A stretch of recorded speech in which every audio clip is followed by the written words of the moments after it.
like a bicycle and a boy will not in my eyes, in my mouth, you don't tell her. I ain't telling cause I give you umbrella. I thought we in this together. Give you my neck, give you my last cash spender. Good morning, everyone. Good. Please don't be answering me like I'm a lecturer. Good morning, everyone. You can put some chichi, some yo, whatever it is you people do.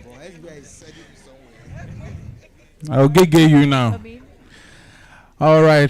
Formally, would like to welcome you all to the SBI Media Workshop. This is not the first edition. This is not the second edition. This is the... A round of applause, ladies and gentlemen. Just a quick walk down memory lane.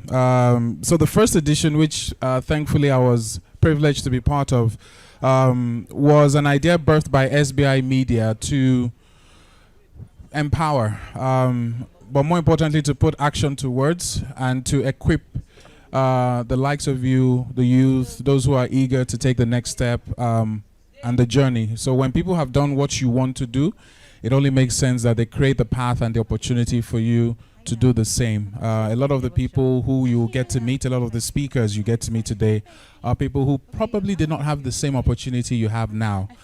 So the point is you have no excuse. All you have to do is listen and put into action what you hear today. And we will be glad to support you in any other way. The first workshop was in 2020. And it was monetize the media in your hands. It touched on various tools, and a lot was shared there. How many were here for the first edition? You're here for the first edition. All of you that are coming back again. So it's great to have you back. What's your name? Anthony. Great to have you back, Anthony. 2.0 came into play in 2021, and the theme then was tap into the video evolution. We had the likes of Adam Victor, Unlimited LA. I remember his session was quite intriguing. His journey and how, who knows Unlimited LA, by the way? You know, you always see him at the end of those skits and those videos, videographer as well. Yeah. So Kunle Afulaya was the highlight of that particular event as well. And we talked about his journey and his challenges, his successes, and it was quite nice. So the guys at SBI Media wanted to up it a notch, and more importantly, bring the theme home. You've heard of blockchain, you've heard of crypto. I'm sure you've heard of all these new ideas, new platforms, but how does it all connect? How can you utilize it? How can you make it work for you? That is what we're here to find out, and that's why the theme this year is media in a blockchain era. All right, media in a blockchain era. So you get to meet a lot of distinguished speakers today. You also get an opportunity to win stuff. So a big shout out to Green Africa and Binance. Give them a round of applause. We also have other sponsors and partners here as well. Turkish Airlines, ITEL, Cool FM, Classic, Wazobia in terms of radio and media, Nigeria Info, The Beat, Streams, Prime Media, Moto Media, Eye Contact, Media Crush, to mention a few. You'll get to hear more about them as we move along. But if you've done what I asked earlier on, which is to download the Binance app and of course to follow Green Africa as well. So it's just to make things a lot easier.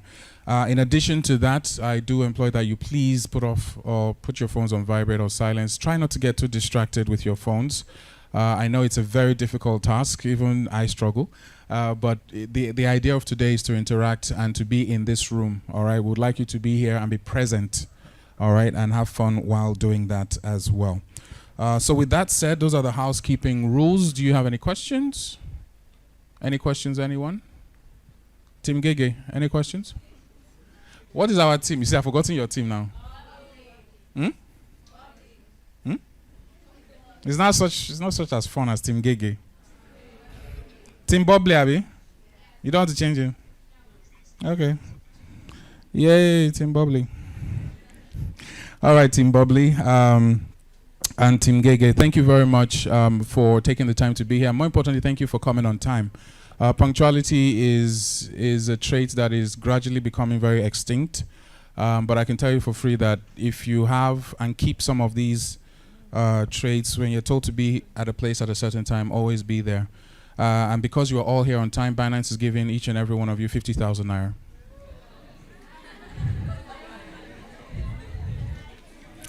Even the Binance guys were like, eh? Gay. That was a joke, please. Don't tweet it. But you will get a chance to get something from Binance. Once again, I am Bemileke Oscar Onyuson, your Master of Ceremonies today. My job is to make sure you have fun, basically, and to learn as well. So it's glad to be here. So now that I've said all the story, we have a quick video we want you to watch. This is basically to introduce you for the first time for those who do not know what this is about and the journey of SBI Media and what hopefully you get to achieve today. Multimedia, can we dim the lights, please? Thank you.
Okay, usually this is the power you clap.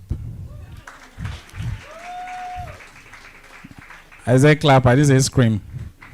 All right, so I think most of what I've said has been put into the video format. The gentleman I'm about to introduce to you to give the welcome address, the opening remarks, is a man that I respect so much for many reasons. As you grow in life and as you begin to move around and you move from place to place, you work for people, you realize how important relationships are. All right, no matter how talented you are, no matter how brilliant you are not an island. And because of the importance of relationships, this man I'm about to introduce to you also understands the power and the importance of relationships. And his career that spans, I think it's going to 20 plus years now, give or take. He started in an advertising agency. He's been in the media space. He understands the power of media, and more importantly, he understands the power of creating new talents, supporting talents, and more importantly, growing the next generation, which is why you're all here. And he's leading a team of people who believe the same as well. The team is known as SBI Media, and the gentleman is known as the one and only. Who knows his name? Let me even test you people. Who knows the name? What? You know the name of the person putting all of this together? You just came here to get gay.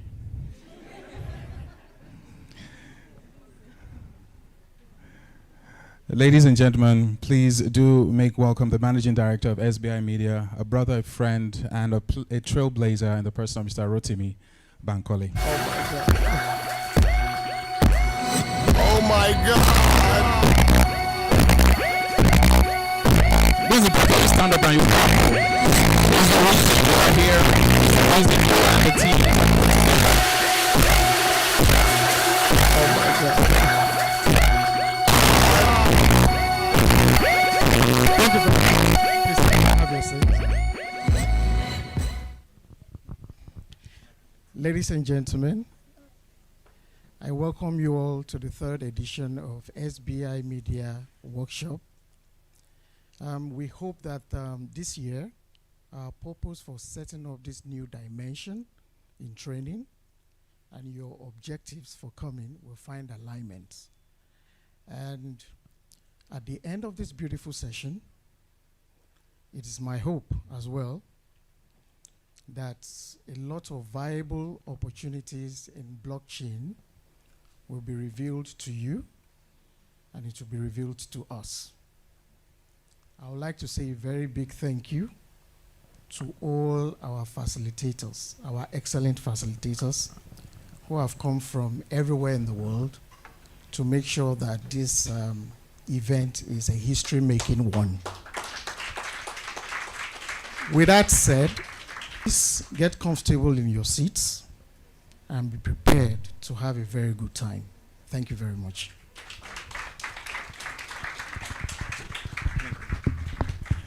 Thank you very much, sir. A man of very few words, but loads of action. Once again, please make some noise and a round of applause to who? Good. Want to also take this time to give a big shout out to the SBI Media team. A lot of people have been working. Where are you guys? Can you all please stand? Okay, you're already standing, so just wave. So look behind you. They've had sleepless nights. They've been working to make sure this place looks nice. Doesn't it look nice? That's the only answer you could give, because if you say it didn't, I'll just walk you out. So thank you very much to the SBI Media team.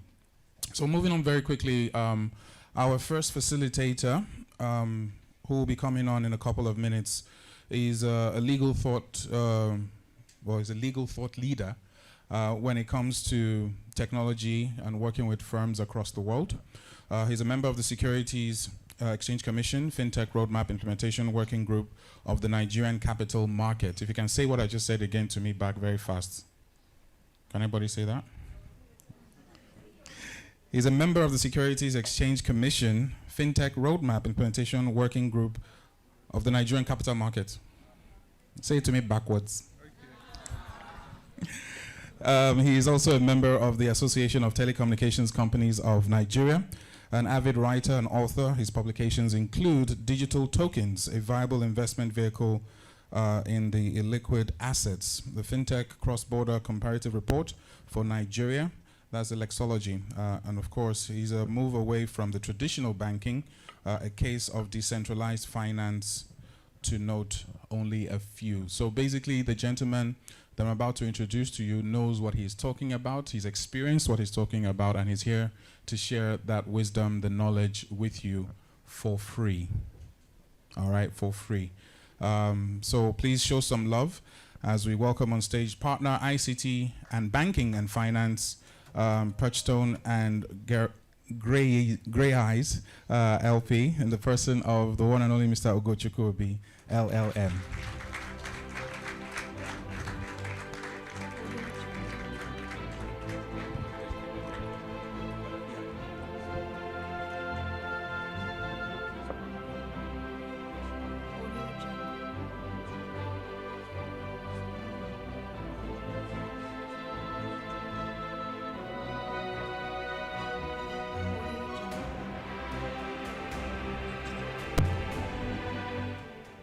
Good morning, everyone.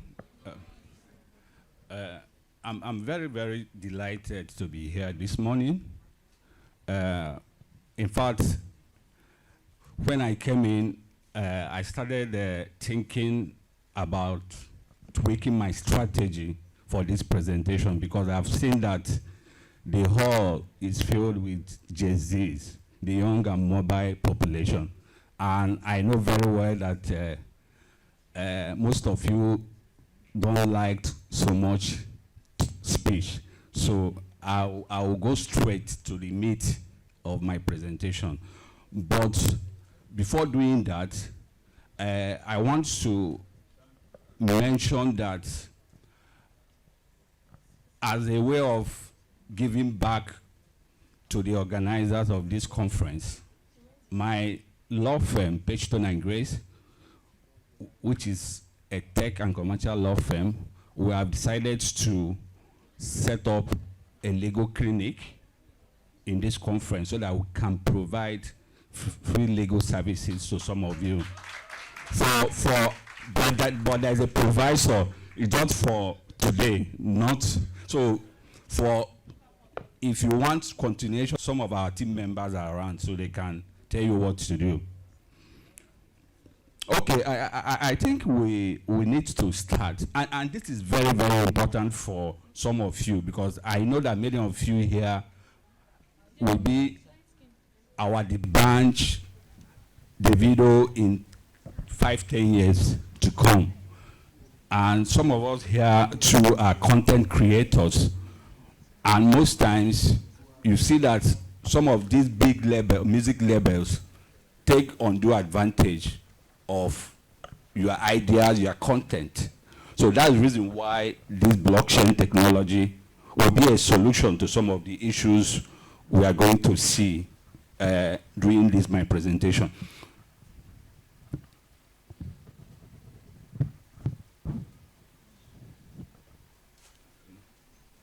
It's not good.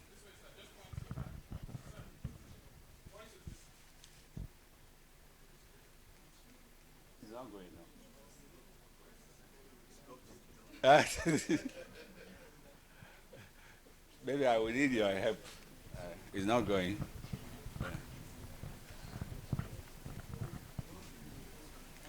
Okay. Where is the pointer?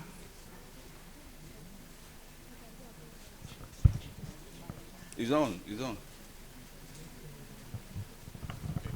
Okay, what's up? Okay, I need to be very fast in the presentation because I was told that I have very limited time, about 25 minutes, so I will try my best. So the first on my slide is the meaning of blockchain, and I think everybody can see it clearly. So what is a blockchain? We know very well the popular quote that says, the only thing that is constant in this life is change. And what do I mean? 20, 30, 40 years ago, we know when computer was evolving, as the evolution started, we didn't know that computer could be used the way it's being used today. So the same thing is about happening with blockchain.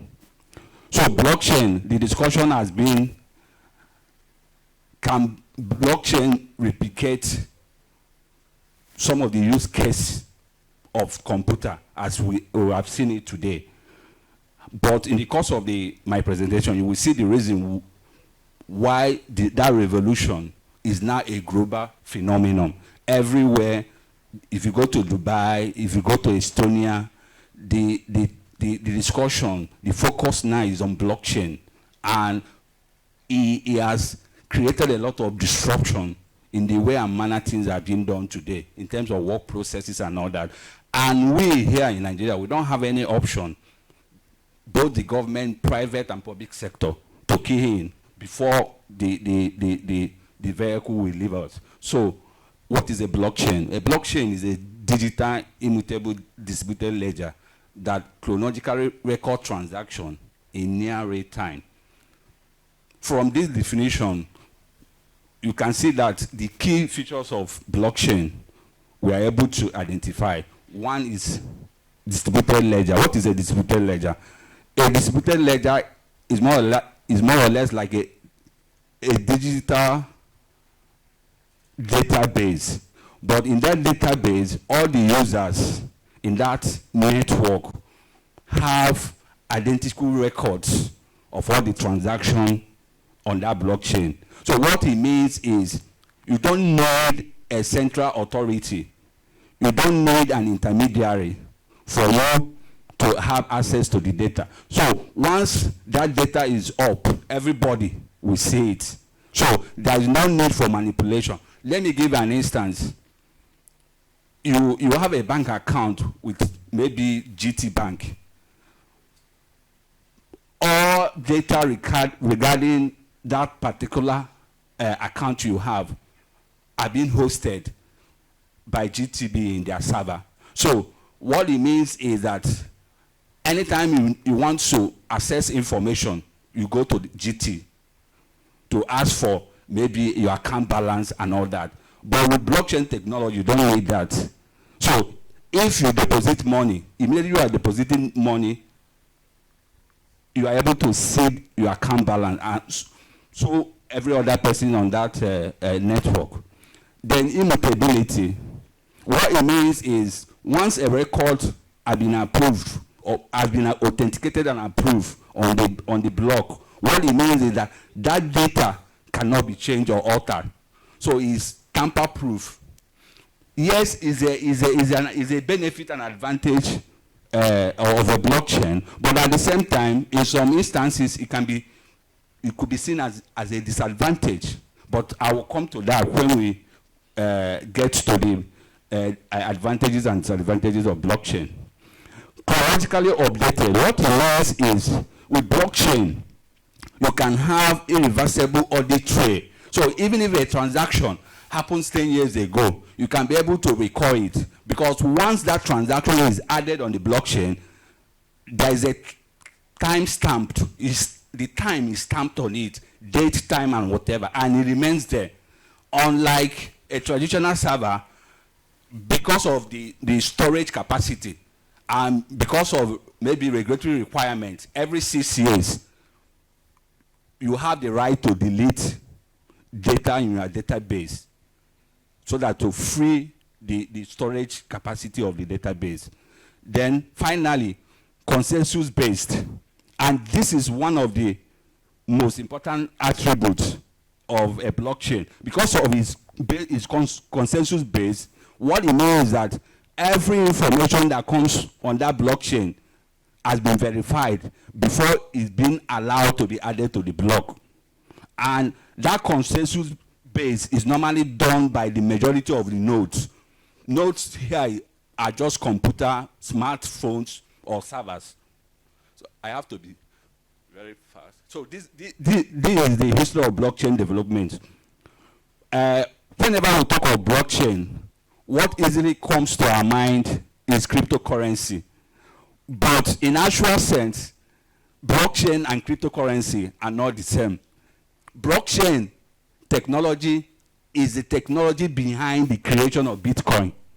So whenever you hear of blockchain technology and people start telling you cryptocurrency, yes, it can be true to a large extent, but it's not entirely correct. Blockchain technology is technology used to create Bitcoin. Bitcoin is a digital currency. So it's an alternative to the fiat currency. So it's an alternative to our Naira currency. But the good thing about Bitcoin is, as an alternative form of currency, you can use it as a store of value, the way you use your Naira currency. Then you can trade on your cryptocurrency, provided you have wallets created on the blockchain platform. So the important dates in the life and history of blockchain development are 2008 and 2009. 2008 was when the developers working under the pseudonym Satoshi Nakamoto released the white paper establishing the model for a blockchain. But 2009 was the year they implement the first blockchain as a public ledger, as a public blockchain for transaction using crypto, using Bitcoin. But since 2014, experts have started, to experiment this technology, and they have found out that you can actually use this technology not only for financial transactions, not only for peer-to-peer transfer payment, but you can actually use it in some other areas, even government, private sector, private companies. And that will take us to the next slide. Blockchain and other related concepts. I did mention that Bitcoin came as a result of blockchain technology. Since creation of Bitcoin using blockchain technology, some other concepts have also come out of blockchain technology. One of them is non-fungible tokens. I can explain what non-fungible tokens mean, NFT tokens. And it's very important for content creators that are in this room. So what it means is that if I have an artwork that I want to sell, but I cannot easily find a single buyer of that artwork, I cannot easily find a single buyer of that artwork because of the cost of that artwork. What it means is that I can use a blockchain to create NFT tokens or digital tokens.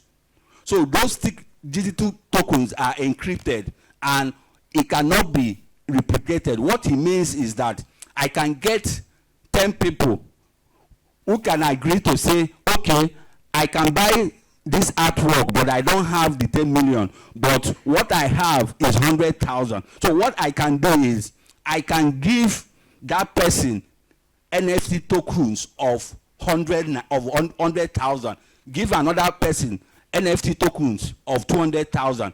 So about 20 of them now can raise and give me that 10 million I'm looking for. So with that NFT tokens, they can trade it on the blockchain technology, like the way you can trade cryptocurrency.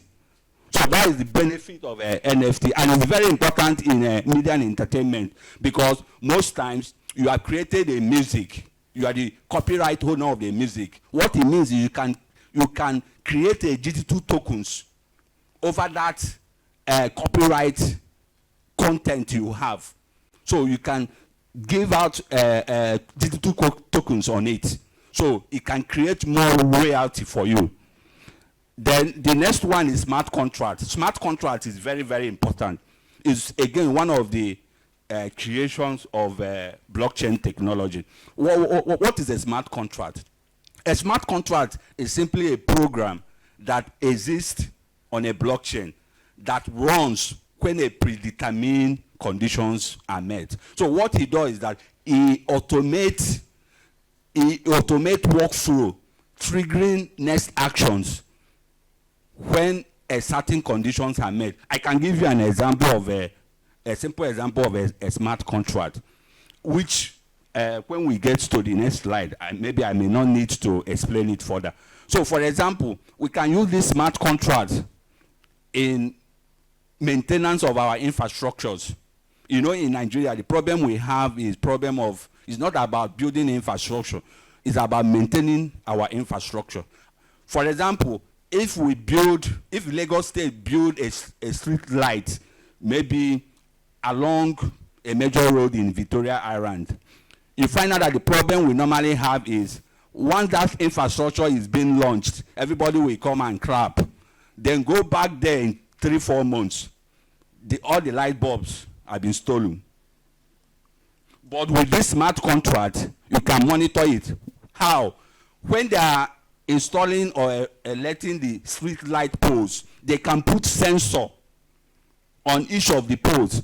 The essence of that sensor is whenever someone interfere or tamper with the street light bulb, it will trigger or raise an alarm to the control room.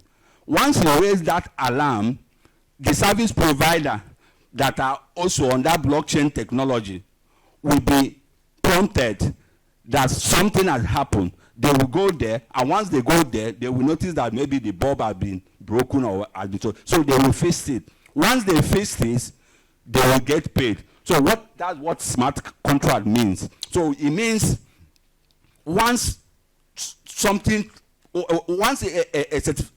certain conditions are being met, it will trigger next action, and once that next action is being done, the person that have done it will be compensated. And it's very, very important in the media and entertainment industry.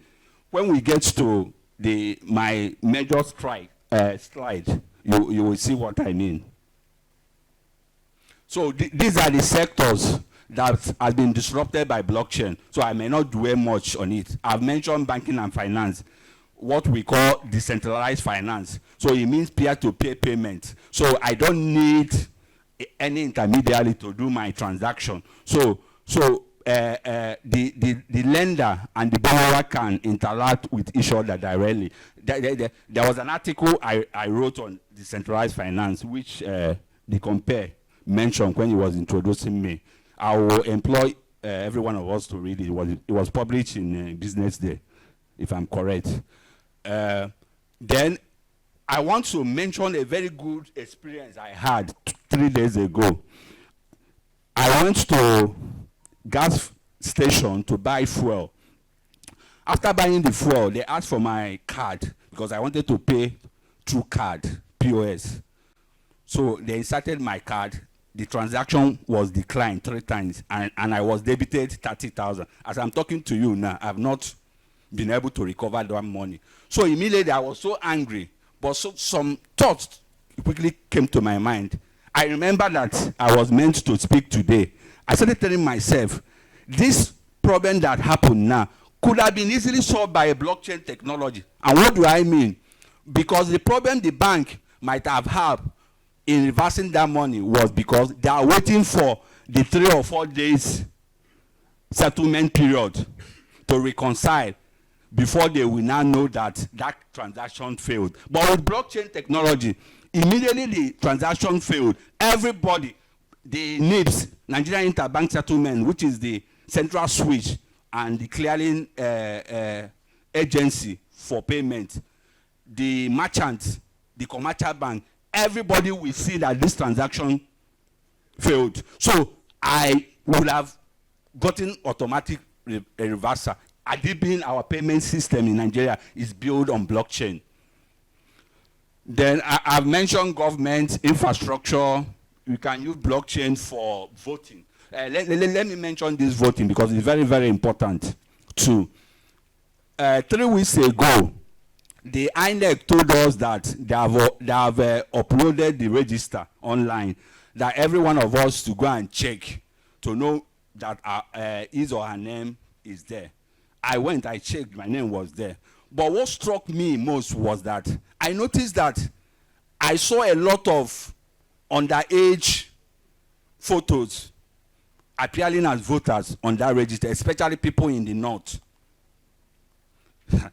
Again, the idea of blockchain came again. I was like, if the database of INEC was built on blockchain, their name, the names of those minors will not even be there in the first place. Because what it means, remember I told you that authentication and approval of a new transaction on blockchain is consensus based, means is a collective decision of the participant. So what it means is that once those names appear on the blockchain, all the users will see them as minors, so they will not approve them to be added on the blockchain.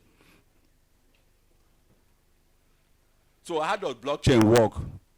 There are 2 technological features of a blockchain that enables it to work.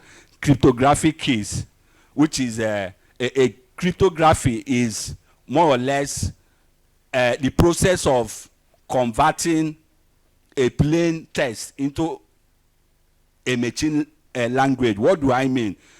When you go to the when you want to make purchases online, maybe on an e-commerce platform, you will get to a point of checking out. That checking out will not direct you to maybe a payment company, payment gateway company. They will ask for your card details. You will notice that immediately you are putting your card details, it's changing to SSS. What it means is that it's not changed into unintelligible language, which is not visible to human eye. So nobody can read it. And as it's doing that, it's being encrypted, meaning hackers cannot see it. So that is one of the key features of a blockchain that enables all these crypto exchanges that you are seeing trading worldwide that is happening today. So it uses cryptographic keys, and these keys can be private and public. So a private key is like your password. All of us here have mobile application in our phone for our banking transaction. For you to enter that mobile application, do transaction online, you need your password. So that password is like a private key. Then the public key is your account number. I can give my account number to anyone. There's no any problem. But I can't give my password to anybody. So private key is the most important in a blockchain for users. And that's one of the demerits of blockchain, because if you lose your private key, you have lose your fund in your wallet. So private key, you have to hold it securely. Then another feature that enable blockchain to work is peer-to-peer network. I've mentioned this before. So what it means, blockchain is a decentralized communication network that consists of group of devices. So these devices are called nodes. But don't mind about the technical jargon. That nodes there means computer. So if you have a computer, you have a smartphone, you can participate as a user in that network. So that's what it means. But the good thing about this peer-to-peer network, no user there is superior. Like in the relationship we have with our banks. You know, the bank is the superior party in our relationship because they are the one that host your data, the one that amend your data and everything. But in peer-to-peer, everybody have equal rights. So this is how does peer-to-peer network work? Peer, that is the computers connect directly to each other without. So maybe I have to skip this. So this is very important, and very important for the content creators and artists in this room. So blockchain infrastructure. So what this means is that blockchain as infrastructure, as a platform, can be sold as a service. And for that to happen, you have different types of blockchain. You have public blockchain network. Public blockchain network is the type we use for cryptocurrency in the Bitcoin. It's an open network. You don't need permission to join. But one of the demerits of it is that it's not really secured because anything can happen. Anybody, any kind of person can join. Then you have the private blockchain network. Private blockchain network is one where maybe one company will act as the administrator. So you need a permission. Users need permission to join. And it's more secured because they are usually a corporate firewall and it's normally hosted on premises. So there is more security in private blockchain, but you need permission to join. Then hybrid is a combination of two. Then you have consortium blockchains.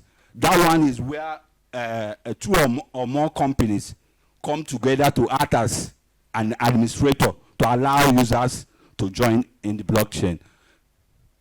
So I have mentioned this before, how transactions get into the blockchain, authentication using the crypto keys, authorization, where the participants approve the transaction, proof of work. The proof of work is referred to miners. So these are the people that actually do the work of the authorization, but they are being rewarded for doing that. So you can be hearing about miners, data miners. So that's the proof of work. So these are the pros and cons. I have mentioned immutability before. Transparency is transparent. Everybody can see it. You don't need third party or intermediary censorship. Traceability, you can trace the transaction. One of the demerits of blockchain is speed and performance because of the fact that it does a lot. At times, the speed is being limited or reduced. Then high implementation cost is very costly. It's very, very costly to set up a blockchain. Then data modification, I mentioned it before, that immutability can be one of the demerits. So what it means, you cannot modify a data once it has been recorded on the transaction. So this is the meat of my presentation, and this is what will interest most of you. So presently, these are the challenges we are facing today in our media and entertainment industry. One of them is the infringement of the creators' intellectual property rights and content piracy. Secondly is lack of clarity and transparency with royalty agreements. Thirdly, intermediaries eating into the revenue shares of content creator and mistrust in the media. So the first one, we all know today that once, as a musician, once you release a song, just tomorrow, give it tomorrow, go to Alaba, it's everywhere. And that's the reason why this blockchain technology is very important for the media industry, because with that blockchain technology, it can help to reduce it. When we get to the next slide, you will see how that can be solved. Then lack of clarity and transparency with royalty agreements. In our office, on monthly basis, we normally get 2 or 3 artists that will walk into our office and say, I didn't know what I signed. I didn't know what I signed. So this is the problem. So most times, the big music labels or intermediaries, the likes of Netflix, YouTube, Spotify, they may give you an agreement to sign. You don't even know that agreement. You are giving up your rights to them. And when that happens, you don't have any right to come and complain. But all of that can be solved through blockchain. Then intermediaries eating into the revenue shares of content creators. So what we find out in the industry is that, permit me to use this pigeon. Monkey they walk, baboon they chop. That's what is happening.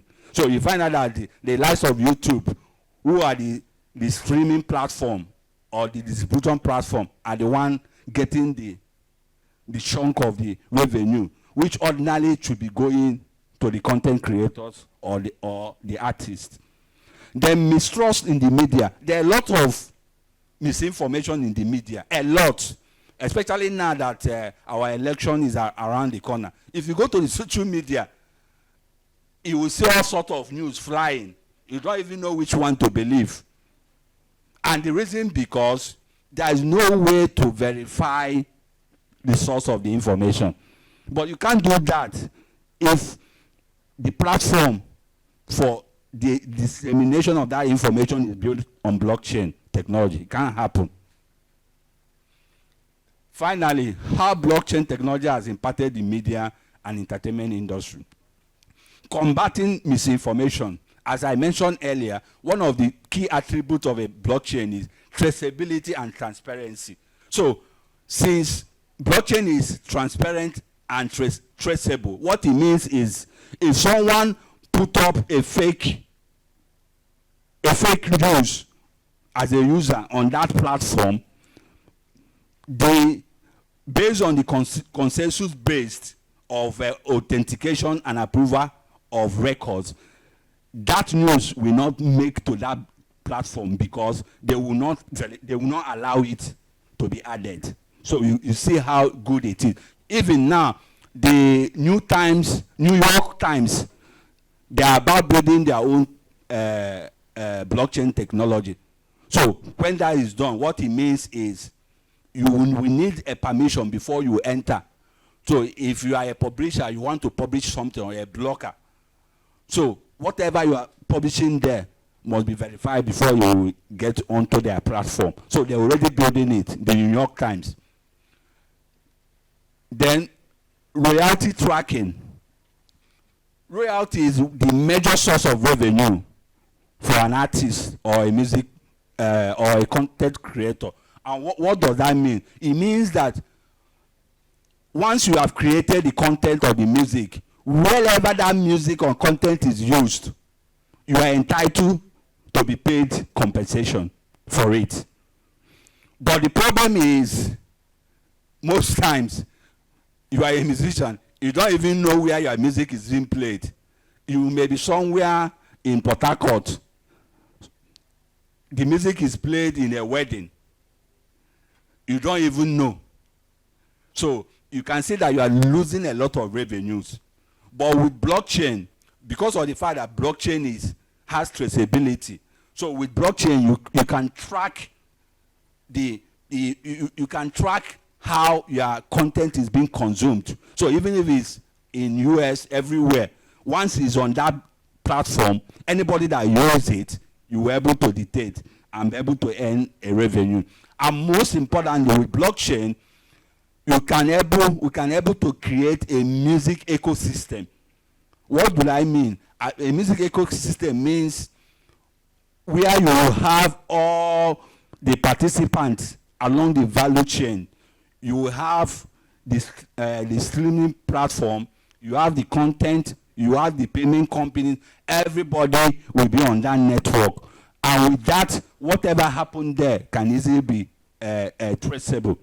Then, intellectual property protection of content. I've mentioned this before. So with blockchain, what it means is, aside the legal requirement for you to register your intellectual property over content, maybe at the patent or copyright registry, you can as well register your IP on a particular blockchain platform. What it means is, once you register it, all your songs, all the lyrics, all the content will be linked to that IP. And what it means is, whenever anyone downloads that music, it will trigger a prompt that this music, and that's why I mentioned earlier that smart contract is again very important in the media and content industry, because of that smart contract feature that will trigger it, that asking you, do you want to download that this music belongs to so person. So once you click yes and you pay, that money will go straight to the original content owner and not to Netflix before it gets to you. So the importance of this is shut out intermediary completely. But that doesn't mean that you will shut them out from business, because, you know, as I said earlier, to build a platform is not ₦1. So you will find out that it will be the likes of Netflix and co that will be able to build it. But the only good thing there is they will just be charging users a negligible fee for using their platform, but not as an intermediary in the media and entertainment industry. Then finally, it will help to facilitate micropayment for content. And this is very good. During 2020, when we were on lockdown, I was bored. So I was forced to go and subscribe to Netflix on monthly subscription. But I found out that in a given month, I have not even, I could not recall sitting in a place with my phone, completing watching a movie. So what I normally do, I may watch that movie for 10 minutes, I will log out. At the end of the month, I'll find out that I could not even watch one movie. But meanwhile, I've paid for full subscription, monthly subscription. So I wasn't making use of that subscription. So what it means now is, with blockchain technology, blockchain can disrupt that kind of subscription-based content. So what it means, I can pay for what I consume. So if I watch one movie, I will pay for it, which is good for me. Like the way we have DSTV now. There was a time I wasn't in Lagos, but where I was paying for DSTV. But I did mean it was pay per view. I won't be paying for monthly. So with blockchain will help us to do that. Then, more again, blockchain will help to create new monetization avenue for content creator. I've mentioned this before when I talked about NFT, non-fungible tokens. So what I said there was that even if I'm the owner of a song and I create NFT tokens over that song, that the person that I've given that NFT tokens can use it to create wealth for himself or herself, because that NFT tokens is like more of like a way of license, giving a license to someone to partake in the ownership of my song. So that's why we say that it creates new monetization avenue for content creators. Then finally, advertising fraud. There is something they call the bot traffic, BOT. So what this means is, it means non-human traffic. It's an internet traffic. So most times they use it to deceive companies. So you see a website, you disguise itself as if he has a lot of human traffic. So you will go and pay and for you to advertise your product on that online platform. But you find out that it was a fraudulent, because there's no human traffic there. It's just internet-based traffic. So with blockchain, you can be able to detect it, and you will be able to detect whenever someone clicks on your content for advertisement. So once someone clicks on that, through smart contract, it will be able to show. So that's all. Then conclusion. So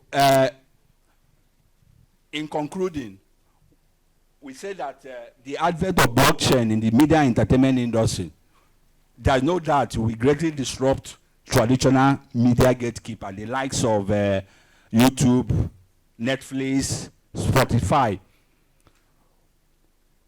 But for that disruption to happen, it might take a while, maybe 4, 5, 10 years, because of the cost involved.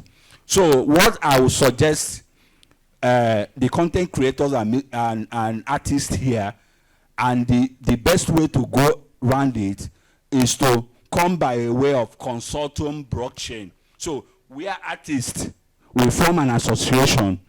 Through that association, they were able to raise funds to be able to build a consortium blockchain.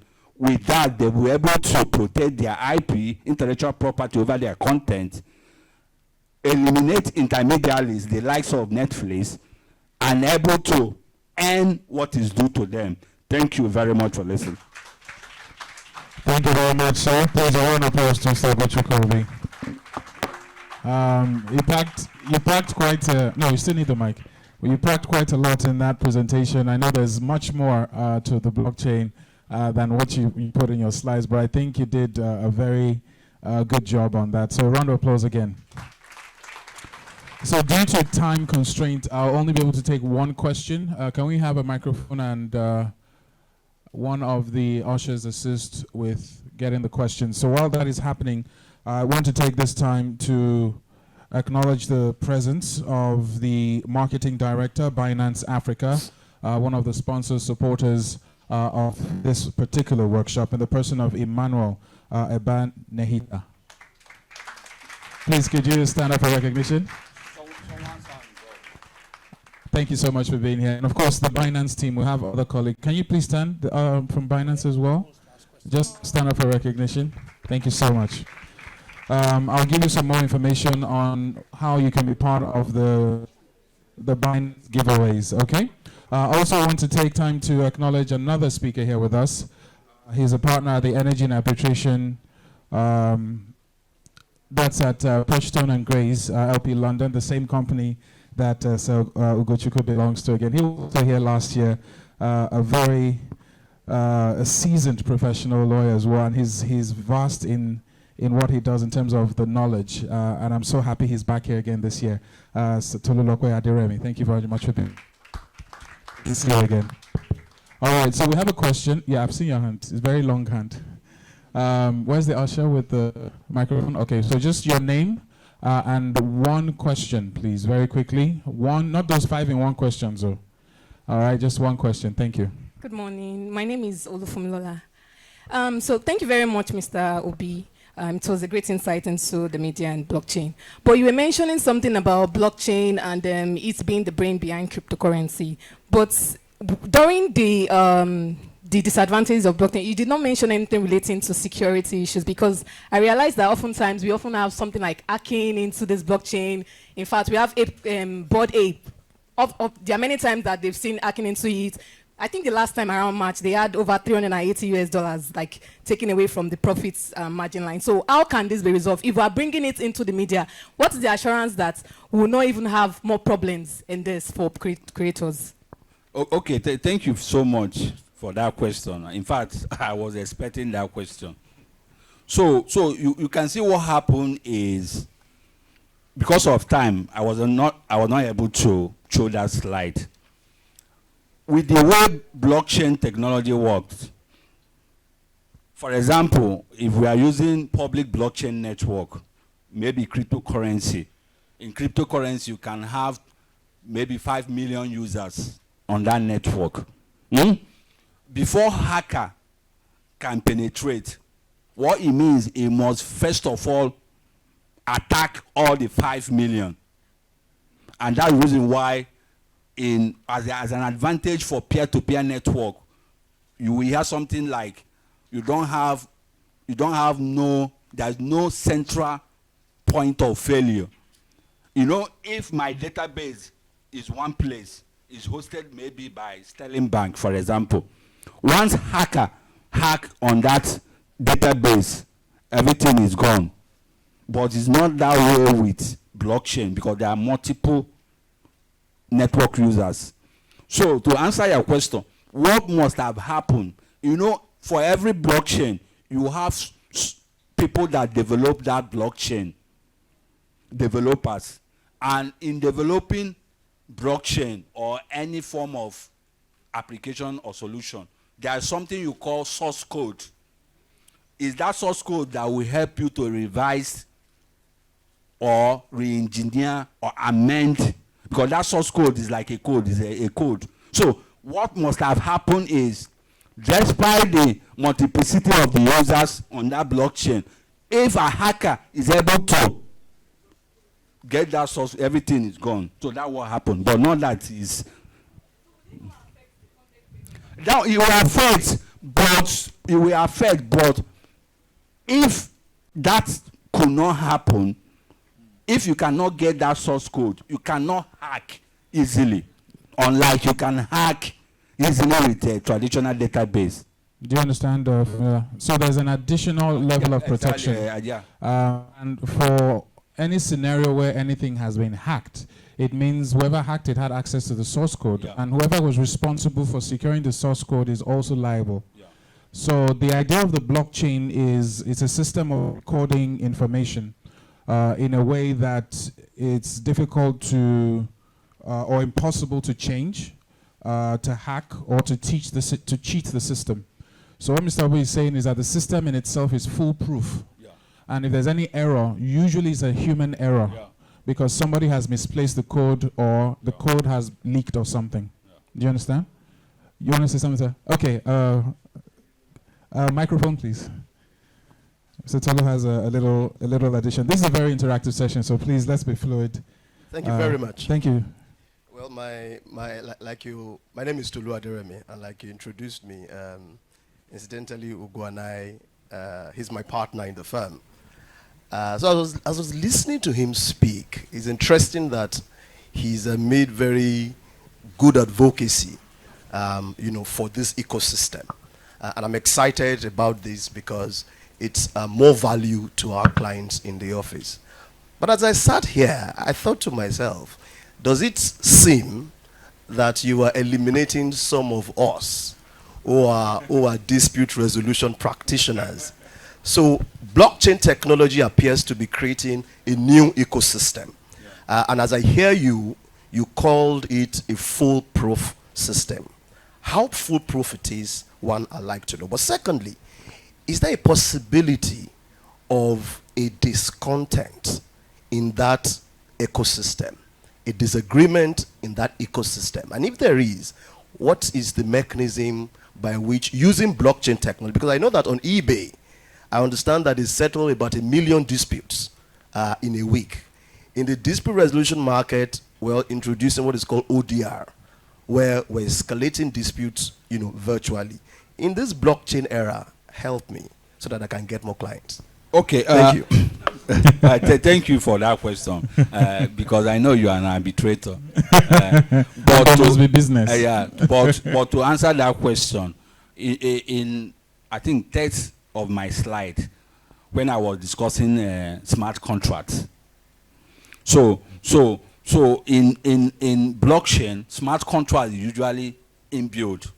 And what it means is it triggers. Once it triggers, based on XYZ has been done, it will trigger to happen. So to answer your question, yes. So if there are potential for dispute within that network, that can be resolved by smart contract. So what it means is that if this and this happen, then a dispute will happen. And that dispute, we have already mentioned it, the way it will be resolved, which is the online dispute resolution. So that answers your question. Fantastic. Thank you so much, sir. Round of applause to Mr. Ogochukwu. I wish we had more time, but our next speaker is online. It's a virtual one, but let's give him a round of applause. Thank you so much, sir.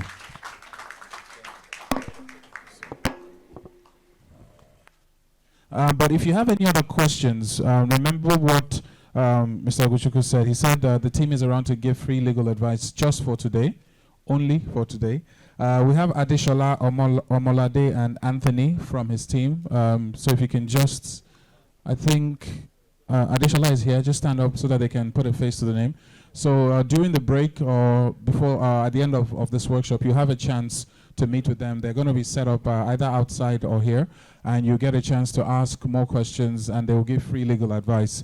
And that's courtesy of some of the benefits of being at the SBI Media Workshop. So once again, thank you so much, sir.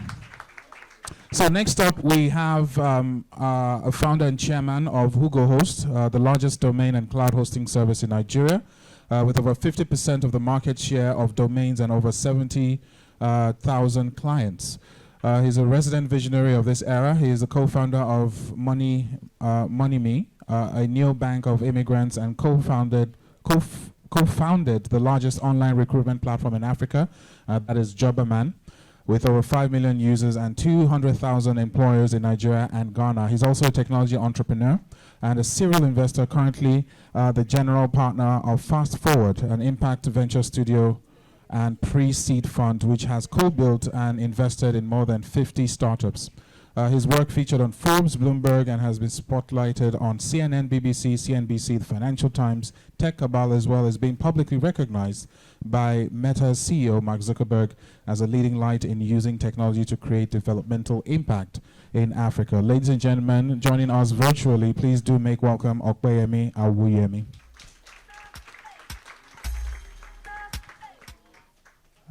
So I'm sure we're going to get him on the screen in a couple of seconds. This is what you call an infinity image. To infinity and beyond. All right, so for those of you who were here earlier on and those who just joined, I mentioned that you need to download the Binance app. How many of you have downloaded the Binance app? Okay, so Binance is here, and they will be a Kahoot game. Who knows about Kahoot? If you know about Kahoot, don't worry, you will know. Or actually, I just started with 40,000 naira. So 25 winners, 25 people will win 40,000 naira each, courtesy Binance. All you need to do is, yes, is a wow. Who said wow? Is it the gay baby again? So you get a chance to win, but the questions will be about Binance and the blockchain. Right, the questions from Binance will be on blockchain and crypto. All right, so you get a chance to see more of that. Do we have Opemi on now? Okay, let me just talk to the guys. Are we good? No, just answer me. It's okay. Just let me know. Are we ready for him? Opemi, can you hear me?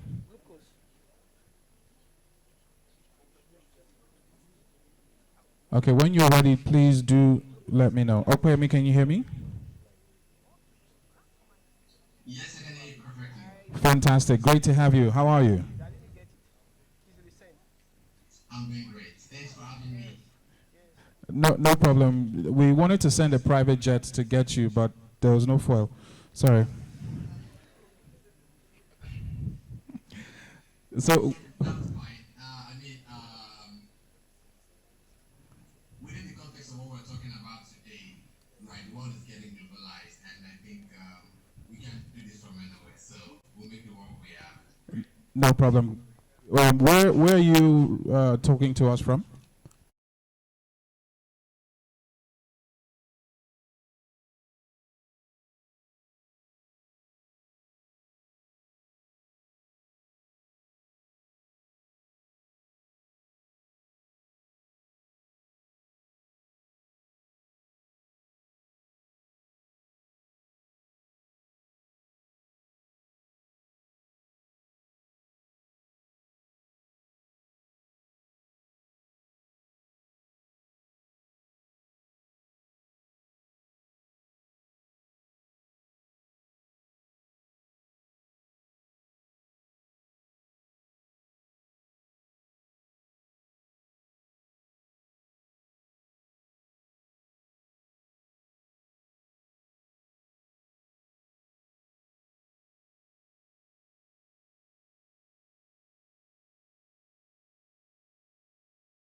need from you is we're rewarding 3 lucky winners a round trip ticket. And if you want to be part of this, those are the steps to follow. Number 1, follow at SBI Workshop, at SBI Media, and at Green Africa _ on Instagram and Twitter. If you're attending physically, which is those of us here, take a picture at the media wall with the Green Africa roll-up banner and upload using the hashtags SMW22X, that's times Green Africa. And of course you can see the hashtags as well, which is SBI Media Workshop 22 or hashtag Green Africa. So during the tea break, you'll have the opportunity to have your tea and also take the pictures, upload social media platforms, and get the engagement on. And if you're participating online, take a screenshot best session at the event and upload using the following hashtags as well. We'll display this from time to time. And for those online, can the admin please paste this picture or the instructions in the chat room so they can also follow either in the chat room or in the comment section. All right, is everyone having a so far? Okay, show me but I was going to say screaming, but I know how you people scream. Oh yeah, scream. Was that a dead cat? All right, so please do make welcome first performance for today. He's a spoken word poet, very creative gentleman, in the person of Victory Ashaka. You guys should make noise now.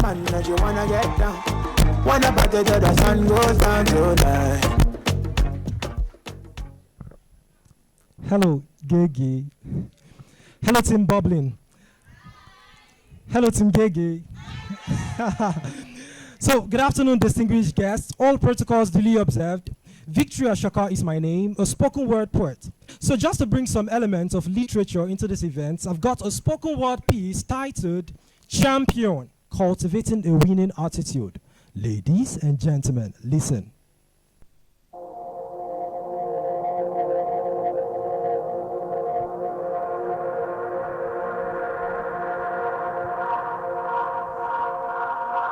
The cradle of life is subtle with events, so undo your strength lies in what you can do. The metamorphosis between life and death shows the blueprint of man's instinct, and our realities reveals the imprint we made in the past. From dawn to dusk, why do we only hustle and bustle when life comes with a push? Why not take a break to ponder on our main capabilities or peculiarities as a tactics to stand firm when the real competition of our world begins? But only those who stand out will proceed and succeed to take the lead while others plead for their needs. Courage is the muscle we use to speak, to subdue those empty voices of illicit imagination saying you are not enough. On the battlefield of the mind, the battle we fight has only 2 possibilities: to succeed or fail. Apparently, not to succeed is to fail, which is just a first attempt in learning. Fail, first attempt in learning. Learning to be fitly fortified to survive the tug of war where victory is sure. The in-depth knowledge you've got about your identification gives you self-justification for the unification of your physical and mental development.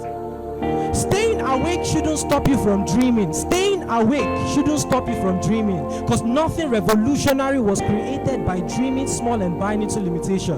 So when the storm of life is up, when fierce winds is about to blow, study to know that you may grow mature enough to unlock the doorways with keys of tomorrows engrafted in your hands. In the place of preparation, champions emerge. Preparation, manifestation, then celebration. You can't be a sleeping drone and expect to be enthroned. Until you thrive, you can't arrive. Until you obey the law, you can't be a lord. When you obey the rules, you become a ruler to measure your track record. So tick-tack, the time ticks in this hustle and bustle. Even when you encounter an attack, you can counter the attacker. Because who they ground, no they fall, but person will for free break leg. And that you hear a gunshot during war means say you still there alive. Sometimes, even when you are beaten out of the ring of life and when you back down, you're just being haunted by your background without vision to stand your ground, without shadow boxing. The intriguing thing about vision is, even though it's like a shadow that accompanies you wherever you go, lack of vision is a choice. Yes, it's a choice. The eye is the window to the soul and the light of the body, with the possibility to break the grip of fear and make you withstand the dead of the night and the raging storm. Say to yourself, I believe I can fly. As your superior fortification to be imbued with vision, tenacity, vitality, and the capacity to always try to triumph.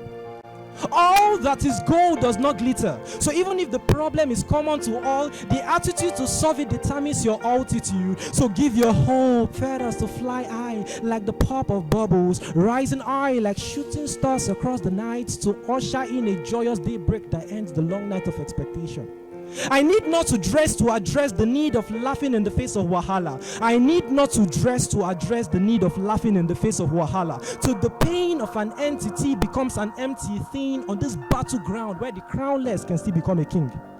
So what is beauty without virtues? Handsomeness without impeccable traits? I will say to every man, if you must be a king, you must find your kingdom. I will say to every man, if you must be a king, you must find your kingdom. To be a virtuous woman is to know you are not a lesser human. To be a virtuous woman is to know you are not a lesser human.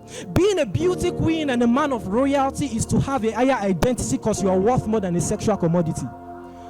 And be more productive than being a reproductive entity. In the world, feeding too many lies, blinding so many eyes, we've got to be wise, not to subject our bodies to lustful disguise. Every wrong relationship, every toxic relationship could be like a dice, played to deny you an opportunity to arise. Please do not compromise, because we are entities sent from eternity to humanity to bless human entities. Godspeed.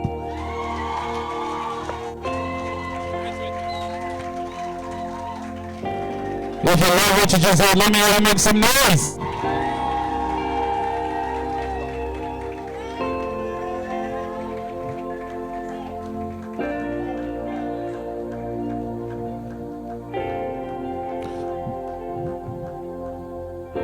On the golden dawn and the Lord, the algorithm, the magic made your heart into the USD. Isn't that spoken word? I spoke word now. Once again, a round of applause. Victor, thank you so much, my brother. So what contains everything you just said now? Say yeah. All right, thank you so much. I appreciate you, my brother. Extremely talented. He's also a youth advocate, and we're so happy he took the time. He's actually on his way to UNICEF to make a presentation right now as well. UNICEF in Lagos. So he's a big boy. But he had time for us. Thank you once again, Victory Ashaka. Okay, so we have, we just have a quick update. And just 1 second. So still ahead, we have our speakers. And I'm so happy to have back with us. I think he was at, he was at the first edition of the SBI Media Workshop in the person of Fisayo Fusudo. Looking at but we also have still ahead Ben and Sikan that will be speaking as well. But I'm happy to have back here with us for a very special. Okay, there we go. You people have stolen my thunder. I was going to do an introduction, but he's here with us again. And while we set up, let's have the chair, please, on stage so that we can have that. I think I'll just stay here while we'll have a quick fireside chat with him. And as you can see, what we have on stage. Sorry about this. A partner, he's already made himself known earlier on in terms of the question that he asked, and you already know where he belongs. But more importantly is that he is extremely seasoned in his field of expertise, and we're always glad to have him around. He's more or less a friend of the family, of the SBI family, and especially at the workshop, what he brings to the table and the knowledge that he brings and he shares with us is something we always appreciate and do not take for granted. Ladies and gentlemen, please join me in welcoming on stage the one and only Tolulope Aderemi.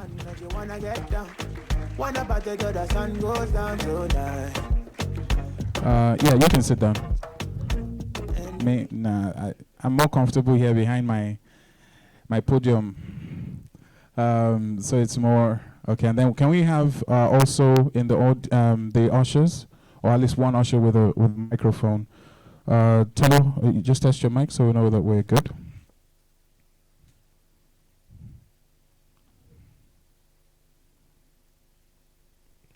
Okay, can we have Tolo's mic, please? I think it's come up. Can you hear me? Can you guys hear? All right. So, how have you been, by the way, since last year? Alhamdulillah. Thank you. So, if I can have another mic, this just keeps seizing. Just have another one.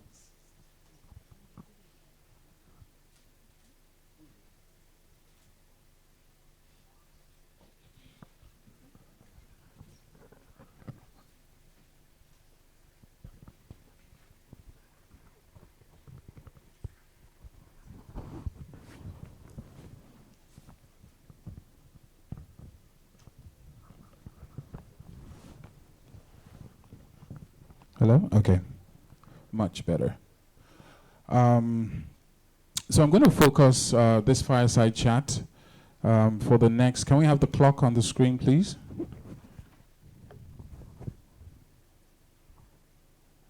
So I'm going to bounce some questions to Tolulope, and in addition to that, for me. And in addition to that, much better, thank you. And in addition to that, you also in the audience get a chance to ask questions. And the reason we have Tolulope in the building with us is to shed more light. If you notice, this is not like a presentation. This is the opportunity to ask questions, which is why I love the energy that Fumilola brings to the room. It's very important that you ask questions. It's not about being right or wrong. It's just about knowing and sharing.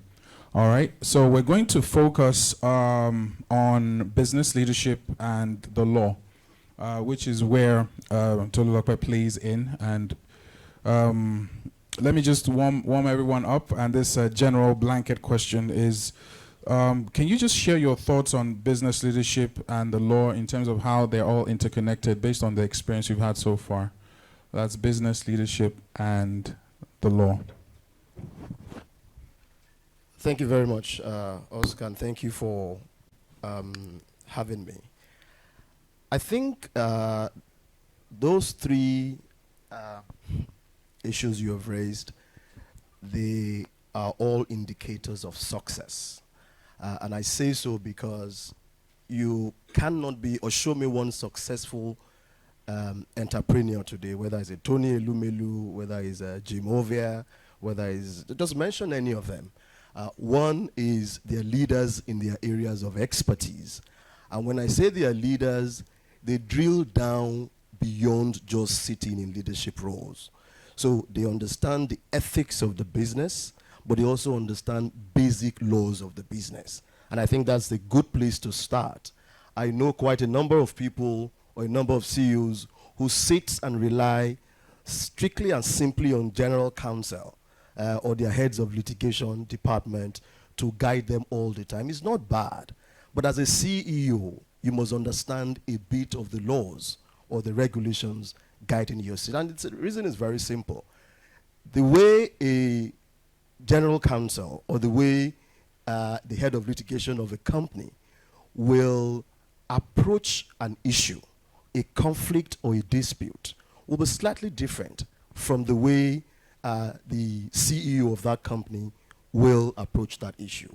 And this moves me to saying to you that we're moving strictly from dispute resolution, which most of you are familiar with, to what I now call conflict avoidance. If we have the time, I'm going to shed more light on what that means. But simply put, every CEO in this room or intending CEO in this room One, you must understand what leadership means. You must also understand the laws or the regulations at the minimum governing the business that you're practicing in. Thank you very much for that. Next question has to do with, I want to focus on the business and law, and the idea is to take some of these principles in whatever type of business that you're involved in. Now, you were, if I'm correct, you're a partner at the age of 35? That is correct. 35.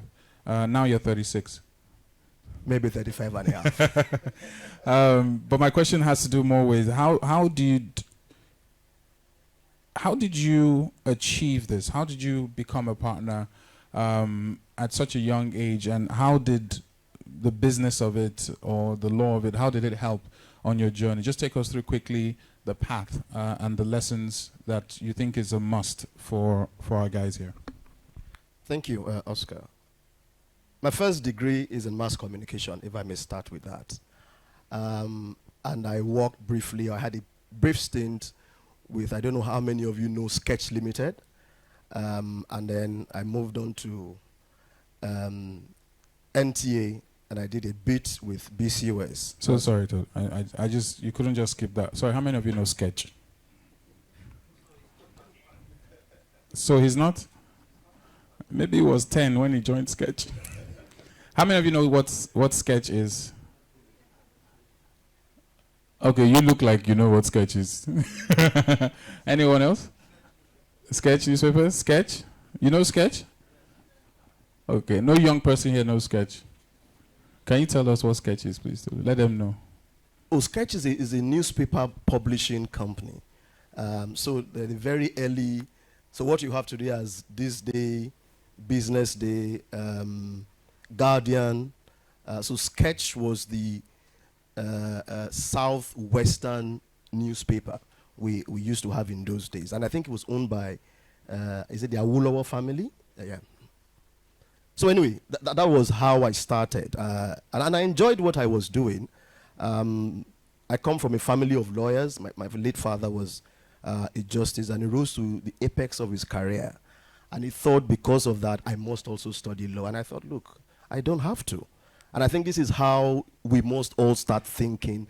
You must challenge yourself, and you must have a clear vision as to where you are going to. So I did mass comm, and I thought I enjoyed myself.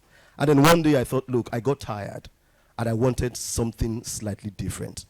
Now, you must also recognize what I call your comparative advantage. The quickest part that I could quickly jump onto was law. So really, I probably studied law just to satisfy. And I'm sure many of you are like me here. You studied law because your parents just wanted you to study law. So I started law on that note. I wasn't really very serious as a law student. Then I used to carry afro. I had long chains with cross. I had everything. I represented everything a law student should not represent, you know. And that carried on until I left law school. But when I started practicing, and then my dad put me in a law firm, you know, which one day I just woke up, I said, I've had enough of this nonsense. And I went to look for the law firm where I joined the law firm as a pupil counsel. And from the day I joined the law firm, I gave myself a target that by the time I am 35, I wanted to do certain things. I wanted to have been married. I wanted to have my own place. I wanted to have become a partner. And you set those targets for yourself, but you must recognize that in the community where you work, you must find what drives that business. And for lawyers, most lawyers, or most of you would know, lawyers are really not businessmen. And so when I want to employ today, my partner is here, Ugo. When we are interviewing, it's a given that your technical expertise is there. So before you get to the level of meeting with a partner, having partners interview, you must have scaled all the hurdle. What I want to hear from you is how can I put you as a lawyer in a room in Oriental Hotel with Dibanj, with Davido, with all of these people, and you are able to sell yourself. You're able to market yourself because you are a product which will expire one day. And that is what drives me every day. So by age 35, I said, look, if I wasn't any of those things, I was going to stop the practice of law. And thank God by that time, I think I achieved it. And not just because the partners liked me, or just because I looked into the future of the firm. I dropped self, and I wanted to do everything that will make the firm succeed. So as a young lawyer, I started asking the accountant on the 25th or 24th of every month, how are we doing with salaries? And so as an employee of a company, does it worry you how salaries are paid? Do you know how much it costs to run an office? That seat that you are sitting on for 30 days, do you know how much it costs the organization to keep you on that seat? The desk, the computers, the internet, the AC. Try and estimate how much it costs in 1 month and then see whether you have earned that money.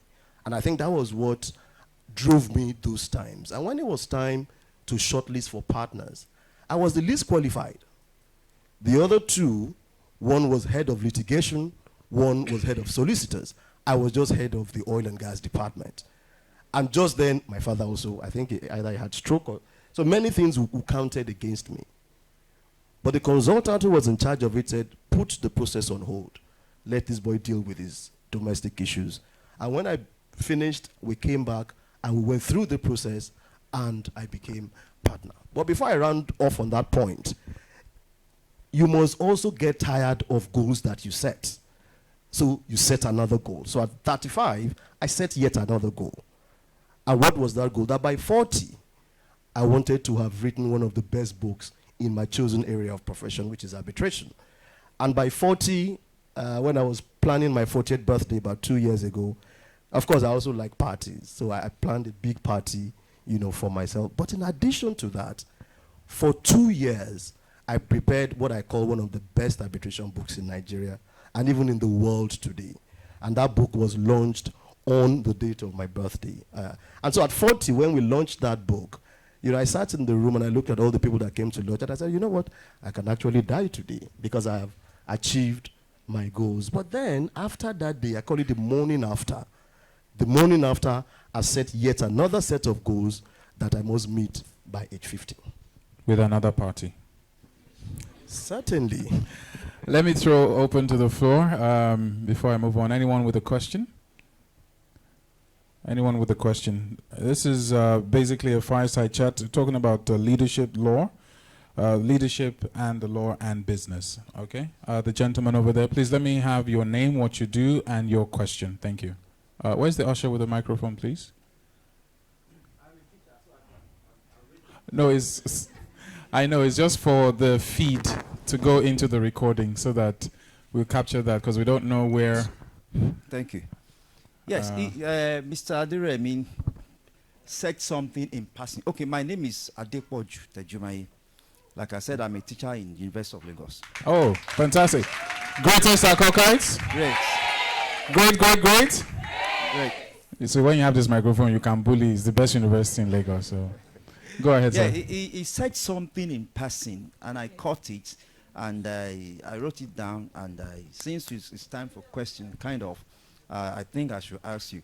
You said conflict avoidance. So my concern is it possible to avoid conflict in this individual differences world? Can we really avoid conflict when we have different backgrounds, social backgrounds, economic backgrounds, political backgrounds, and what have you? Is conflict avoidable? That's the question, my dear brother. Thank you very much. The answer to that question is a simple yes. And if I've done that, I think I've answered your question. But let me put it in context. What GCs and companies, and many of them are here, what they spend money on today is dispute resolution. And many people have not thought about it. Why do we get into resolving dispute? Dispute resolution is a relationship has broken down and we're trying to get out of that relationship. That is the erroneous attitude into dispute resolution. And then you start looking at the contract and asking yourself, what does the dispute resolution clause say? Does it say we should go to arbitration, mediation, or does it say we should go to court? But post-pandemic, we have sat in different fora and different dispute resolution institutions, whether it's at the ICC, that's the International Chamber of Commerce, or at the IBA.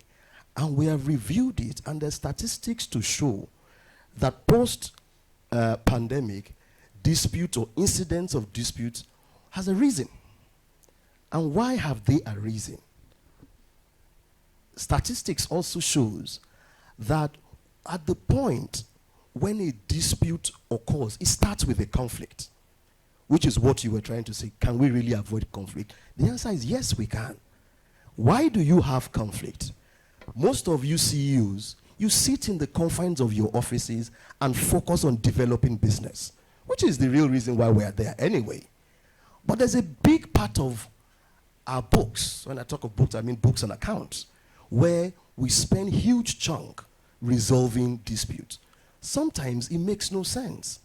And the reason why we're spending that money is because someone is trying to prove to you or prove to me as a CEO that I understand the job. Who is that one person? The legal officer that you've employed in your firm. And so how does a dispute start? We're both in a transaction. I'm supposed to supply you maybe 2,000 units of single-phase meters. And I'm not able to do it. Or maybe I've supplied maybe 700 or 800, and there's 200 left. That's a conflict. And then you say, look, Tolu, where is the 200? But you are the CEO. At the time where I am struggling, because you see, that's a breach. There's what we call the remedial period in your contract for you to remedy that breach. I also exhaust that remedial period, but not with the CEOs. So the young lawyer in your firm is telling the lawyer on the other side, look, this is a breach. And at that point, you're really not looking at what is the economic consequence of that dispute. And where did all of this come from? It came from the oil and gas industry. And I'll give you one example. An oil vessel, I'm sure we all know what oil vessel is. If there is a disagreement on an oil vessel, maybe someone is supplying you food, I mean, as basic as that, and we have a disagreement, and the man who is supplying gets an injunction. An injunction is an order of court saying, you're owing me money and you have not paid me. I want this business shut down, at least temporarily. The cost of restarting an oil vessel is the same cost as constructing a new one. Let me say that again. The cost of restarting, just like a generator, when you shut down a generator, the cost of restarting that generator will be the same as constructing an oil vessel. And so we said it makes no sense. Once there's a dispute at that very early level, CEOs must get involved.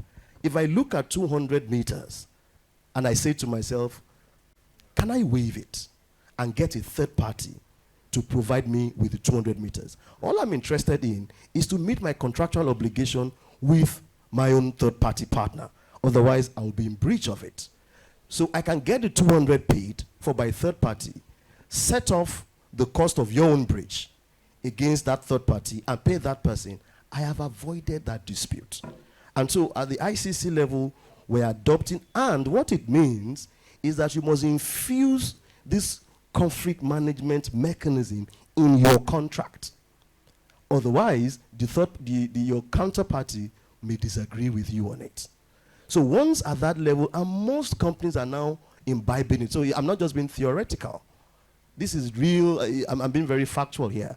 Most companies are now going back to look at their contracts and reviewing your dispute resolution clauses, which traditionally speaks to mediation, speaks to arbitration. All those things are fine.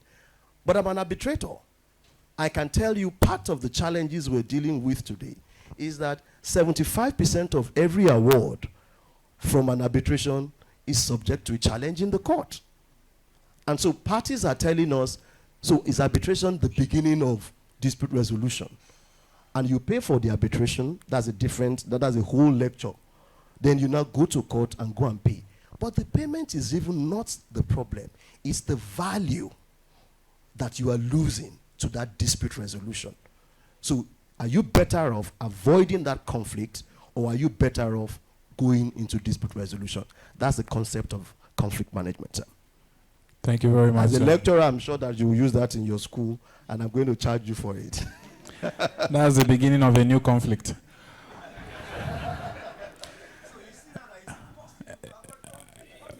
It is not. Sorry, the microphone, please. Give him. Let him. It is not, no, I said conflict avoidance. Pass the microphone. But what it does is that you must infuse conflict management into your. You see, like arbitration. I agree with you completely. He has mentioned it now. But you're facing me, sir. Facing. Okay. I agree with you now, sincerely. Yeah, the best way really in this world is to avoid it, and if it ever happens, to manage it. And we're looking at it from a purely commercial angle. Yes. You know, it's not so much of how much you're paying to your lawyers, it is the cost of the time lost. The cost of the time lost. Look, when you go to litigation, you start with a claim of 1 million naira. By the time you travel, I delivered a lecture on Wednesday, and there was a judge that I quoted his judgment in my paper. The judge joined as a lawyer, a law firm, 29 years before he delivered that judgment as a pupil counsel. 29 years after, as a judge, he was delivering judgment in that matter. Stephen Nwosu, who was the claimant in that matter, had died. So that is lost. But look at the value. If you owe me 1 million naira today, I'm better off collecting 700 naira, 700,000 from you, and I'm walking away. Because the value of that 1 million, 1 year from today, unless we change the CBN governor. Yes, thank you. Thank you very much, sir. When you said 700 naira, I said 1,700,000 naira. Thank you so much. Let's take a question finally. Fantastic. Let me just take the lady behind you, then I'll take yours. Your name and what you do, please, very brief and to the point. Thank you. Could you stand up, please? Good morning.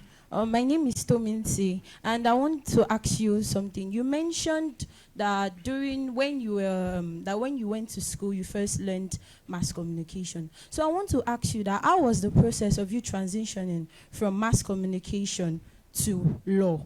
How was it? Was it hard? Was it easy? And the challenges and issues you faced along the line. Tominsi, what do you do? I'm a student. Okay, student of Of Unilag. Of Mass Unilag. communication. Wait, Yes. isn't there any other university here?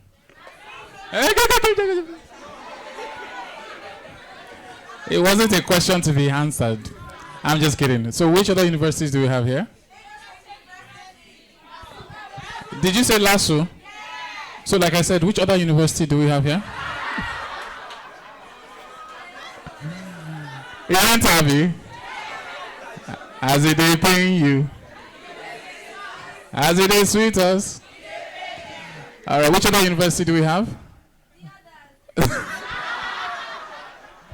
All right, thank you. Tolu, you want to take that question?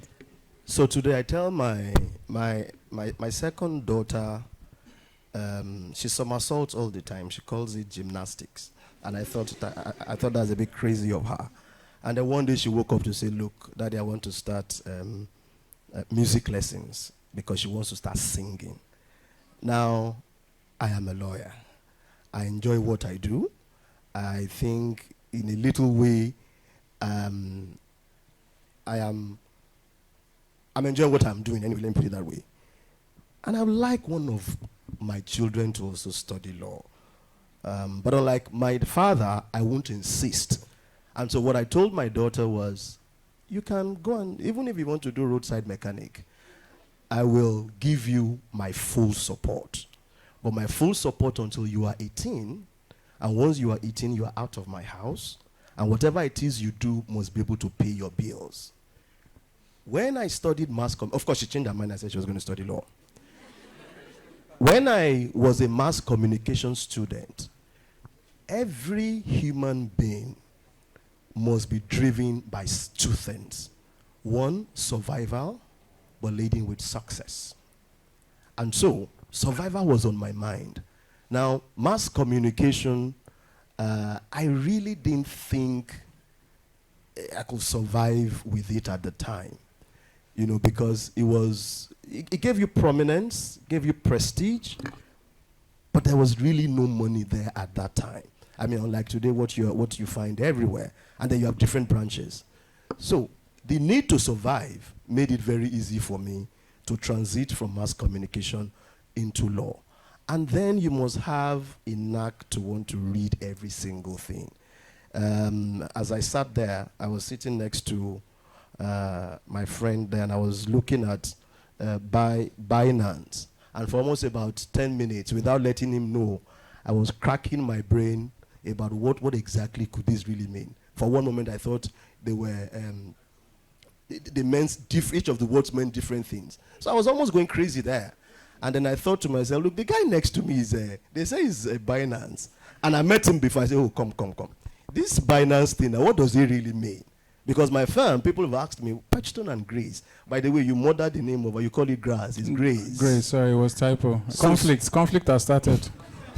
Somebody asked me, what does it mean?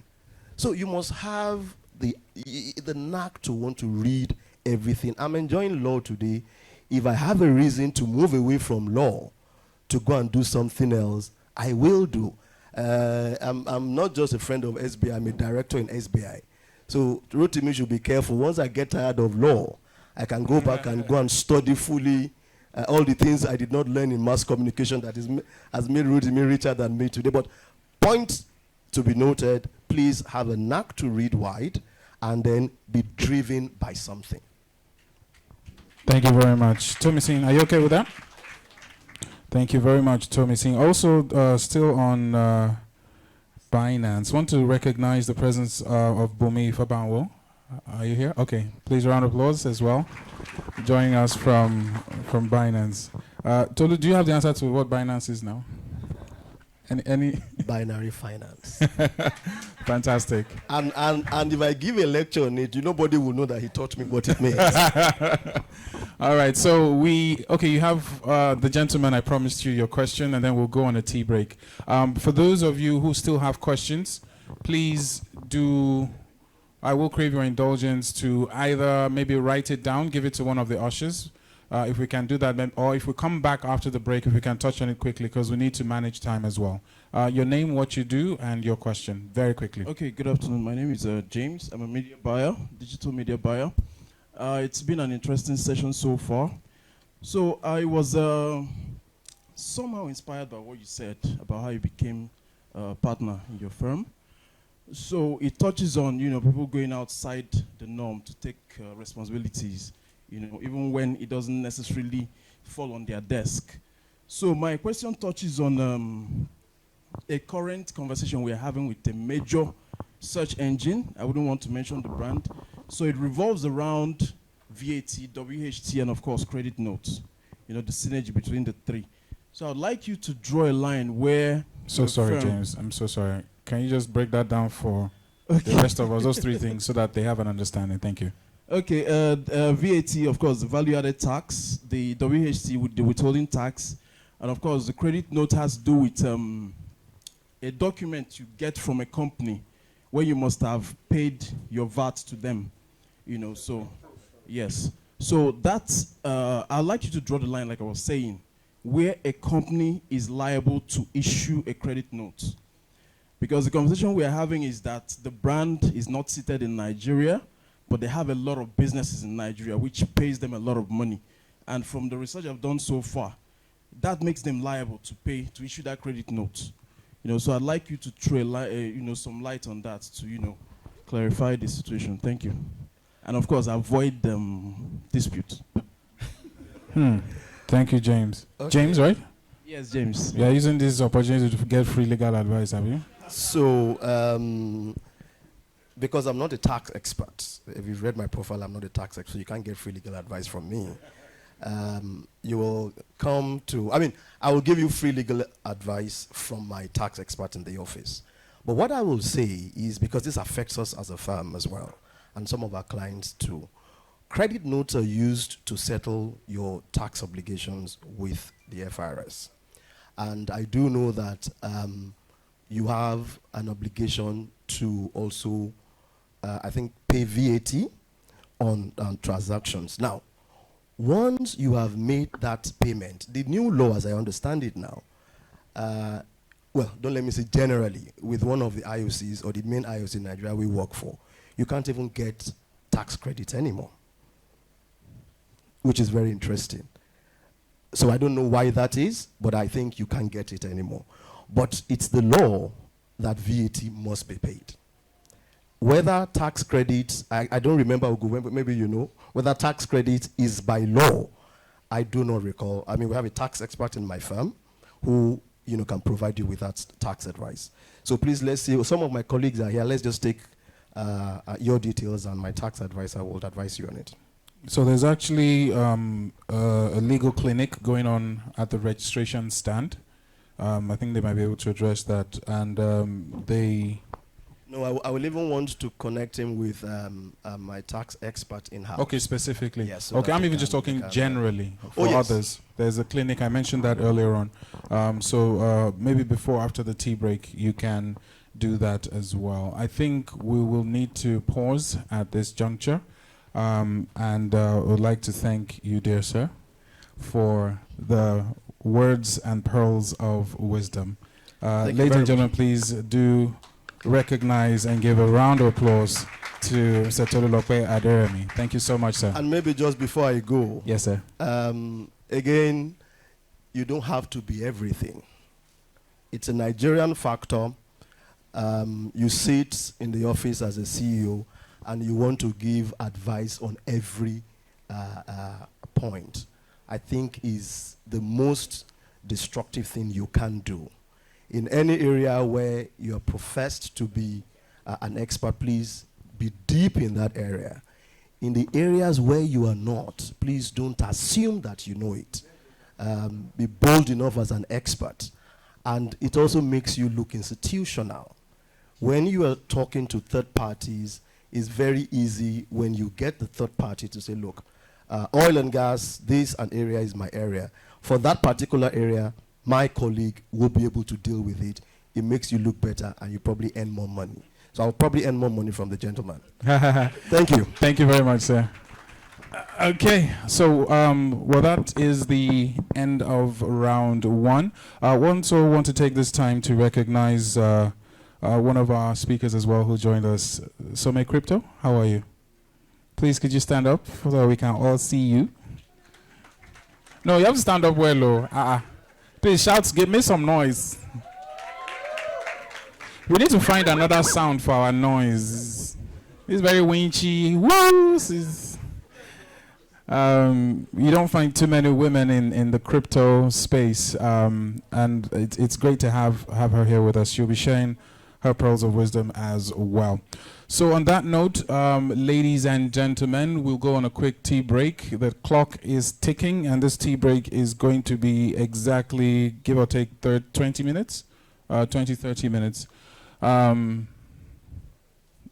Okay, so I mentioned to you earlier on about downloading the Binance app. Have you done that? All right, so get to know as much as you can. We'll have the trivia later on. And also Green Africa, are you following? Okay, don't forget to take the picture. Please, can we display the Green Africa instructions again so that we have that for those who just joined. Those of you online, if you have questions, please feel free to send them as well so we can ask our facilitators. We have a team going through the questions as well. DJ, can we have just some soft music?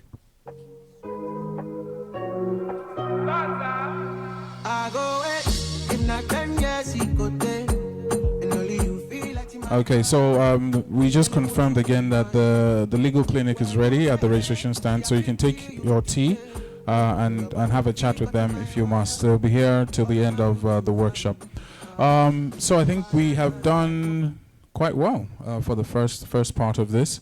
Those of you, first of all the facilitators, please can you be excused for your tea break. We have your tea stand just right here, so please can we give them the room for them to make their way. All the facilitators and the guests, please make your way for the tea break if you are interested. So while they're leaving, I would also ask for those of us still here, how many of you have the tea vouchers? Sorry, the facilitators, you can go now. 1, 2. How many of you have the tea vouchers? If you have, please raise up your hand very quickly. All right, so you guys are next. You're going downstairs to the poolside. So immediately you go out the door, you turn to your right, and you'll be ushered downstairs where you can get your tea and mingle and have a quick discussion. And if you're interested in the clinic, you can go there. This is 1:20 p.m., so we will all be back here by 1:50 p.m. sharp. 1:50 p.m. sharp. You don't know, maybe I might give away some Binance stuff for those who are in the hall. I don't know. I might be wrong. So those of you who have your tickets, where are you? Can you all stand if you have your vouchers or your ticket stubs with you?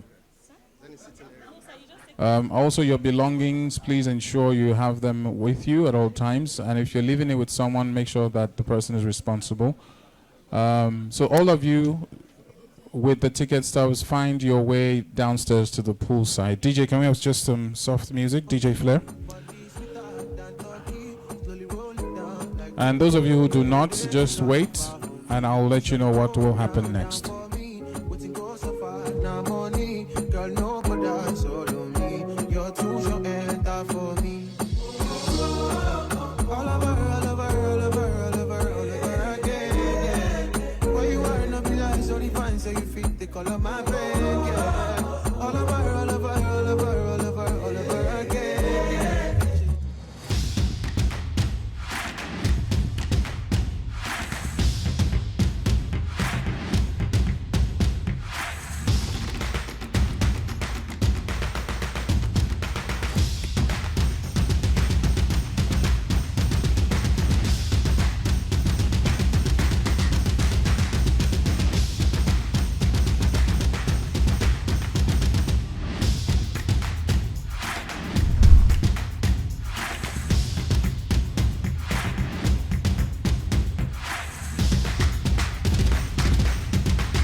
technologies in the world today. The industry has about, it might be even more, over 2 trillion USD market cap, in terms of, asset value and valuation across all of the, industries that blockchain has been infused. There's basically, for starters, there's little or no technical know-how required to get started in the industry. For most starters, it's a done-for-you system, right? Where you jump in, you basically sign up. You don't need to understand how an exchange works. You don't need to understand how the wallet system works, but you basically can control funds inside of your phone. Last year, towards the end of last year, you discover that the majority of people, new people that came into blockchain, came in through different means. Majority of them were students, at least from some of the data we gathered. So majority of them were students. They came in because of the hype, the fact that they could earn quick money and all of that. And majority of them held, millions, hundreds of millions in their phones. And you'd basically not know, right? So there's very easy to use feature in the blockchain. I know it gets complicated at some point, but maybe for starters, it's easy to get on the platform. And there are like numerous earning opportunities on the blockchain. And this is why I'm excited, because if you were not into media, you still have an opportunity to earn. If you're not legally sound, you still have an opportunity to earn. If you are a software developer, there's a lot of avenue for you to make it in this industry. I think my slides have been cut out, but there are like different roles, that exist in Web3. And like a bit of background, blockchain is in the Web3 category. So there was Web 1, there was Web 2, and there is Web 3. So Web 1 was basically static pages where, the majority of people who had access to populating and distributing information were the big parastatals, the big entities out there, right? You could, it was very revered. Information was not always available to everybody. Even if you had like the spoken word artist that spoke, what do you call them? The poets. He has so much up there, but there was no platform to share because he could not have afforded the internet, right? He could not actively participate and contribute his quota to the system. That was Web 1. Web 2, categorizes the likes of Facebook, YouTube, all of these platforms that we enjoy today that are traditional, right? Where it is both a creator and publisher, relationship where, as a creator, let's say you're a skit maker, you can sign up on TikTok and create your skit and get views. So you are able to contribute to the system, right, actively and get some form of engagement. And then Web3 actually now goes further to reward you for your content creation, right? So as a media practitioner, as a media personnel, as an influencer, you do not only have access to a platform, you as well have, the authority to create content on that platform. And then using Web3, you can now earn, from the content you've created on those platforms. So basically, when we talk about the roles, or the different opportunities available in the Web3 space, we're talking about, like what I do for Binance, community management roles. I was discussing with my Leonard boss here. He was explaining my role to me in details. I was amazed. If I had put that in my portfolio, the round of applause would have been much, But there are opportunities like community management, partnership management. We're going to explain them in details in the coming slides. So who is a community manager, right? I mentioned something that you do not require so much technical know-how to jump into opportunities that exist on the blockchain. as a community manager, you should be enthusiastic. You should be passionate about, conflict resolution or avoidance. You should be passionate about, the people. Just be passionate about people. Be a people's person, right? And if you have these traits innate in you, you can basically begin to build out a career as a community manager in the industry.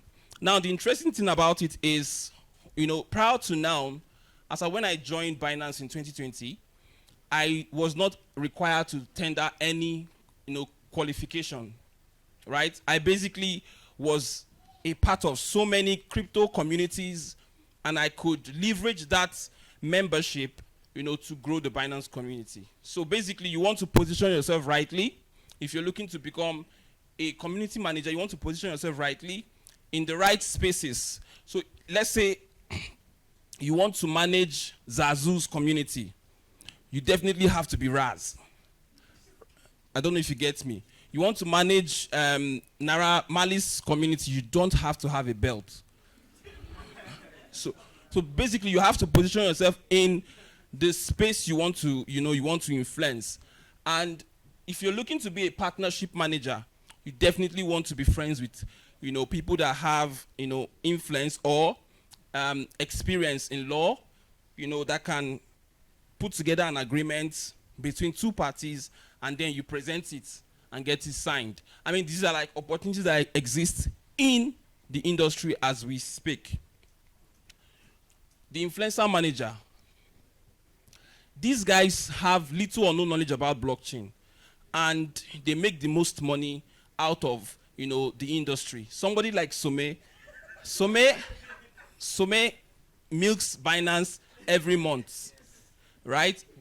Although in her case, she's a forex trader, she's a crypto trader, she has the required knowledge. But I mean, you do not have to know too much, to earn as an influencer, right? And then, if you're a manager, an influencer manager in the industry, somebody like Bumi now manages a lot of influencers, right? So you bring people that can influence your brand, and then you create strategies and agreements that can help you, work with them to grow the brand.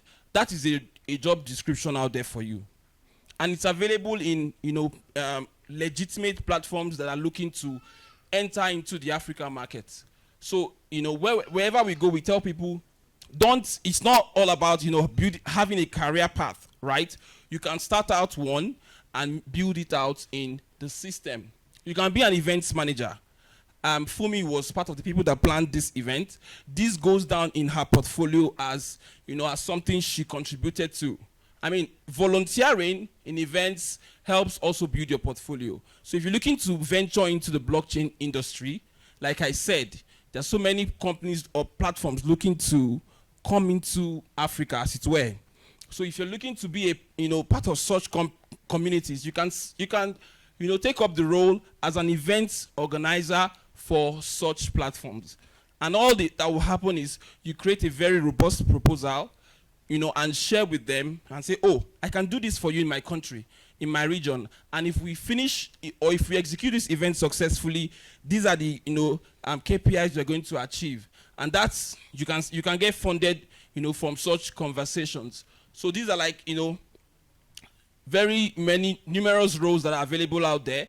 I mean, the other speaker online spoke about, the development roles, right? These are the highest paying roles in the industry currently. But interestingly, they are very, very, very difficult. Let's not say difficult. Let's say they are very challenging to step into those shoes, right?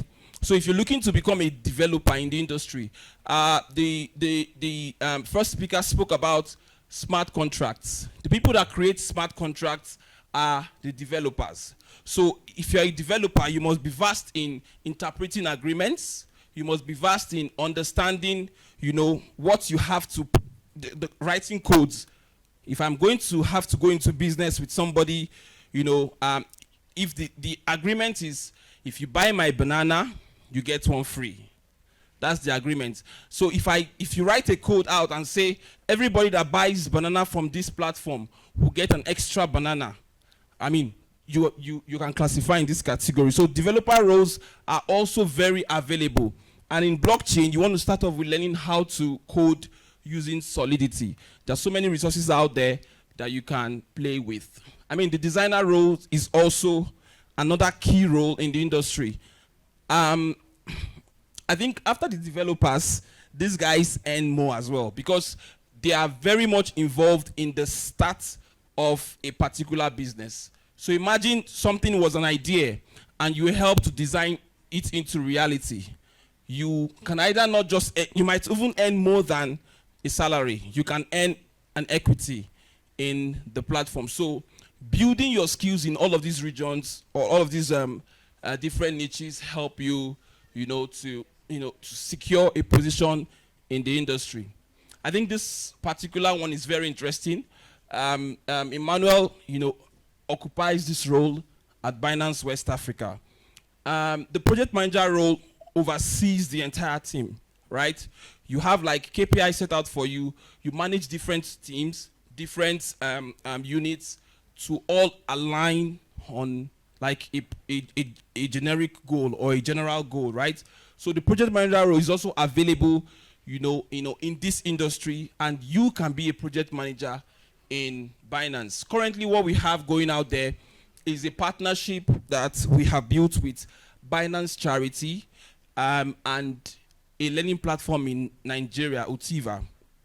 So what we did is we created, an opportunity for 1,000 people to take tech skills, to learn tech skills for a period of 1 year, right? And all of those tech skills, some of them I've mentioned here, are in that category. And within 1 month of announcement, we got over 20,000 entries in Africa, not just Nigeria, Africa, right? So to show you that a lot of people have started positioning themselves, to be able to earn, in the blockchain industry. So what do you have to do if you're looking to, let's say, you're looking to go into the industry? You want to position yourself to become, first of all, a master of the skills you've acquired in the traditional settings, right? So if you handle a camera right now, or if you are in charge of, creating those montages, that's a skill that you can build, that you can offer, as a service, to a platform you're looking to go into. So first of all, master the Web 2 concept, understand what you do traditionally before you delve into Web 3. Get familiar with the key terms in Web 3. Web 3 here just replaced with blockchain. Get familiar with key terms in the industry, right? Learn about, blockchain and cryptocurrency. Take courses. On Binance Academy, we have a lot of courses available, and you can take them for free. So learn about the industry itself. Learn about smart contracts. I've talked about that. Get familiar with programming languages and framework that work well in the blockchain industry. Start working on projects, and start building on the side. Start working on something. There was a question that came about, hacks and all of that. And we talked about, maybe somebody hacked it from the source code. In blockchain, most of the projects are open sourced, right? So you can have access to Ethereum's smart contract, or Ethereum's code. You can create your own code as well. So get onto something, work on something, and possibly also put yourself out there. So improve your digital visibility. I'm not supposed to be teaching on this because you guys would even know more than me on this, how to, just brand yourself out there, put yourself out there. If you do something, if you achieve a milestone, share about it on social media. Allow people to see, and, criticize what you have done, and then take criticism as well. And then opt in, to do freelancing, and also to work for free at some point as well. Okay. So where you can, start your careers in the blockchain industry, right? You can start your career in blockchain infrastructure development platforms. You can start your career in startups, blockchain startups. You can start your career in big tech companies across the globe. You can start your career in financial sectors as well. And then you can start in blockchain legal firms. As we speak today, there are legal, firms that exists to advise on blockchain startups, right? And if you're into law, you can begin to tilt into the direction of advising on tech law and all of that. You can also work with consulting firms, that work with blockchain platforms to execute projects in their region. All right, so I think that's basically it from my side. But in conclusion, there are so many possibilities that exist on the blockchain. You just need to pick a place that you're interested in. Like the speaker said, focus on that area, have like some form of authority in that area, and then put yourself out there, and then you have access to so many opportunities in the blockchain ecosystem. Thank you so much.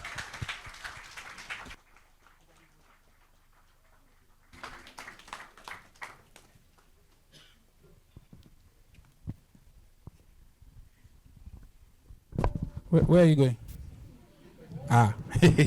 You are the sponsor. You have to answer some question. All right then. Fantastic. Thank you so much. A round of applause, guys, once again to Ben. Clap like you mean it. Oh. This is why we don't like feeding you. After we fed you, you won't know how to clap again.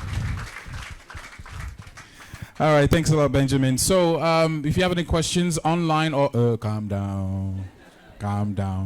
If you have any questions online or here I want to say in the studio, sorry. Here in the hall, please feel free to raise up your hand. Where are you so I can see you? Well, it's okay, we have one. Let me come here to Tim Gege at the back. What's the gentleman's name? Emmanuel. Okay, can you get the microphone over to Emmanuel? Let us know what you do and your one quick question, please, so we can give others a chance. All right? How you doing, Emmanuel? I'm good. You from Lasso? Yes. I love Lasso, guys. I'm just messing around. My question is about the partnership manager role that you talked about. You said it's when friends come together. Is it necessary that they are friends, or they're just two different business partners come together? Or enemies? Okay, I mean, right, like the word implies, partnership. You don't have to be friends to partner. Right? Two persons can come together, have an agreement, but I think that's not the context I was referring to. I'm saying as a partnership manager, you can bring two people together, have an agreement with them, get it signed, get the ball rolling.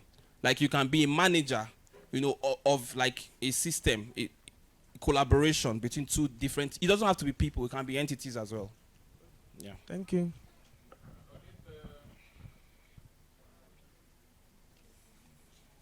Forgive me, I was just in and out of this presentation, but it seems you really did well, Ben. We have so many questions. Or are you guys thinking that maybe I'll give you 40,000 naira? Let's have the gentleman at the back. Preference for those who are standing. No, not you. The other gentleman at the right back. Yeah, you. Yes, you. Your name, what you do, and your question. Yeah, my name is Adegoke. I'm a video content creator. So I want to ask, is there any segment or sector in the blockchain that can help network the influencers with the influencer managers? Is there anything like that? Is there any network or is it a forum or forum to network on the blockchain or like a WhatsApp group? No, I don't know. I don't even know about No, I'm actually serious. So is it that you want to have access? Yeah, that is it. I don't really. I'm not on the WhatsApp group anyway. So I was. Let me rephrase. I'm trying to rephrase your question. Right. So you said, is there any platform where the content managers can liaise with the influencers? Yeah, the content creators. And the managers. Yeah, they can. Is there any area of the blockchain that has? Is there any area in the blockchain system where they can meet? Yeah, they can meet. Man, Ben, over to you. This is you. So you are like okay, you want to have connections with influencers and then bring them together to do business with your platform. He's a video. You are an influencer. I'm an influencer. I'm a content creator. So I'm thinking now to meet a manager or something that can even help me grow more. Yes, so yes. Okay. I get the point. Thank you. So I'll speak generally and then I'll narrow down to Binance, right? So generally, as an influencer, I think your work precedes you. And then it depends on the brand's direction. If the brand is aligned with your idea of influencing, or the brand likes you generally, they can approach you, right? So I think the advice to you would be to position yourself in a way that you seem big before the eyes of the brand. Fisayo is a big man in the eye of Binance, because when he does when he does stuff for us at Binance, it is remarked upon at global level, right? So this is the part where you clap, guys. You have to clap. You can, and we have him here with us at a global level. It's not easy.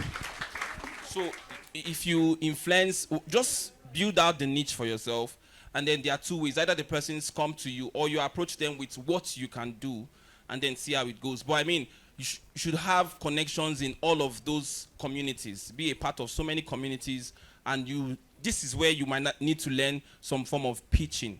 You might need to pitch yourself to them as well. Okay. I think okay. Is that all right? I was going to add, on the Binance level, you can reach out to us. You can join our affiliate programs. You can join our bootcamp. I'm thinking Bumi will speak on all of this at the end. You can join our bootcamp program as well, where you learn to be an affiliate, or you learn to become an influencer, and you get paid as well. So there are a lot of opportunities there. Who said wow there? Gigi. Let's take one more question from there. Since they are our sponsors, we have to give them extra time. Let's take the lady at the back. Good day. My name is Okpala Misoma, last right. Oh my God, wait, I know you have a very nice voice, but we need you to speak up, please. Yes, okay, so my name is Okpala Misoma. Okpelami. Okpala. Oh, Okpala. Yes. Say it with a different and things. No, Okpala. I'm actually an evil lady. All right. And I'm a video editor and a sports pundit on Last Video. So my question is, the last speaker spoke about avoiding conflict management. And under the community manager rules, you mentioned something that you must be able to manage conflict management, carry out something like that. So I want to ask, is there like a similarity between conflict management and crisis management? In the sense that since it all has to do with disaster, avoiding disaster, is there a link? And if yes, the steps taken, are they similar? That's my question. Okay, I think that question is very intelligent. I'm going to allow my PR person impress upon it if I don't do a good job. But first of all, conflict management for us at Binance is around the product. So if there's an issue on the product, then I think I'll categorize that as resolving, conflicts. Maybe let's say product understanding, but crisis management is around the brand. So if there's, like, let's say, there was a time when issues arose about Binance in Nigeria, we had to manage that crisis. But if you have day-to-day issues around support, let's say the product did not pay out, you wanted to withdraw, you couldn't withdraw, that's like trying to help you solve that issue. So we call it, user, issue resolution. More like we resolve your issue. So I don't know if I answered your question, but basically those are like the differences between the conflict management around our product and then crisis management around the entire brand, the Binance brand. Okay, Okpala. Do you want to talk about it? Hey. Did he did good? I think I didn't do a good job. That's why I have so many questions. I'm really sorry. Let's just take one more from here, and then we can, from the front row. Where it seems a lot of ladies. Where are the guys? Any guys?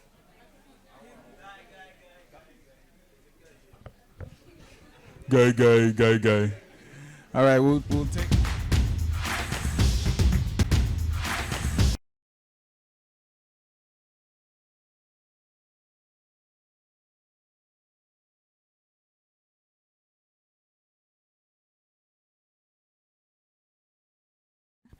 But now, how do I start? I've never had an idea. So now I'm hearing it for the first time and I want to start. So how do I start practically? How do I begin? Begin what? What's your area of interest?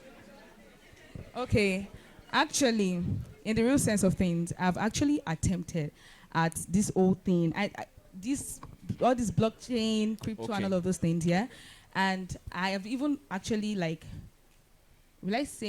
started with Binance at some point, but I got confused because I didn't have anyone to tell me what to do. It was just so complicated, so I just lost interest and I just Sorry, Ben, let me come in here. Olufowora. Yes. Okay. So it helps if you narrow it down.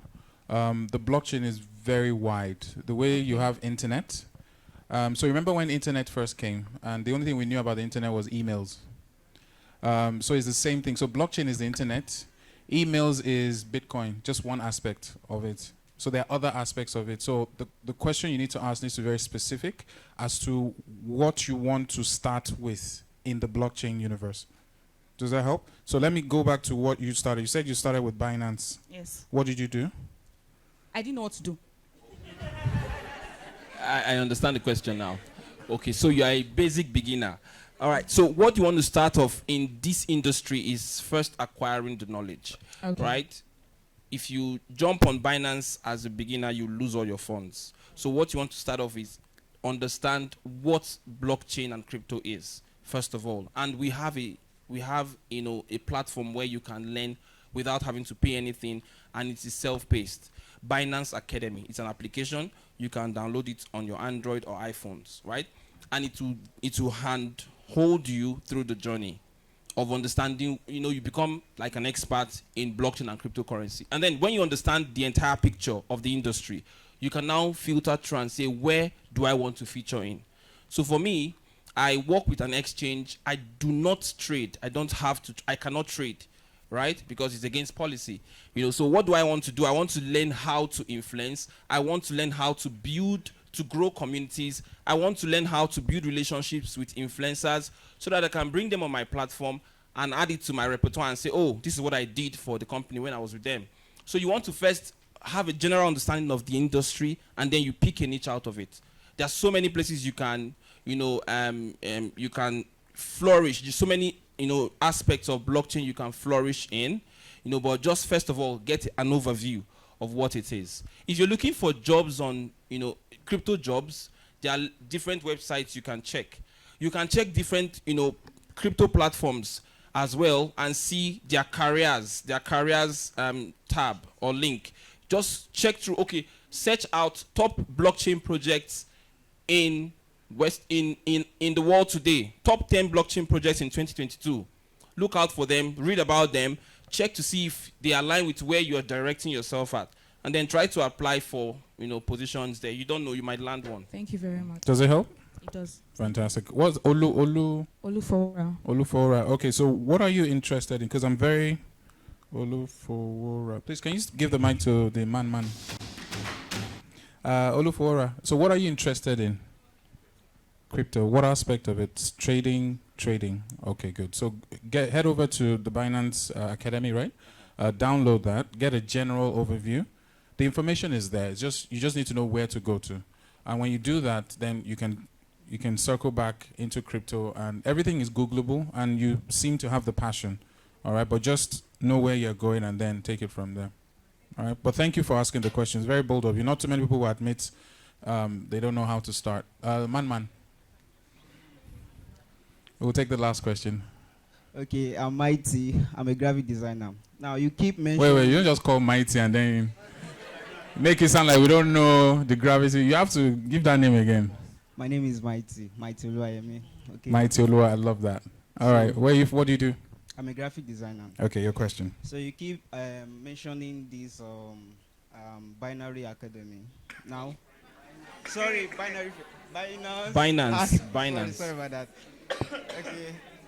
All right, sorry about that.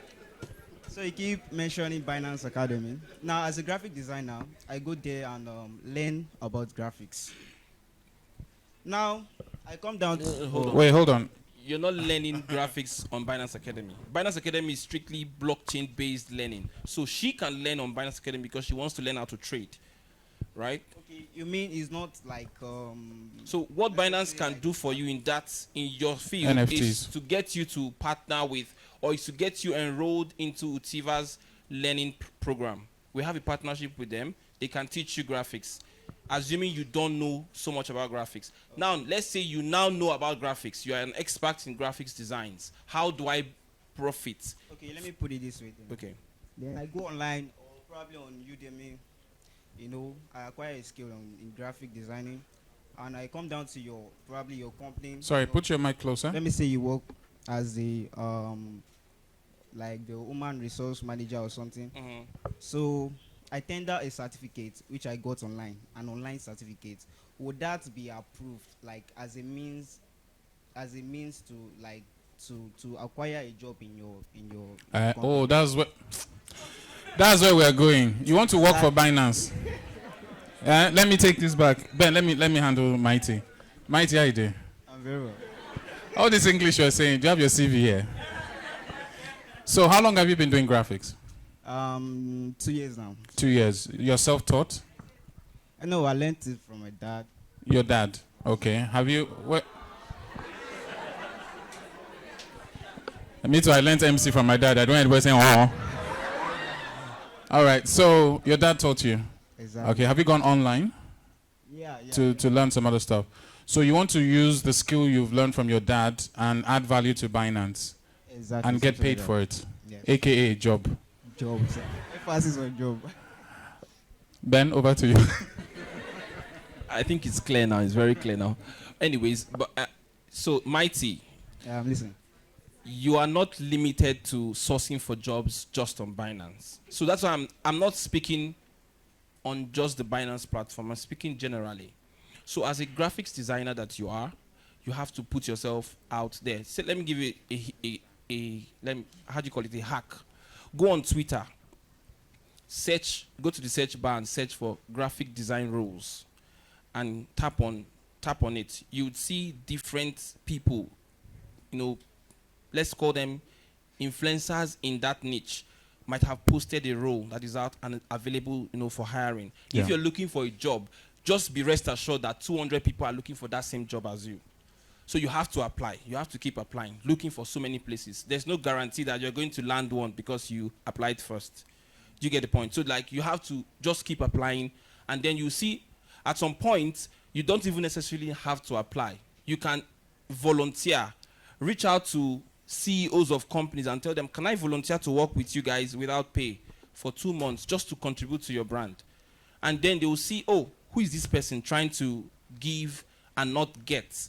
And then let's say you do a good job in the process. I mean, you can land a very solid gig. Mighty, could you stand up just a second, please? So, do you have a phone? Yeah. You have data? Yes. How much data do you spend a month? A month. I don't really do data like that. So let's just say I spend. Is it your data? I'm listening. Just focus on me, Mighty. Let's just say 1,500. 1.5. Okay. Now, with what Ben has said, one house, guys. With what Ben has said, all right. Part of the reasons you come to SBI Media, and I love the fact that he's bold enough to ask such questions, is we want to give solutions as well. So what Ben has said, you're going to do it, and you're going to get back to me before the end of this workshop. So remind me what Ben said. So he said I should go online, for example, like search for influencers, check. Did you say search for influencers? Like in that area. Yes, he said search for graphics. Yeah, they must have posted the work, that is related, and he also gave me an option to look for brand CEOs and give myself in for let me say internship, or no, it's not internship, voluntary service. Yeah, so volunteer for brands and companies. And see where you can work for free and get experience. Yes. Okay? So, first of all, let's give a round of applause to Ben. Thank you so much, Ben. No, Mighty, we've not finished though. Oh, yes. It's very important. All of you that are doing So, what I want you to understand, very quick, because this is because of you we're here, is you have a mobile phone, you have 1.5 data you spend. How much of that time do you use to look for, jobs? How much of that time do you use to offer your services? So I know NFTs. Do you know what an NFT is? Yeah. What is it? A non-fungible token. Non-fungible token. Yeah, so it's like stock, let me say assets.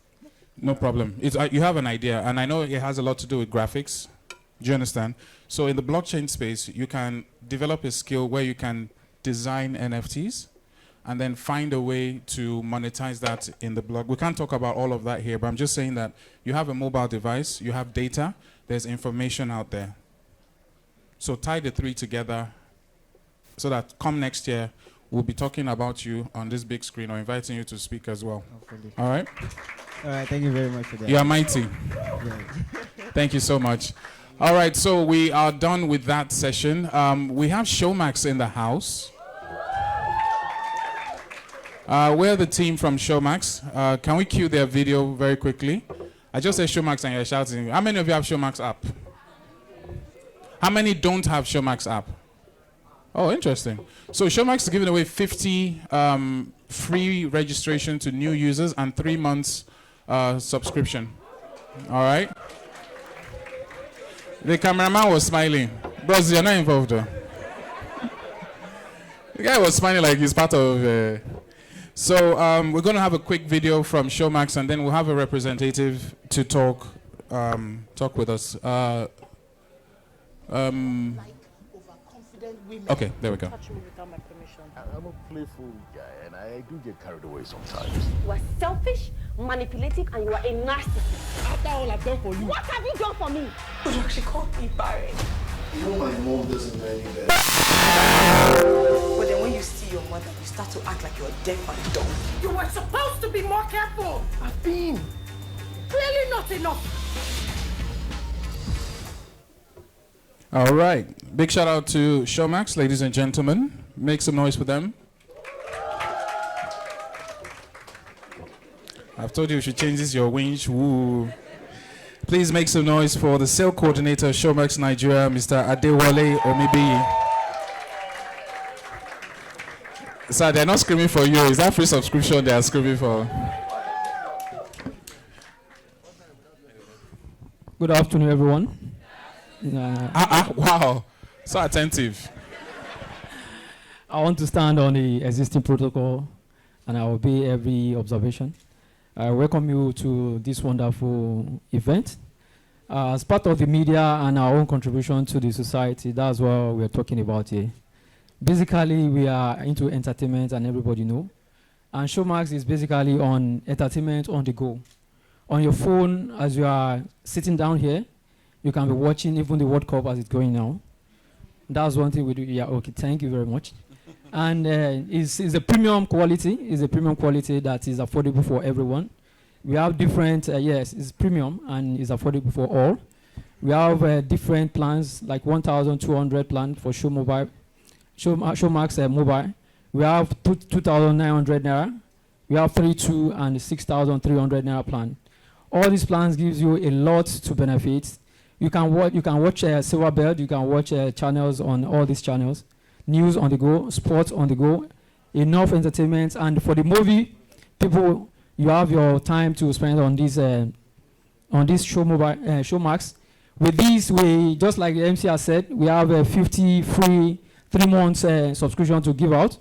So I believe that for the new users, and even the present users that I want to resubscribe, you have all these benefits.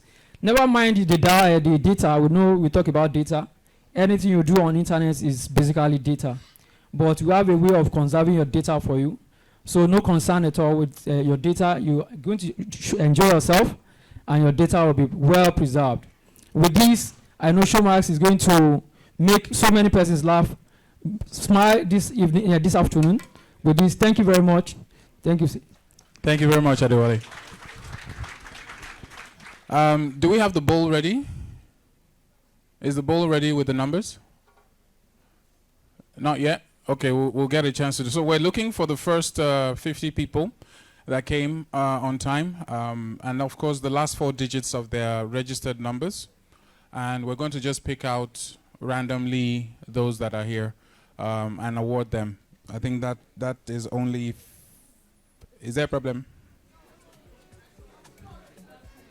What did you say? I won't see you. Why won't I see you? Oh, you came late. Which one? Yeah, short. So we'll keep you posted on that. So, ladies and gentlemen, it is with great pleasure I invite our next speaker. He is a visual storyteller. Thank you. When it comes to finance tech, his expertise is in those areas, but not limited to. He's a producer with over 350,000 YouTube subscribers, and listed as a top video creator by Channels TV Bella Niger. He has a background in economics analysis and brand communication. He's also created a niche specializing in mobile technology, personal finance, and the Nigerian economy. He's an ambassador for MusicBed, one of the largest music licensing companies for video creators and producers. He also possesses a repertoire of awards, including Africa's Influencer of the Year 2022 by the world's largest exchange. Guess what that exchange is? Fantastic. Tech Creator of the Year 2021 at the Trend Up Awards and Tech Influencer of the Year 2021 at the Tech Point Awards. He remains the youngest nominee for the Future Africa Awards for New Media and has a striking resemblance with the MC for the day. Ladies and gentlemen, please do make welcome Fisayo Fusudo. I wanna hold you so tight, coming closer. It's been a hell of a ride, but every single moment. Sorry, I want to take a picture. Whenever I'm broken, you make me feel. We look alike, Abby. So when he's busy, I can be Binance ambassador or something. Wherever you are. Make some noise for Fisayo, ladies and gentlemen. Whenever you're down, I'll be letting you know. I want to be dancing with you forever. You see through the storm and take me as I am. Maybe it's magic anytime that we're together. I make I just love you and hold you for my hand. Hold you for my hand. Hold you for my hand. Hold you for my hand. Over and over again, yeah, my love is burning, babe. Feels like time is frozen and night is for us. We're alone again, every moment's golden, yeah.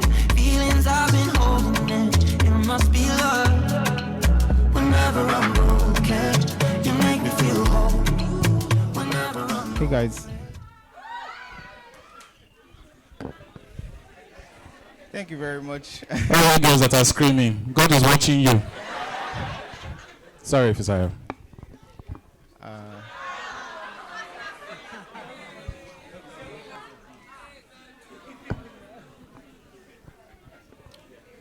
How's everyone doing? Yeah, I actually was supposed to have my session earlier, but I came late, and I sincerely apologize. Today, I want to talk about the power of content creation in the blockchain era, and the tagline is basically how to succeed today and position yourself for success in the future. I would admit that I don't think everybody should think that you know everything. I don't think I know everything, because I think the moment you feel like you know everything is the moment your brain starts to decay. So it's always good to keep yourself in this space of curiosity and feel like, you know, you should pursue knowledge more. With that in mind, let me just tell you guys a quick story about me. If you've ever attended any event I've spoken at, I've probably said this, but if you are just seeing me for the first time speaking physically, in 2016, I took what I would consider the biggest risk of my life. 2016, I was still an employee. I was working for a very amazing company. And this was 2016 Fisayo, very different from this one. And yeah, so I had this big vision that I wanted to start a YouTube channel and reach the world, because I had this belief that, and if you check the trends, it's there. Newspapers, the regular media is kind of going on this trajectory, and digital media is rising. So with that in mind, I had this big dream that I wanted to start a YouTube channel. I didn't know what I was doing, and I had to save up for like 6 months.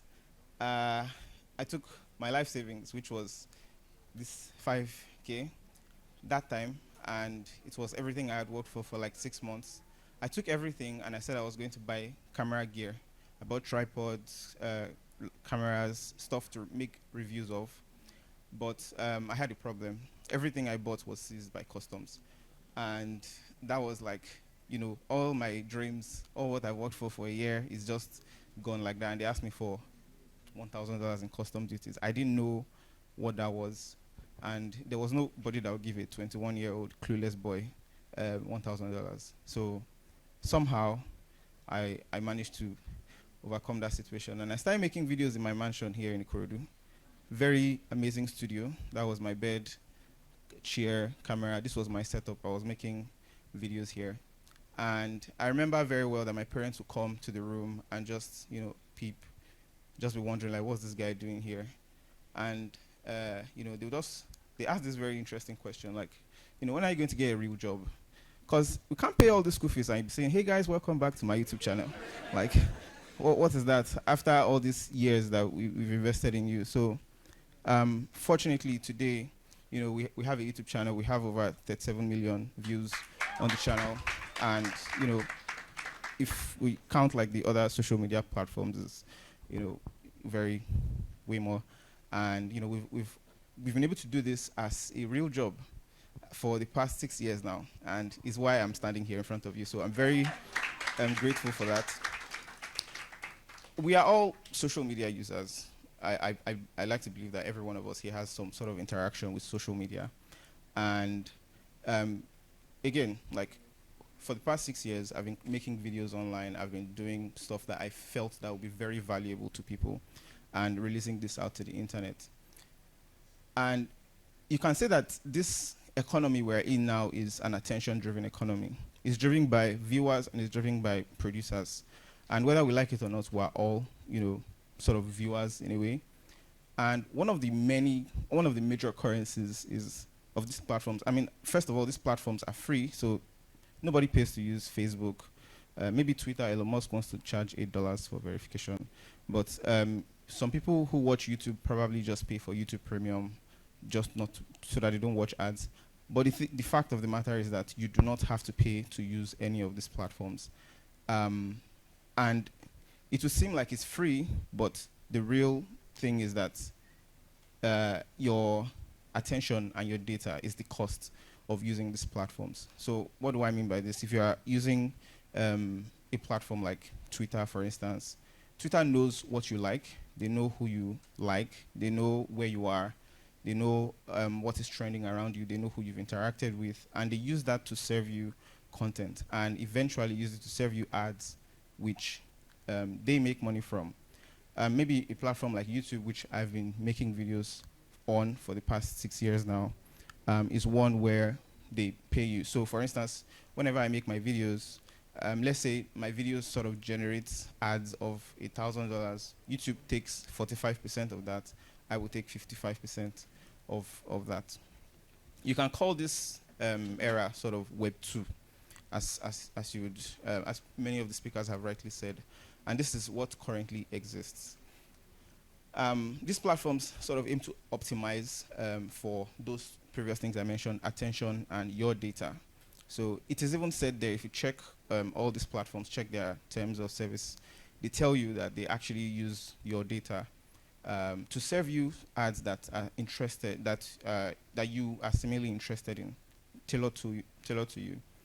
And what Web3 aims to sort of take back is this, you know, ownership. These platforms, your feed, your YouTube feed, whenever you watch it, what you see there is because you were the one that chose, you were interested in those kind of topics. If we move to sort of a newer age now, which is where we are, why we're here, on my YouTube channel, I actually interviewed this person. He's a friend of mine. His name is Mayowa. He's also from Ikorodu, like me, and he is a very prolific artist. These are some of his works, and you know, he makes digital art. I've actually worked with him on for. I must say that before I started making videos, I was a graphic designer. Like Mighty wants to, you know, explore that field. I was a graphic designer for a couple of years, and he was one of the persons that inspired me. This is some of his work. He actually made one picture, a design that somebody somewhere found and was very interested in, and they paid $4,000 for it, and he sold it as an NFT. And that got me thinking, like, this whole world of decentralization can actually help people who, maybe they might not even come from means, or they might not come from anywhere. They actually can be skilled. They can learn a skill, create stuff, go online, and just put it out there, and not have to worry about, a platform that sort of takes a huge percentage of what they can possibly earn. And if we look at this, the blockchain world, there are some very interesting advantages. First of all, the digital identity for the blockchain space is, your digital identity is very unique.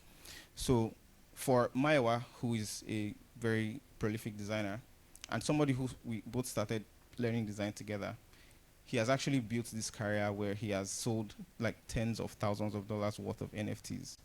And one thing I noticed is that in the blockchain, your like work is unique to you. If you make an NFT, it's just one.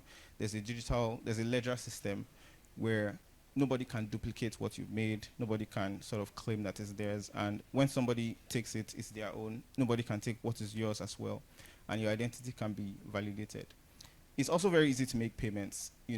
There's this new idea of having streaming, where people can stream their favorite artist's song and maybe own a share of their song, or just own a piece of this amazing person or this amazing piece of work that exists. And also, the other thing is that it's a trust-based system. I spoke about YouTube earlier because that's where I mostly, have 6 years of my career, and I mostly know. And there was this platform I saw called DTube, Decentralized Tube, and what they aim to do is kind of like YouTube, but decentralized. And they want to make it such that for every time you create stuff, you can actually earn money because of how people react to your videos, and not necessarily because of ads. On the other hand, we can look at like things that I'll say are challenges for decentralization. People will say crypto is not stable because decentralization says you are getting paid in a decentralized currency, which is cryptocurrency. People would be happy if the value of their income goes up in cryptocurrency, but they won't be happy if it goes down. Another thing is that centralized platforms still are winning. However, just like Ben said, you want to understand centralized platforms. Binance is a very amazing centralized exchange and centralized platform now, because the user interface is very clear. Same thing with YouTube. The user interface is very clear. You can understand what you're doing. First of all, you can earn in a currency that you can spend, maybe dollars. For decentralization, you can earn in a token, and then you have to convert it to a currency you can spend, which kind of creates a little bit of friction. However, centralization is sort of the middle ground to get to the next step, which is decentralization. But it pays to understand these platforms. I always say this thing that Google is the #1 biggest search engine, YouTube is the 2nd biggest search engine, and YouTube is owned by Google. So it still pays to understand centralized platforms for your creativity, or creating content, if you will, and trying to understand the future. So when I started this talk, I said we want to talk about how you can succeed today and how to position yourself for success in the future. I think there are 3 things. If there's anything I want you to take away from this, my rant, is 3 things that you should note. First of all, money, the definition of money, or one major characteristics of money, is that money is a store of value, or a means of exchanging value. There's nobody that's going to pay you if you don't provide some sort of value. The second thing is that you should try to pay attention to what is going on. Keep your head down, keep your ears down, and just try to understand how the field is playing out. What are the trends? What are the new things? And the third thing I want you to take away is to keep learning. Attend sessions like this. I'm very grateful to SBI for putting this together. Always try to be learning, always try to be improving your knowledge, always try to find, courses or new things that you can take to improve your skill in a certain field. I think that's where I'll end my session. And if you have any question for me, please let me know. Thank you very much. Okay. Okay. Just stay on Sorry. I actually came here more for the questions, so it's fine. So if you have any question, Okay. Sorry, I'm still trying to battle that. No. We do wish you could stay longer, but first of all, a round of applause to Fisayo. Something I need to point out. So 2 years ago when Fisayo was here, his voice was a bit louder. He could project more. Then Binance came in. And now he's basically talking like this, where you don't need to shout too much because the money you make is fantastic. Isn't that right, Fisayo? All right, then. So much love, much respect to you. Thank you so much. And the way he simplifies things is just amazing. Who is our Mighty? Mighty. He started with graphics, so design. And now he's here. All right, so you can do it. We'll take your questions. We'll have lunch next. Or should we skip lunch? So here's a trick question to the ladies. 30 minutes with Fisayo in a room for Q&A or lunch? The moral of the story is that girls are hungry. Good choice. So let me take some questions. I'll take. Let me see. Where are you? Anyone here? Did I hear Uncle Me?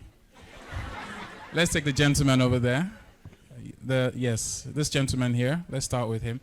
Your name, what you do, and preferably questions that are around the topic, and also to educate yourself more. All right. Okay. So let's go on with that. Good afternoon. How you doing? Thank you, Fisayo. My name is Mide. Mide. Yeah, I'm a virtual assistant. Virtual assistant. Yes. That's a profession. Yes. Sir. No, I'm actually saying that is actually a profession. Okay, so my question is, at what point were you totally convinced that you need to take that risk? That's the first one. And the second one is... No, that's the only one. Okay, just all right, Mide, thank you. So, at what point was I convinced to take the risk for, I don't know, for what exactly? You know when you switched, you said you... Okay, you said...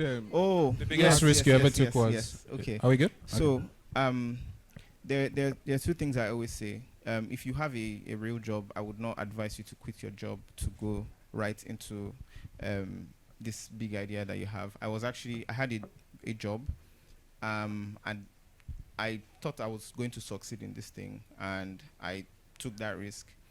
If I didn't have the job, I think I would be a broke creative. And I think the last thing anybody wants to be is creative and broke. So try to just explore this thing, test the waters.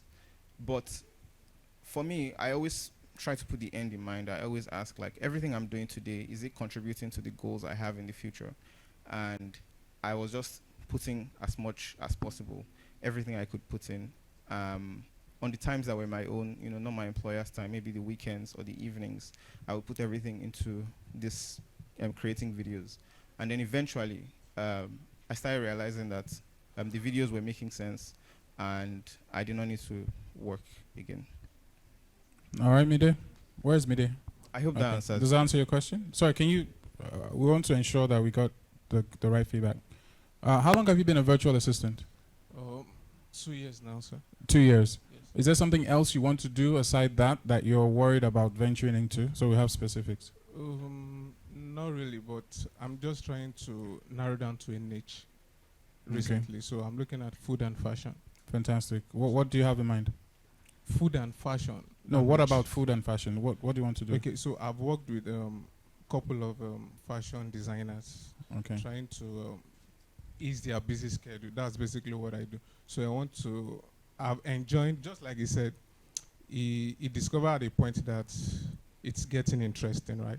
So for me, I think I'm finding it interesting and just want to focus on that, but instead of just generalizing the... So is it virtual assistant in food and fashion? Yes, basically. Okay, fantastic. Well done. Right. Wish you all the best. Thank you. Let's have on the lady there.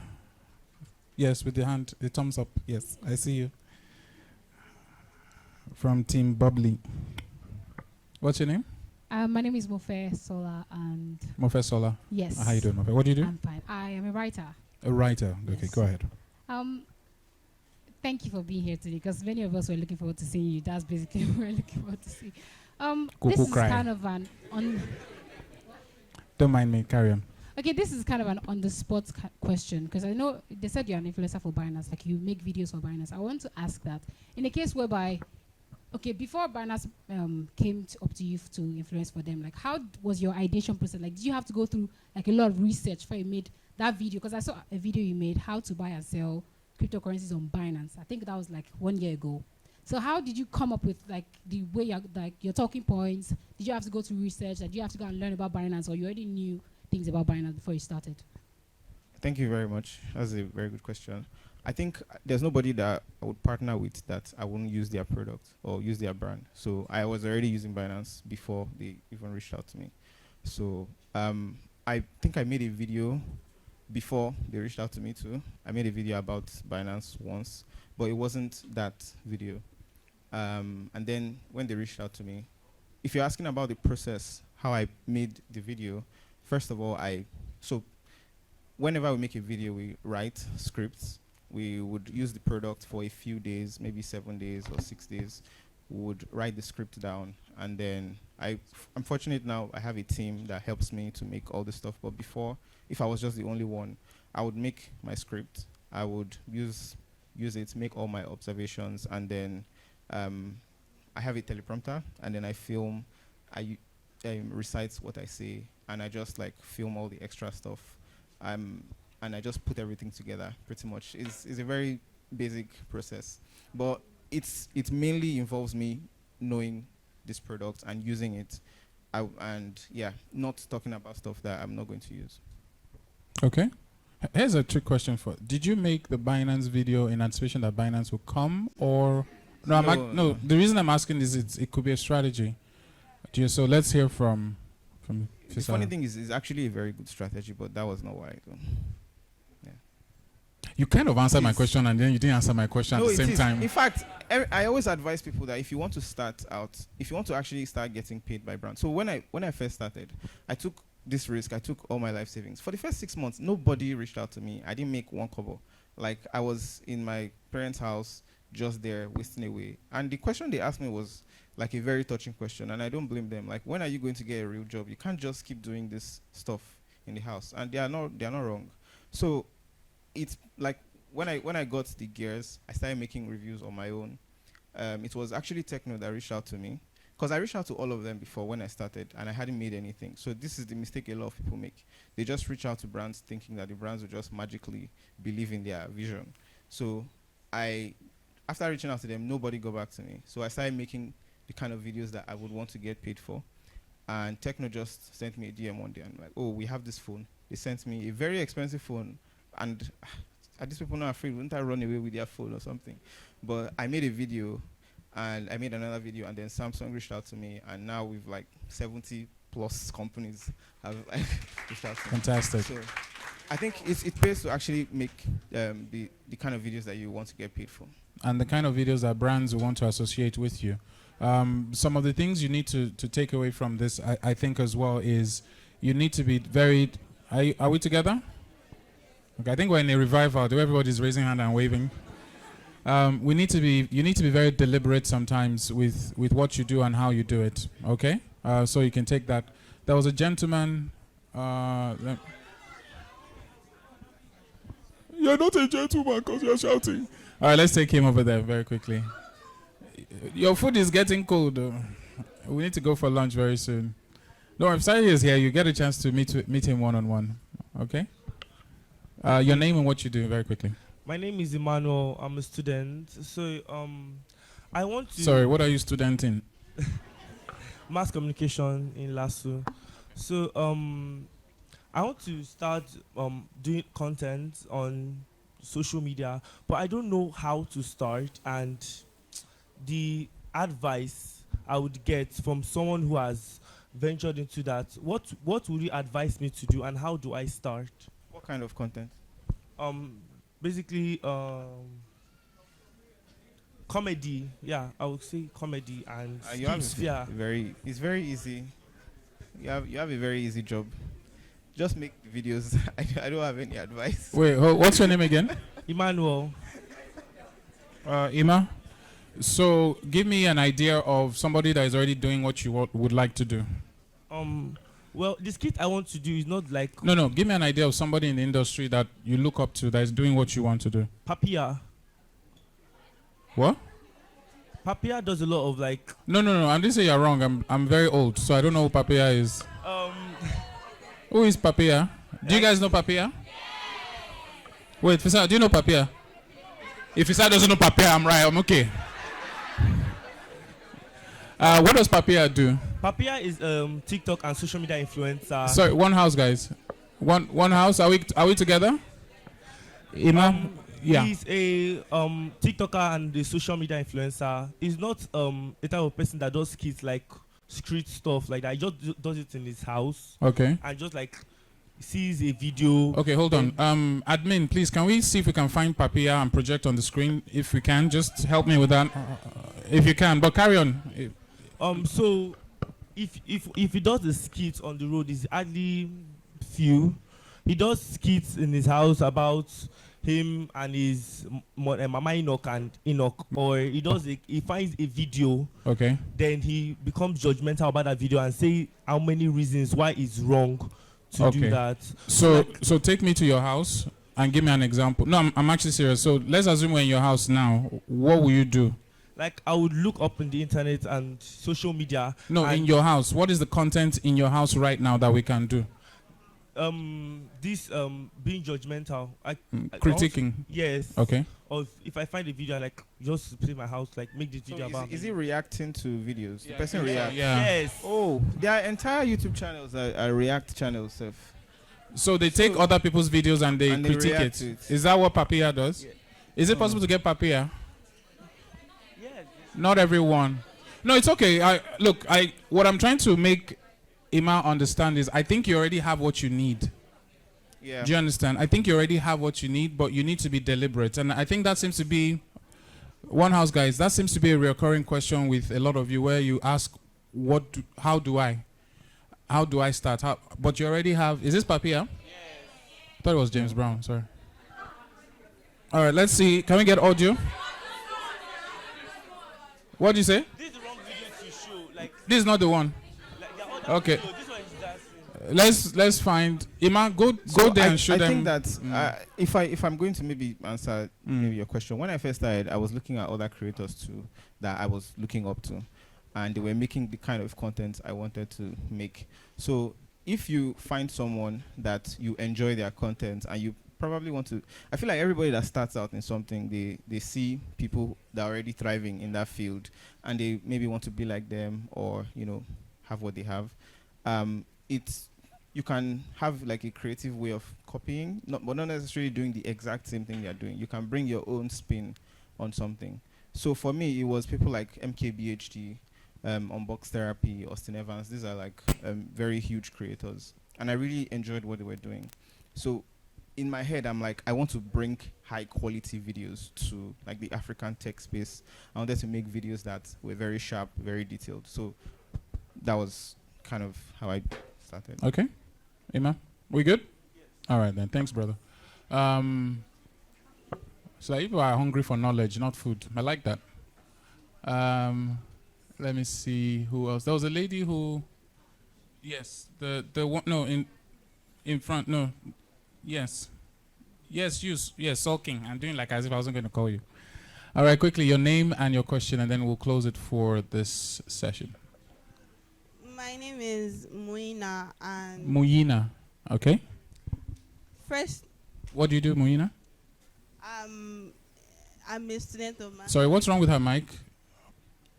Put it closer, let me see. I'm a student of mass communication, and firstly, my question is, there are people that are like, they want to venture into content creation, and probably they don't know the kind of content they want to do, but they feel, let me just go into it because everybody's making money there.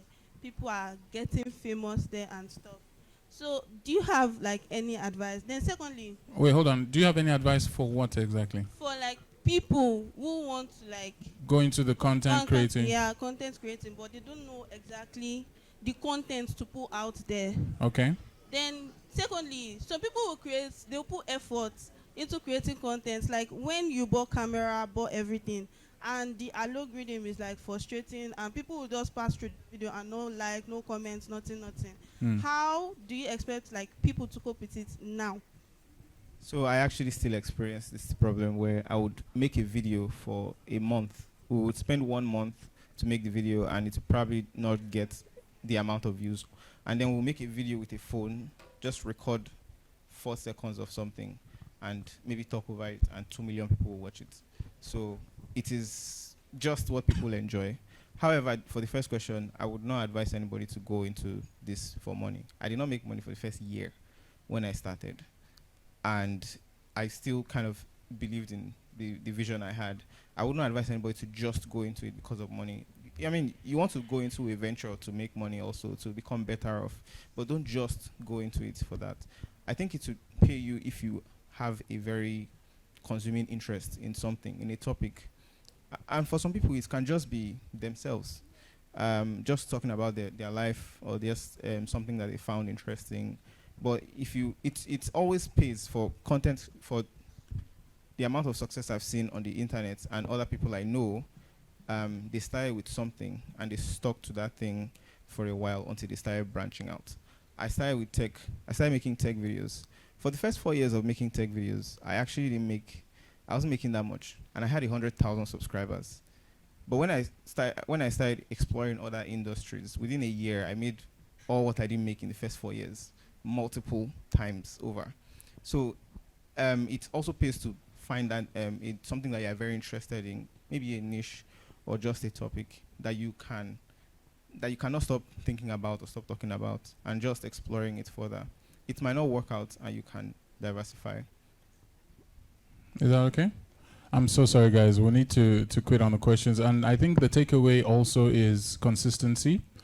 If you start it, it's very important that you're consistent. And this is where in the creative sector and with creatives generally, the building block of whatever they do has to do with the passion and the love they have for what it is that they're doing. There will be times when money will come, and there will be times where money won't come. And how do you know something you love doing? You can do it for free, but you rather get paid. All right, that's how you know you love what you do. So it's for you to now discover that thing and build on it and be consistent. Consistency is always key, and you learn along the way. All right, thank you very much. So a round of applause again. Thank you, guys.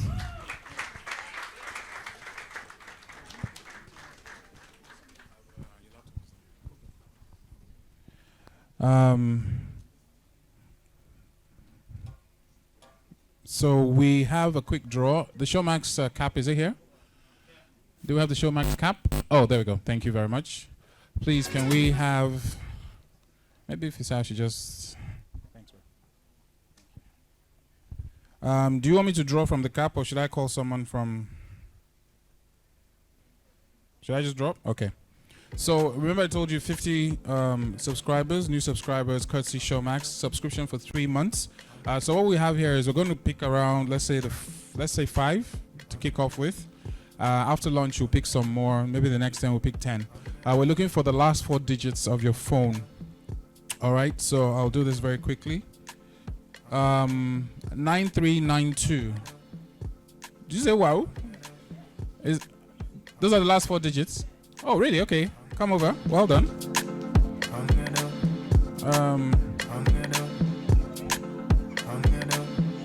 Do you have a Showmax app? All right. Oh yeah, come over. You see in this live how people will just be beefing you. Nobody clap for you. No, come on stage. I didn't say you should go and see Visa. Come on stage, my friend. Is it Showmax?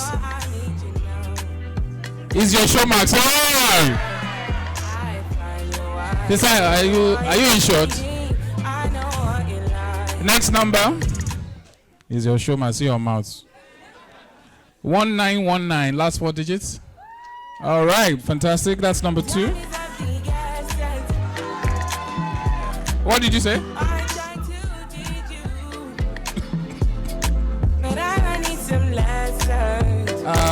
Next one is 3681. 3681, last 4 digits. Okay. Seems they're all ladies. The guys didn't register.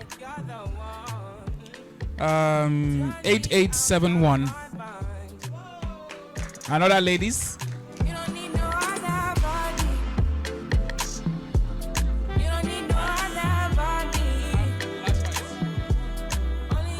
Y'all last twice, all of you. On the stage right now.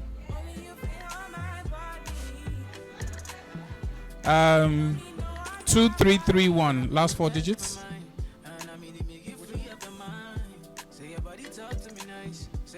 Oh, 3661. Okay, you're here. All right. So move down closer to Fisa. I mean, closer to the end of it.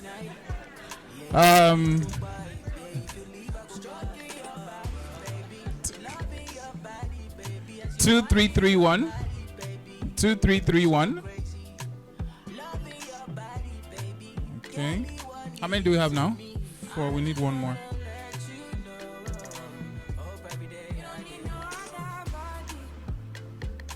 Guys, you default my handle. 3. Now me they pick them. Who said that? No. Once you have your name, you registered now. And when you came this morning, you registered. And don't worry, they have your number. It's okay. 3424. 3424. Ah. Bros, which is yours? Huh? What? 2331. I didn't call 2331. No. Bro, see the confidence which you just walk on stage there. I didn't call your number.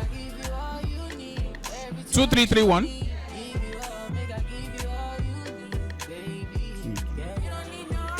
Oh, 2331.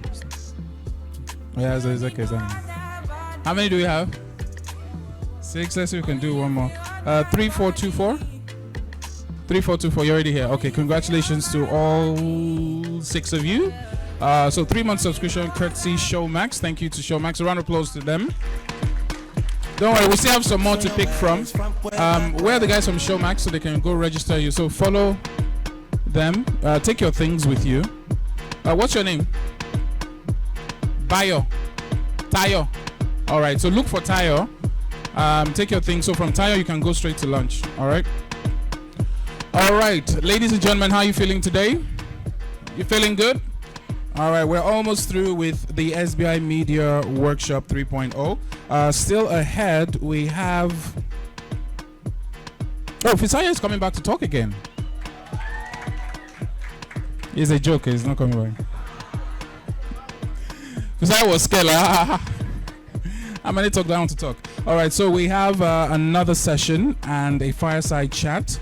And of course, the Kahoot game. The Kahoot game is powered by Binance, where we're going to reward you for your knowledge of the blockchain and crypto. Showmax is already given away. And of course, don't forget Green Africa. Remember what I told you? You need to go out there, snap a selfie with their banner and follow the instructions. Can we have that on the screen, please, very quickly? And we will announce the winners, and presentation of certificates will follow through. So this is for... What's this one for?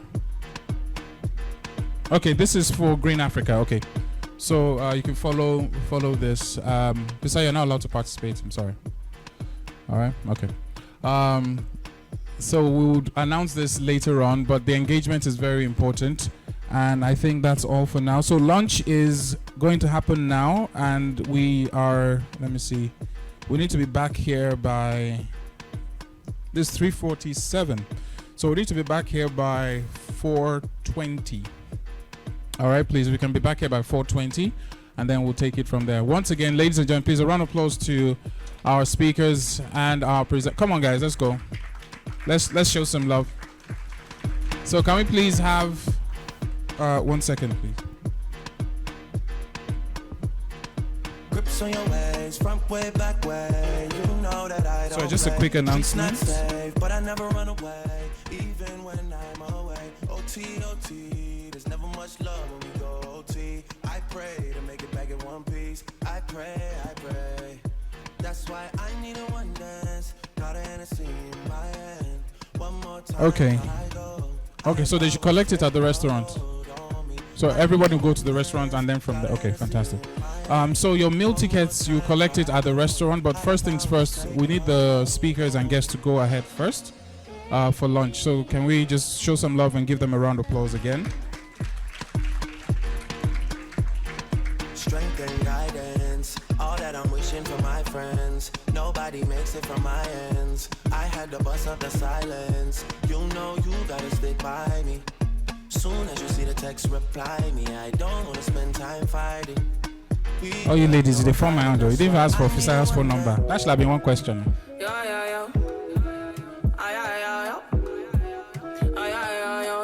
And also, please, your belongings and your personal items, please make sure you have them with you. 1 second. When I come around, Jane started. They all want to keep till the garden. So I put it up and I nodded. Tell me how you like it. Get me on the wheel, I'ma drive it. But they wanna raise up the mileage. Well, I don't like to turn my back. It's all I can give back. May I just try to day my lane. I got the gang behind now. Listen when they call my name. I found a voice within me.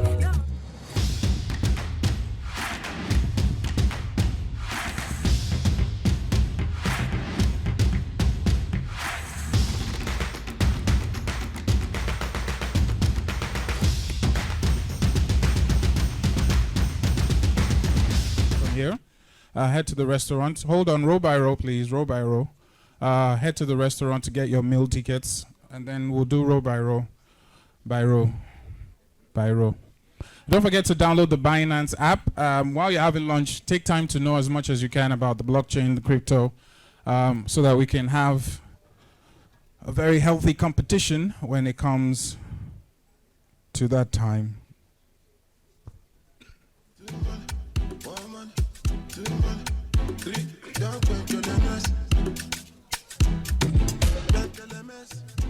Come they move like a disco. One nick in my lolata. Happy boss, happy actor. So never give me ball under. Oh yeah, come take a picture.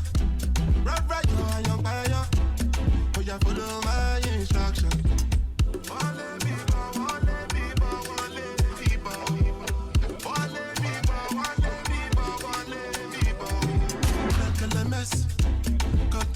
Sorry, please just hold on. Don't rush. Let the line clean up first before you move again.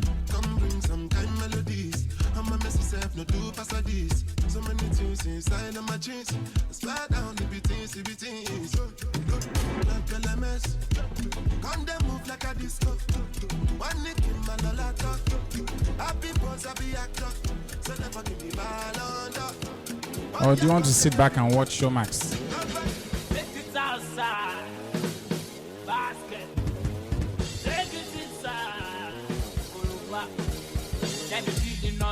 Now then the fans just be with us. I know what I learn, what they want, and I you what go there, yeah. See the money now. The way we know they count the money now. We fully let that bed be on this now. Yeah, she go wale, go do okay. She go wale, go do okay. She go wale, go do okay. She go wale, go do okay. She go wale, go do okay. She go wale, go do okay.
And this has to do with the blockchain space.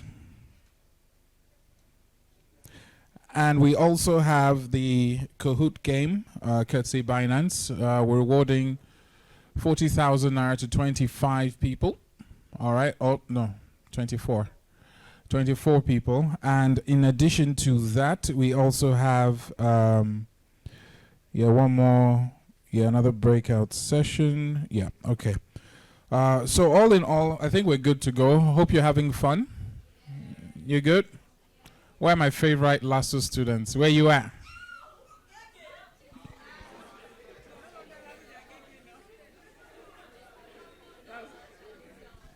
That's the most confused sequence of screams that I've heard. She laughed and screamed and giggled, then raised up her hand. All right, great to have you. Great to have you back. So we are going to call up on stage. He's the founder of Crypto Masterclass, everything and anything you do need to know about the crypto. We have about 5 minutes with the talented Tola Joseph. Fadu Bagbe. Am I correct? Where is he? Okay, there we go. You got me over, you got me over. I can no more pretend, just got on my defense. All right, so make some noise, ladies and gentlemen. He's talking about Africa's blockchain ecosystem, the Binance story. Show him some love now. Doing all the things you like. Thank you, everyone. Hello, everyone. My name is Tola, founder Crypto Masterclass. So basically what I do in the crypto space is education. I teach.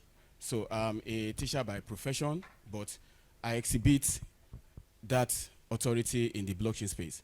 So I just want you all to know that whatever it is that you are doing, because at this stage of your life is probably when you are thinking of, how to make your first 1 million, your first 10 million, your first 50 million, and so on and so forth.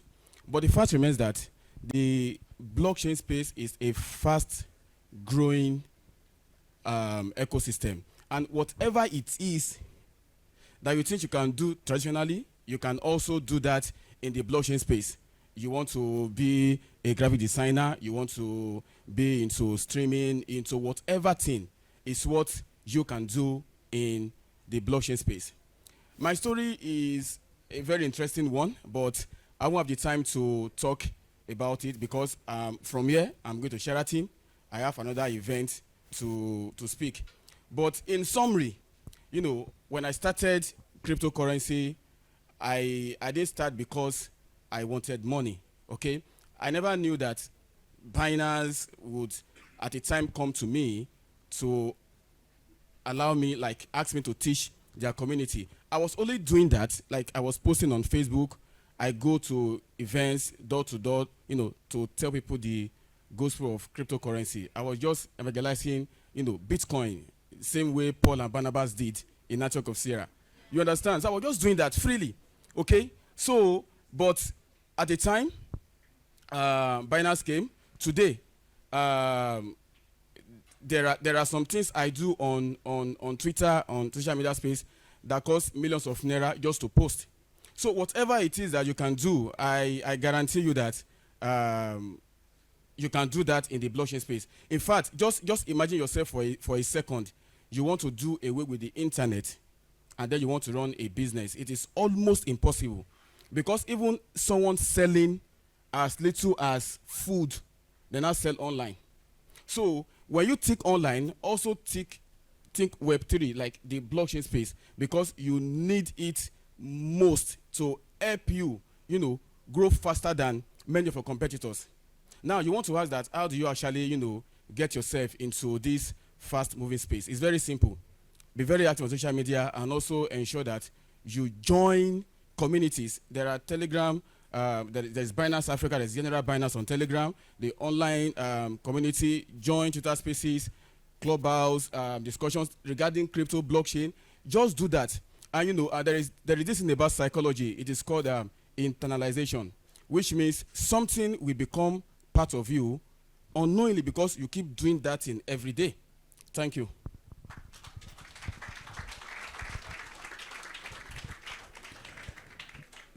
Straight to the point. Thank you so much, Tola. Appreciate that. Okay, so we have next.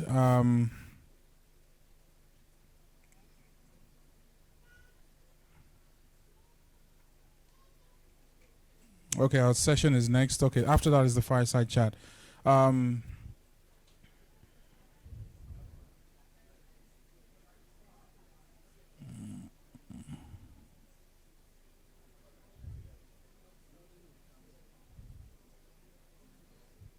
Can we have some music, please, just for 2 minutes? Just want to check something quickly. Just got on my defense. Little things for the end.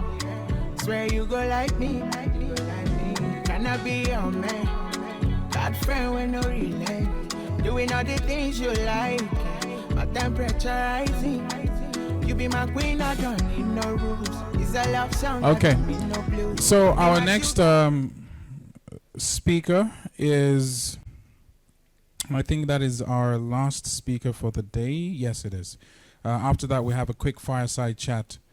So our next speaker has gained extensive traditional banking experience, spending 5 years at the likes of GT Bank, as well as some time opening at the open banking platforms Mono. He's also vested interest in retail marketing, open banking, blockchain, cryptocurrency, and environmental sustainability. Currently serves as affiliate program manager for Binance Africa and is also a founding partner at Ports Connect. He's a graduate of the University of Lagos.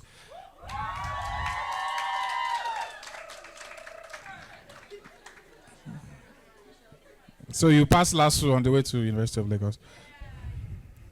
With a bachelor's degree in cell biology and genetics, and also possesses a master's degree in environmental biology from the same institution. He's spoken at global conferences and events both within and outside Nigeria. He's passionate about helping people, young people in particular, discover their strength, and he's very interested and invested in opportunities that will help them harness their potential to achieve great purpose. We are extremely honored and glad to have him here with us. Ladies and gentlemen, please do make welcome Olubunmi Fabanwo.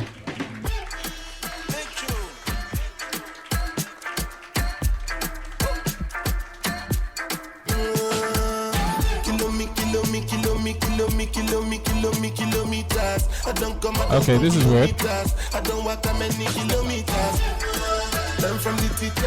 Oh, okay. I was afraid. So did I get the wrong guy? Okay, so DJ, while we wait for a quick setup, so please do not forget, how many have done the Green Africa, the challenge? You've taken your selfie? Let me see your hands up. You're not taking the selfie. Downstairs at reception, where did you do that? Where did you do that? Where?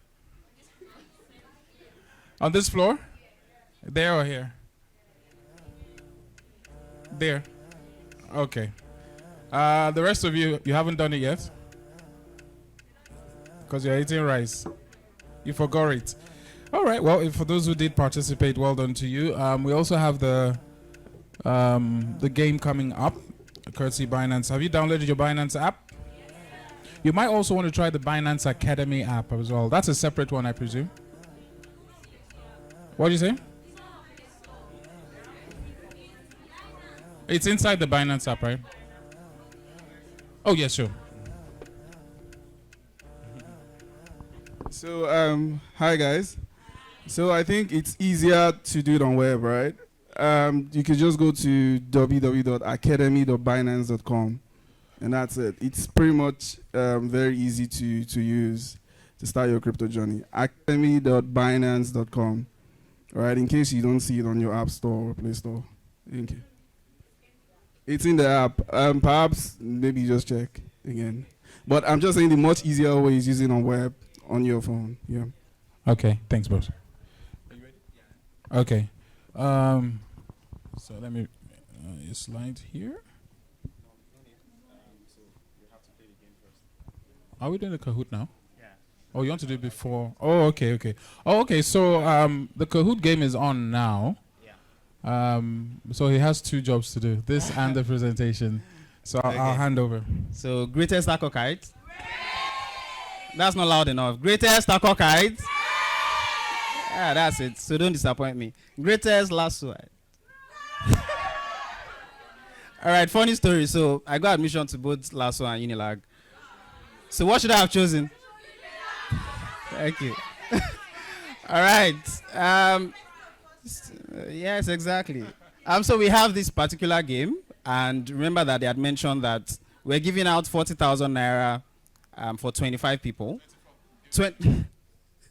24 people, and the game is called Kahoot. So bring out your phones, go to your browser, and type kahoot.it. Look at it here. www.kahoot.it. Fear women. You people have started though. All right, are we there? So go to your browser, type kahoot.it. And the spelling of Kahoot is Ka and Hoot. K-A-H-O-O-T. If you're in, just raise up your hand briefly so we'll have an idea. Yeah, Unilag people are in. Yeah. Please don't cause fight. Somebody almost attacked You've me already during caused lunch. fight. You started it. All right. So as soon as you go to kahoot.it, it's going to request for a game pin. So that is the game pin there. 514242. Can we see that? 514242. Please do away with the weird usernames. Fair women. All right. So this is a very interesting game. We have 10 questions, and the questions are going to be displayed on your phone. So you choose the correct answer with speed. So we are measuring accuracy and speed. Hold your on. phone is using glow. Hold on. Wait, hold on. If you're in, just wait. Please use your real names, okay? The kind of name. When you're Let them registering. use that. They can use any name. However, we'll verify from your yeah. There's verification. Yes. Oh, okay. If you're in, hands up. So we know. All right, good. Those of you that are not in, what's the problem? So we have 87 people. You're not seeing your name? Yeah, because the name is probably down. Yeah. Okay, these are the people logging on. So, guys, listen. Hello. Good. So we have 10 questions, and these questions are blockchain, Binance, and also SBI questions. So if you've been paying attention since the start of the event, I'm sure you do well. However, you have to be very quick when you are choosing your answer, because the leaderboard is going to consist of people that get the correct answer with speed. So kahoot.it, the game pin, and hold on till we start. Can we start? Who are we waiting for? Okay, disclaimer, if you are using Glow Network, don't play this game. I'm serious. From experience, don't play it because you will lose. So if you are using MTN, any other... Sorry, so anybody that has Glow, please beg the person to hotspot. Exactly, collect hotspot. Or ask Fisaya. Fisaya has MTN broadband, 5G. Who's Travis Scott? Who is that funny person? If I slap you, did they whine me? All right, so not to waste our time, I think we just give 10 seconds. Who is in? If you're in, hands up, so we just have a good idea. I think most people are in. We can All go right, ahead. yeah, let's start. So guys, pay attention. Yes, SBI. Courtesy SBI. All right, the first question. 3, 2, 1. Who founded SBI Media Workshop?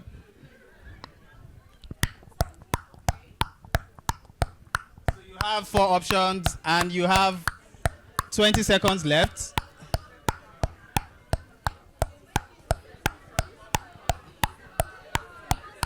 It's slow. I told you not to. 9 seconds left. It's slow, but people say how many people have answered. All right. So the answer to that is Rotimi Bankole. Yeah. So next, please. All of you that chose Baba Wale Wellington, God is judging you. Let's see the leaderboard. Bolu, Travis Scott is doing well. All right. Next Pay question. attention. Next question.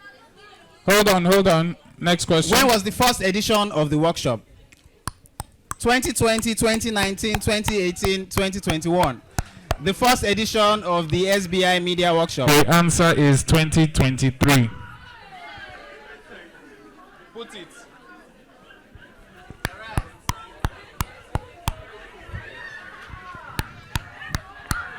Some people are checking Google.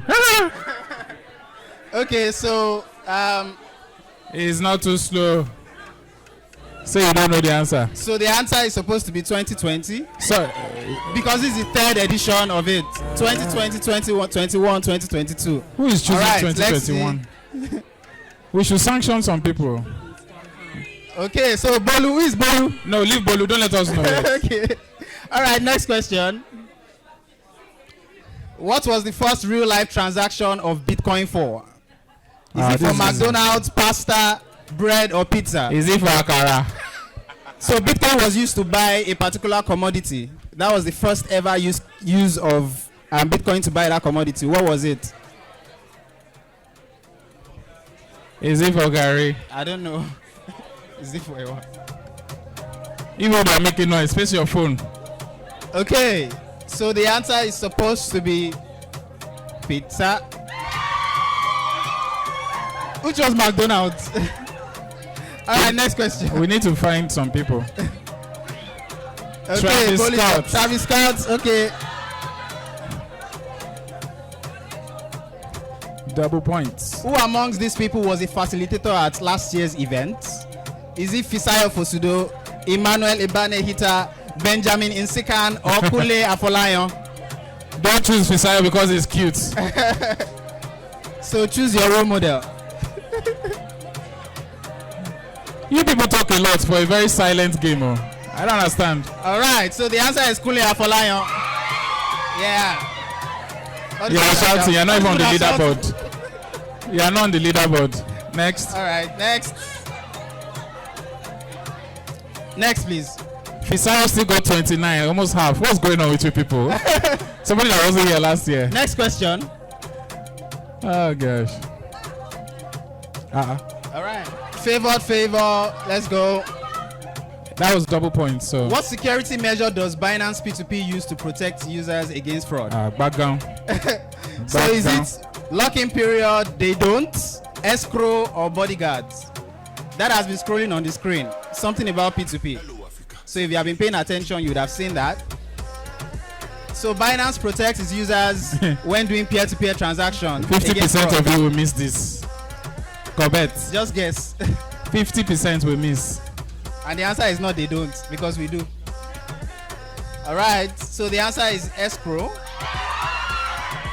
A lot of people chose lock-in period, not bad. All right. Wait, are you guys hugging each other? It's only game. Yes, I didn't see you. You don't use style. I didn't see you. So remember, it's 40,000 naira at stake. What is the name of the first academic paper that described Bitcoin, commonly referred to as? Easy. Bitcoin Script, The Origin of Money, Bitcoin White Paper, The Great Unraveling. Who knows the answer? What it is?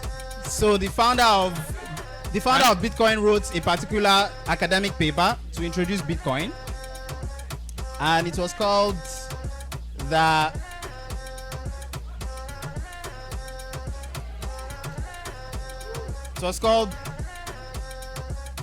Bitcoin White Paper.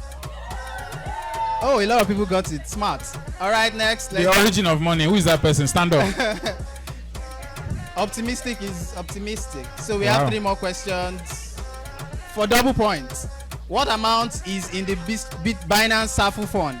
So Binance has a safe fund for keeping in case anything happens to anything. Safu, not Safu. Is it 100 million, 225 million, 1 billion, or $1 million?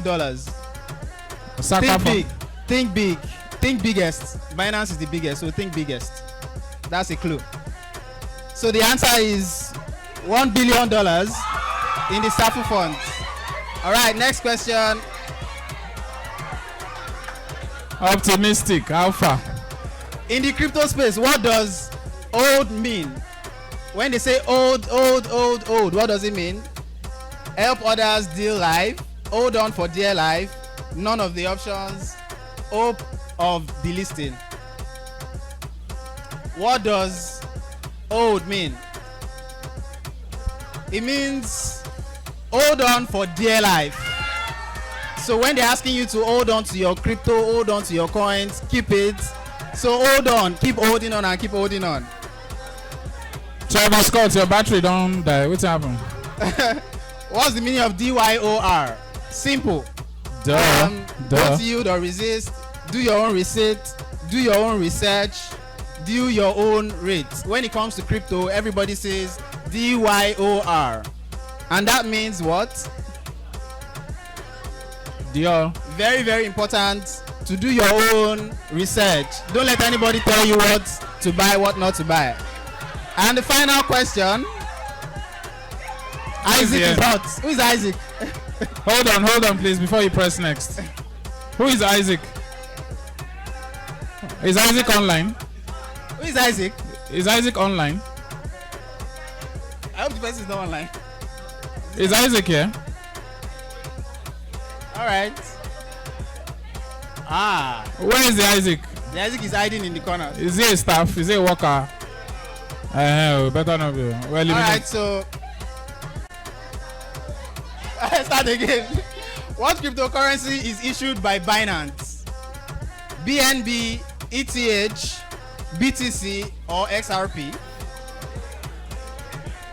What happened? Someone said ETH. Don't listen to them. Do your own research. All right. So the answer is BNB. That's the Binance coin. All right. So let's see our top 5. Number 3, Hassan. Who is Hassan? Number 2, Joe Plush. And the number 1. Ladies and gentlemen, it's Isaac. Isaac. Where's Isaac? All right, and we have 2 runners up, Tochiko and Demi.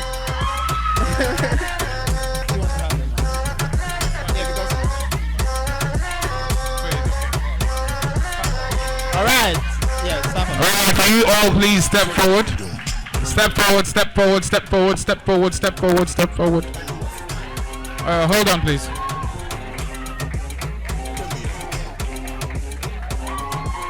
Okay.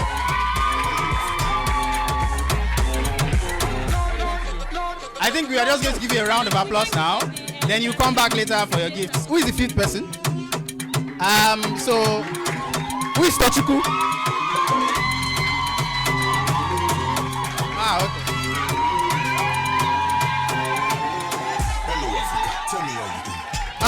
All right, guys. So which one of you attended last week? Is there any last week person here? Is there any last person here? All right, congratulations, guys. So you can go back to your seats. We'll call you back after the event. Thank you very much. Let's clap for them. All right. So congratulations. Hold it. I hope you are going to listen to me with the same excitement. I like giving away 40,000. All right, guys. So yeah. So I'm not going to waste too much of your time because I think Fisayo basically covered. Hello, guys. Please let's listen. I'm about to give you something that is worth more than 40,000. Yeah. Trust me, guys. So I'm going to tell you about some opportunities within the Binance ecosystem for young people like you, for people that like to do. I saw that there's someone that creates videos via TikTok. If you do Instagram, if you love doing these things on social media for free, we are happy to have you on Binance and pay you for your content. Because Binance understands that the strength of any Web3... Hello, guys. All right, good. The strength of any Web3 project or everything in Web3 is community. And the only way to bring community together is by giving them content, letting them understand, giving them education. And how do we do this? We pay people like you to do blockchain content to come up with content for Binance. Maybe not on a large scale like Fisayo. That takes time. However, if you are just getting started, we are happy to have you. So we have something we call the Affiliate Bootcamp. So even if you have 5 followers on Instagram, on Twitter, no problem. We are willing to take you from there and help you become like a crypto influencer. You can become a Web3 influencer. Why we pay you? So you can earn, listen to it, you can earn as much as $300 just for joining. Who is that? You can earn as much as $300. Yeah, chicken change. But yeah, for a start, you can earn as much as $300 with the bootcamp. Just joining the bootcamp, not even knowing anything about blockchain, anything about Web3, anything about crypto. And just Google Binance Affiliate Bootcamp and apply it for that. Affiliate Bootcamp. Binance Affiliate Bootcamp. Google it, and you read everything there. And when you refer, because of course, Binance is a business, so we want more people on board Binance. We want them to have that Binance experience. So when you refer up to 20 people, we pay you $500 when these 20 people do their first trade, when the first 10 people do their first trade. So you can see it's easy. I'm sure a lot of us have on our WhatsApp, we have over 1,000 contacts. Not doing it, okay, you have 200 contacts. Not doing anything. And yes, you do TikTok challenge, you do TikTok videos, free of charge. You just trend on Twitter maybe for a few, you have a few views. But then, why not get paid while doing that? Now, that is what decentralization is all about. That is what we are bringing. So we don't have to wait for you to be top influencer for you to start earning in Web3. So like this, once you get into the bootcamp, we teach you how to become a crypto influencer. We teach you how to become a blockchain influencer, and you start making videos like Fisayo Fosudo. Now that is someone that you could aspire to be like, and is a very, very great example of a crypto influencer, a finance influencer, an all-round person. And guys, I believe that a lot of us can take this advantage and become influencers just like him. And if you don't want to go that route, if you feel like it's not visual content, it's fine. If you like to write, we are willing to bring on people that write too. Because yes, a lot of Nigerians or Africans do not read, but there are other people. The world is global. So there are other people in other countries that you can help to understand more about Web3, about cryptocurrency, and about the Binance ecosystem. Away from that, we also have the actual affiliate program. And this one is more for people that have many followers on their social media. So if you have maybe 3,000, 5,000, we pay you as much. Some affiliates earn as much as $1,000 by just putting out content, just content. By the time you put out content out, we measure you based on the interactions that you've had on your content. So for people that have been influencing over time, and you're waiting for TikTok to pay you, you're waiting for brands to come and call you to influence for them, this is a great opportunity. So come apply for the Binance affiliate program. That's a different thing from the bootcamp. So guys, just go to Binance, type Binance affiliate program on Google. So if you have many followers on Instagram, on Twitter, even on your WhatsApp, if you have WhatsApp TV, if you have a business that has so many followers, please jump on it. And you don't necessarily have to know anything about crypto, because that's what we do. We help you. We teach you about it. And I think that Ben has mentioned a number of things, a number of opportunities that you can find. And remember, I said that you need not have any idea. We handhold you through the process. And again, that is what decentralization is all about. We are decentralizing knowledge, decentralizing ideas and innovations. I told you guys that I'm going to give you something more than 40K. Is it not more than it? All right, so I think I'm done with my presentation, yes? So just speaking about the interface between blockchain technology and media, and I think that Fisayo has done a lot speaking about social media and platforms like that. However, there's a lot more things that blockchain can even do for you when it comes to media. The first thing, and I'm sure people have mentioned this, is the elimination of fraud. So why did we even have blockchain technology in the first place? Because there's so much fraud everywhere. When it comes to media, for example, you have the intellectual property fraud. I'm sure that you know that there are a lot of artists today that have been defrauded that way. There are a lot of artists today that do work of $14 billion and earn only 60,000 naira. I'm sure that you know when Kiss Daniel, for example, had issues with his label boss, and he gets paid 200,000 naira every month. Whereas what Kiss Daniel puts out in terms of streams, in terms of shows and all those things, is his own intellectual property, but then he doesn't get paid as much as his output is. And why is that? Because there are too many middlemen. So you have to pay this person, you have to pay this other person before the artist or the creative gets their funds. And intellectual property fraud is one of the things that blockchain is able to solve in the media space. Another thing it solves is the reduction of cost. So some of us spend a lot of money trying to get projects up, trying to do things. I don't know how much, I think it's about 300 million, it costs about 300 million naira to be able to have your movie on Netflix. I think so. I think it's about that. Is that expensive? It's almost $1 million to be able to do that. And with blockchain technology, you don't need a Netflix. So the power is already decentralized. So I can decide to upload my standard video, my standard movie on a decentralized platform, and you get your royalties paid to you directly. So you do not need a middleman like Netflix to help you to publicize your movies, to help you to shoot your movies on different platforms. People can choose what they want to watch.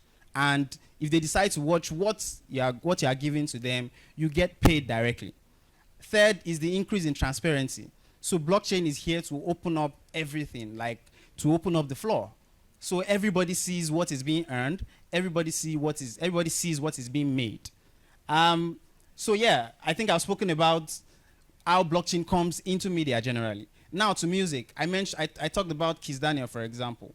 I know that when you stream on Apple Music, I think the artist gets about $0.002 after 100 streams. And I can imagine how much investment an artist must have put into his album to get paid that kind of meager sum. And you cannot also blame the infrastructural company. That's Apple Music, for example, because it takes a lot to be able to bring on your music and to keep the business going. Apple itself spends billions of dollars in advertising, in trying to ensure that it's in the face of everybody, in updating his app. So that's where expenses come from. And from those expenses, they're literally going to give you some of it. I think Fisayo mentioned that he gets paid 55% of whatever he earns on YouTube. And you cannot blame YouTube for taking 45% because YouTube is providing that platform. They are the ones spending so much money keeping that platform called YouTube going on. So in terms of music, I can upload my music or I can put it out as an NFT, for example. And for an NFT, you get your money immediately. You get your money directly from your customers. So there is no streaming platform for you to pay before you get your music out. A lot of artists are able to get their royalty payments right on the spot. And again, that is what blockchain. Guys, think beyond whatever it is that you may have heard in this room. It is going to blow your mind. What the capability of blockchain technology. And you know one thing, it's not vague. It's not a vague concept. There are a lot of young people, even within the Binance ecosystem, they are doing so many things in the blockchain space. So do not think that it is one AI, artificial intelligence, or IoT, something that is vague, that is not going to affect me now. It is already happening now. It is readily affecting you as an individual.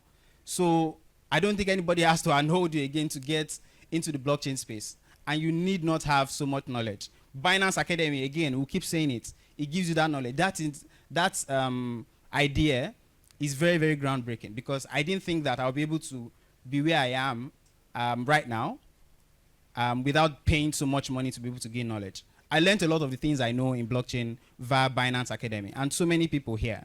So academy.binance.com is a good spot for to get resources. Some of the use cases are streamlined royalty payment, like I've mentioned, peer-to-peer sales, and content distribution. So that means peer-to-peer, that's P2P that we saw, is not only applicable when it comes to crypto, when it comes to money, even in terms of media.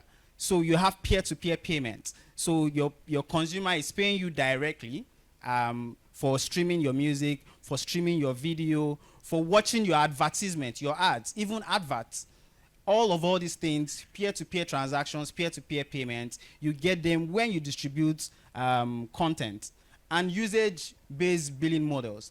And this is where it gets more practical. Now imagine how much you pay. So I pay about 16,000 naira or something to watch DSTV that I do not watch.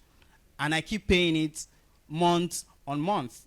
What I only do is maybe watch Super Sports and sometimes Africa Magic when I'm very, very bored and I want to laugh.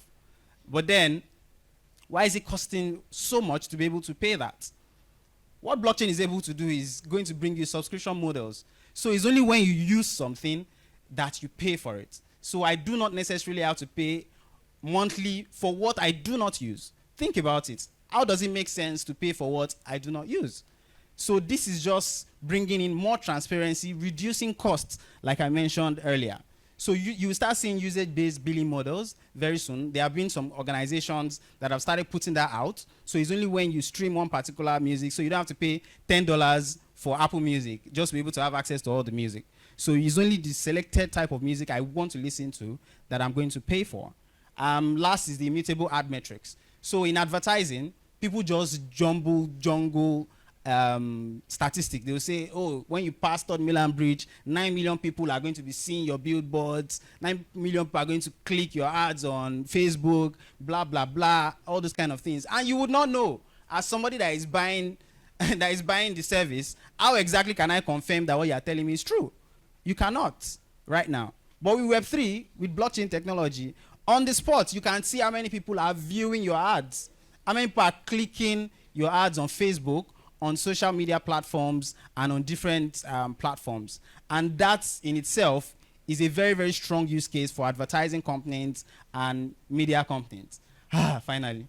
All right, so I think that the effective use of blockchain technology makes the media space more open. It opens it up. It makes it fairer and equitable. So that means that as a creative, I can actually get paid for what I do. I do not have to wait for 100 people, 100 middlemen to be able to make money off my content. And this in itself advances, the practicality advances that change that we have to consume media. And on another note, lastly, I'm going to speak about another opportunity that Binance has for you. That is the Binance Angel program. So we have this particular volunteer program that is very, very interesting. So you can come to platforms like this, events like this, and speak on behalf of Binance, not necessarily being a Binance staff. However, we do not pay you. But the perks are different. So for example, if we are having an event in maybe Paris or Dubai, you may just be lucky as an angel. You stand a bigger chance to attend that event compared to me, a staff, compared to the affiliate, compared to any other person that gets paid. So Binance really, really reveres that volunteer program. Also, if you'd like to be part of that program, you can just Google again, Binance Angel program. You read all about the program and you can get started. I think I've been able to speak about all the opportunities within the Binance space. Thank you very much, guys.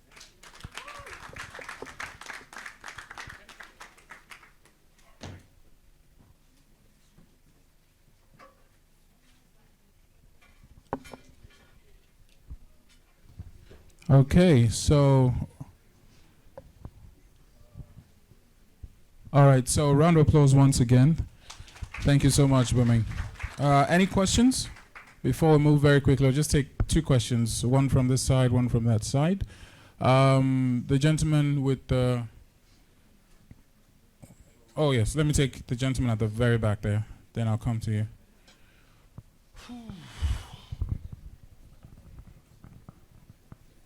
Your name, what you do, and your question very quickly. Thank you. Okay, thank you, sir. My name is Hassan. I'm a product designer, currently transitioning into the Web3 space. I have a question for you, sir. One of the main issues we are having one of the reasons we people are having why coming to the Web3 space is the complexity in the jargon, like the Web3 jargon.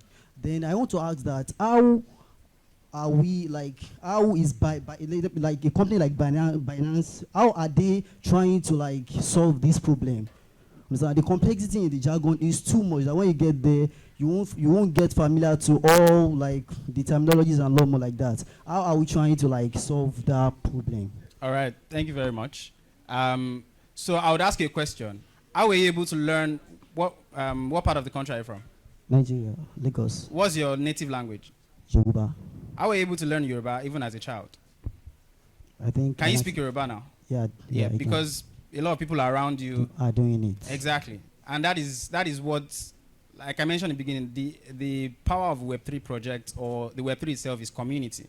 So for you to be in the Web3 space as a product designer, yes, sir, you should join a community. You should follow key opinion leaders there. So what Binance does for us is to ensure that we have space for a lot of people. So Binance currently has the largest Web3 community in Nigeria. That's the Binance. So you can go to Telegram, just type Binance Nigeria. That's the largest crypto community.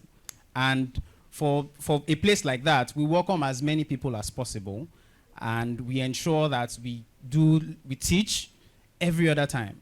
Apart from the online community, we also go out offline. So we have meetups in different parts of the world. If you just Google Binance Meetup on Twitter, or on Google, or type it on Twitter, I'm sure that there's probably a meetup going on right now. So Binance is investing heavily in also ensuring that we are able to educate people. Now, welcoming you to the system, we bring you into the community and you start listening to this jargon. After a few months, it's easy. You catch up with it. That's the power of the brain. By the time you see something that is being used consistently, you catch up with it. Yeah, thank you very much. You're welcome. You good? All right, thank you, Hassan. What is Web3, by the way, for those who do not know? All right. So Web3 is Web 3.0, and that is the decentralization phase of the internet, of service, and of technology. Web 2, you notice that you hear big names like Facebook, Twitter, Google, these guys, they've brought in centralization.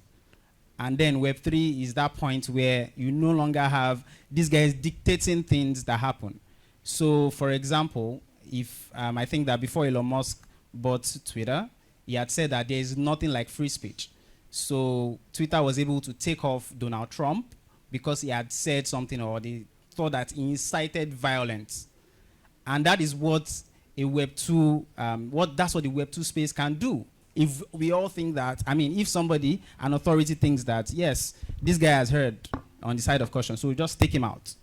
But in Web 3, you can't do that. It's more about community. So that is why I don't know if you know about it, that when Elon Musk was going to bring back Donald Trump, he put out a poll. That is just a simple glimpse of what Web 3 is supposed to be like. So it is community-based. Everybody is supposed to have a say in whatever happens in the space. All right, thank you so much. Another question. Let's take the. Okay, let's from this side. Okay, let's take. You've asked the question before. Anyone on this row that hasn't asked the question? Okay, let me have the gentleman. His hands was up.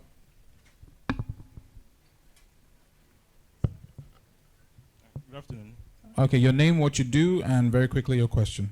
So I'm Joel Odiemi. Your name is? Joel Odiemi. Joel. Yeah. Joel. Okay. What do you do? I'm a movie blogger.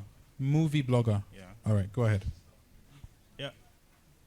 Majorly, we've been discussing more on. Your mic, please. So sorry. Like we've been discussing majorly on closer media and content creation. I want to know if there are other business niche that can benefit the most of using Web 3.0 and blockchain, and if possible, if there's also likely a business niche that won't possibly benefit from using blockchain or Web 3. Okay.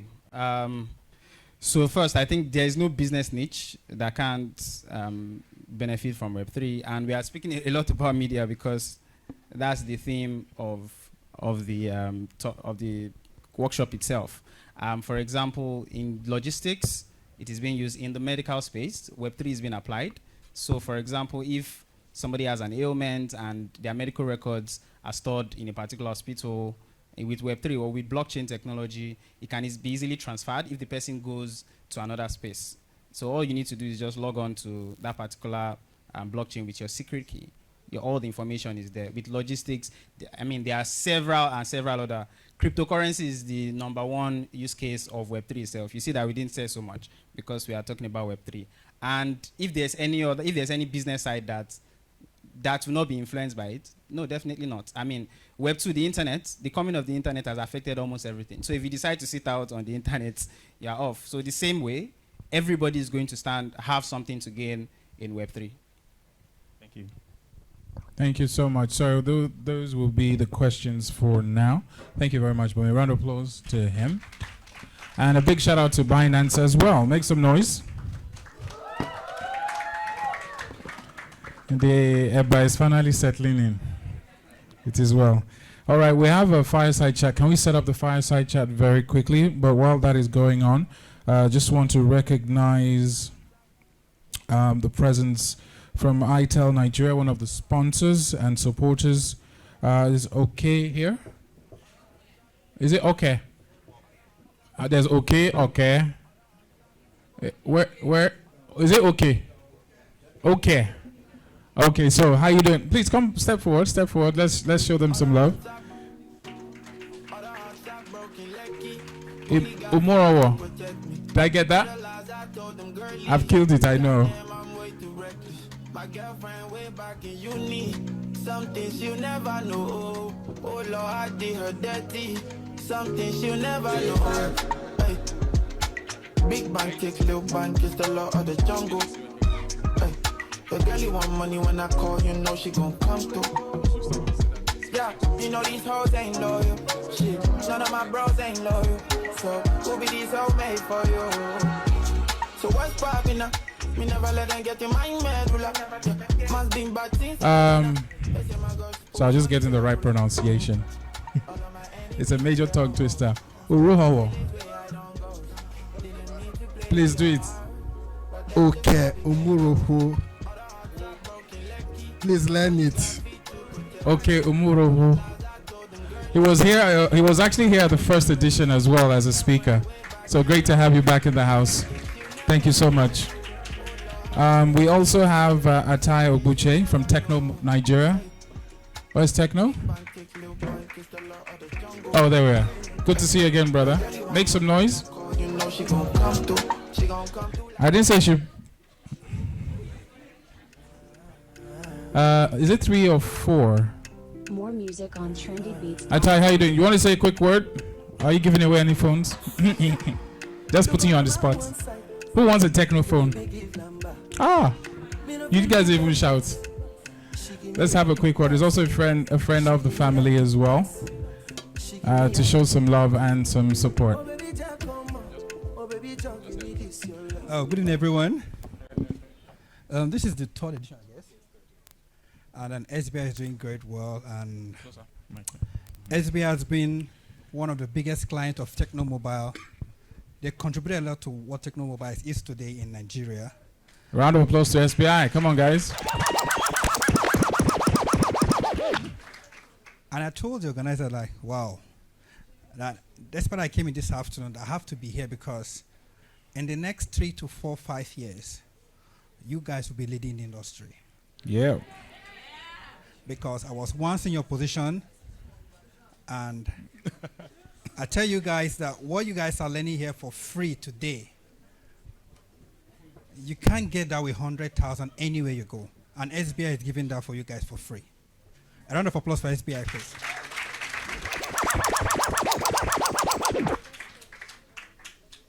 Some of the people that came into that facilitators, it's not easy getting them down. Having big companies like Binance, Fisayo, and I'm really proud of where Fisayo is today, because Techno Mobile gave Fisayo the first official deal when he was even nobody. Is Fisayo here?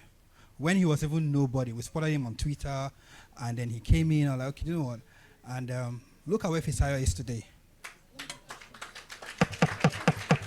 So I know the future Fisayos are in this room, and a lot of people have passed through us, and they are doing very well. You know Eric as well on YouTube. I think the first employment, the only 9-to-5 job he had was in my department, in Technomobile. He left and he started his own thing and he's doing very well. So everybody that is sitting here today, don't think you're wasting your time. In the next 3 to 5 years, maybe you'll be hosting this event. I'll be willing to come. And Techno is a friend of the house. And next year, definitely will be coming in a big way. That's why I'm here today. So thank you very much for being such a patient audience to listen to whatever I do today. Thank you very much. Thanks a lot, bro. Okay, so nice one there. Why are you looking at him like he didn't give away phone? That's why you're not looking at him. Thanks so much, Ata.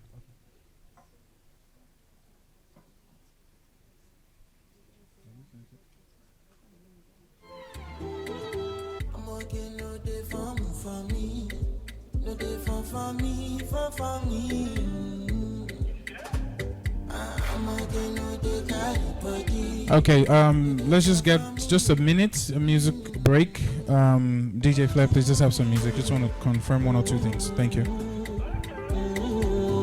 Okay, you know what? While we're waiting, let me just pick some more numbers for Showmax. We've done how many so far? 6. Okay. 5637, where are you? 5637. If you hear a number, just stand up where you are. Congratulations. 6248. The last 4 digits of your number. 6248. 6248 here. Okay. 1125. 1125. If you're here, just stand up. Great. Congratulations to you. 0621.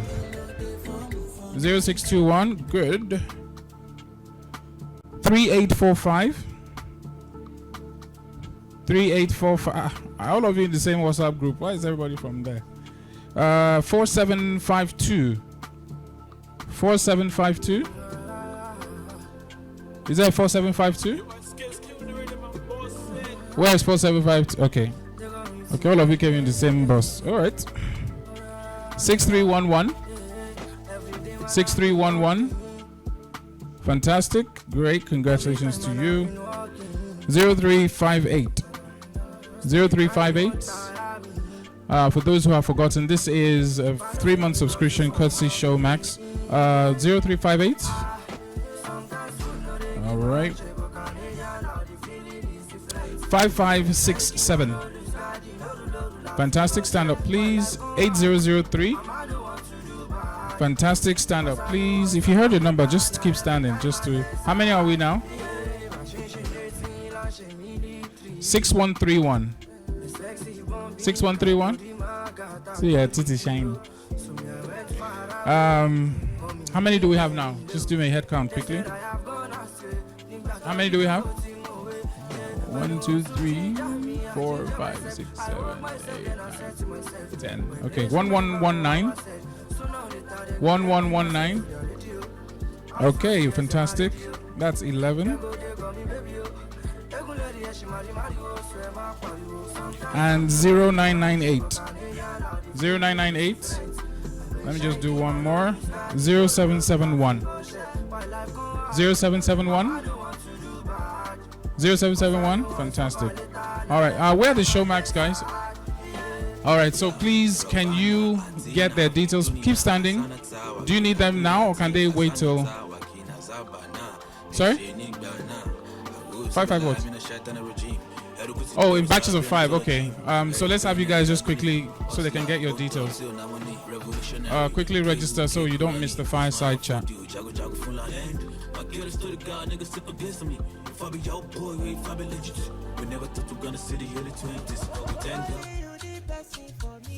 I know nobody matter more.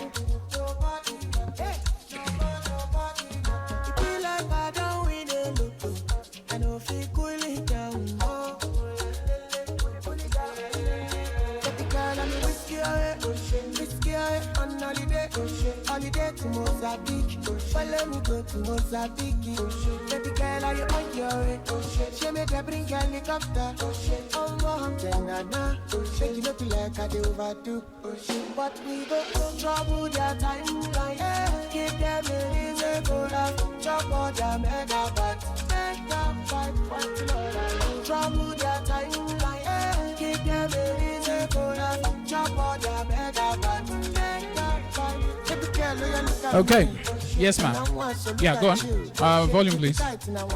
Yeah. Talk to me. It's okay. What's up?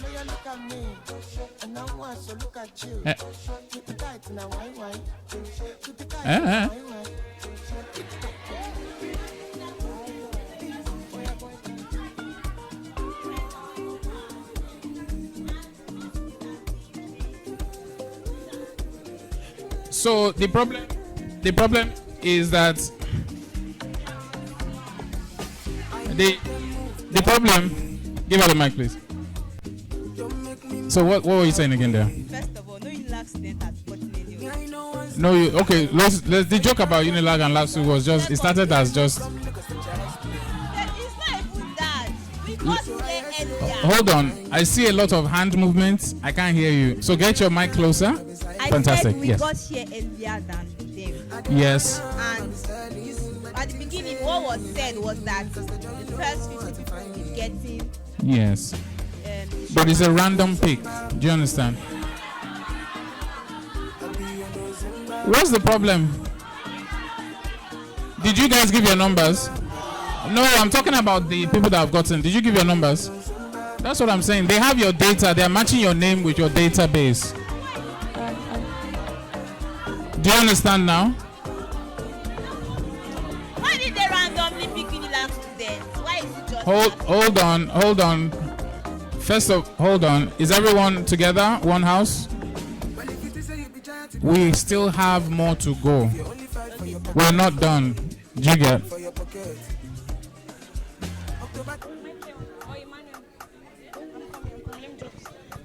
Please, can we have the yeah, please, the organizers, so that I can pick some more. Everyone that you've heard that I called out, nobody wrote, but they wrote their names, and the names have been matched with the database of what is there. Do you understand? All right. Okay, so let's move on very quickly.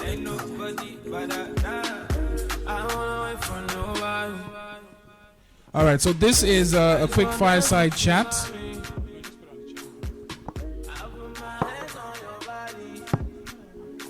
And this is an interactive session as well. First up on the panel, we have a crypto entrepreneur, a pro trader. She kicked off her career as a financial analyst before delving into cryptocurrency markets. DJ, thank you very much.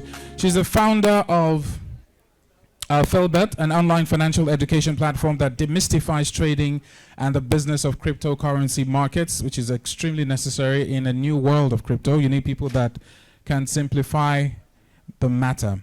Her vision is to equip young Africans with the tools and technical know-how to get into the financial space in Africa as well as globally. She's a crypto influencer and an ambassador for the largest cryptocurrency trade platform in Africa. And what is that platform?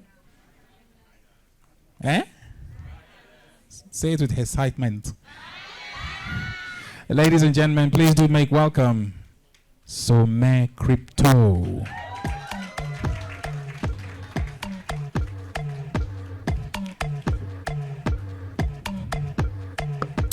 Next up, PR Sorry, the light. Oh, hold on. So can we get on to adjust the light, please? Maybe it should face up. All right.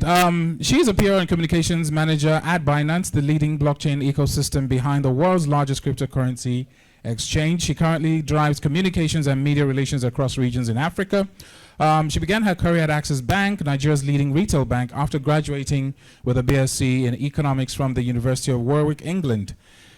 Since then, she has led growth at Backdrop, an app and social network that lets people find and share beautiful spaces around the world. When not working, she lends her voice, time, and resources to the advocacy of women's rights, volunteering at organizations aimed at promoting equality for women. Ladies and gentlemen, please do make welcome the PR and Communications Manager at Binance, Chidubem Emelumadu.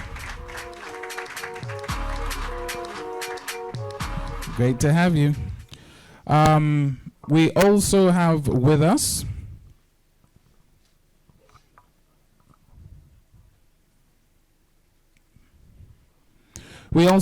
a marketing director and acting director at Binance West Africa. He possesses over a decade of experience in marketing, product branding, and partnerships, both locally and internationally.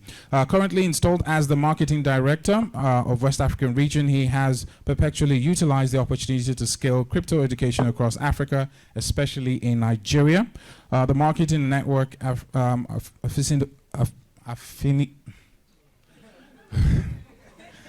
it's been a long day.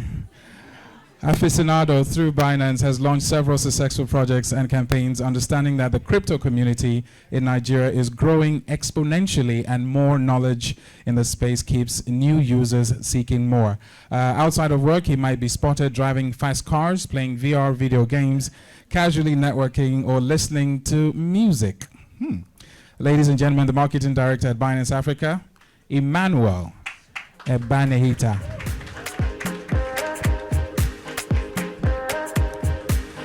And last but definitely not the least, we have an internet entrepreneur with interests cutting across affiliate marketing, crypto trading, and digital marketing.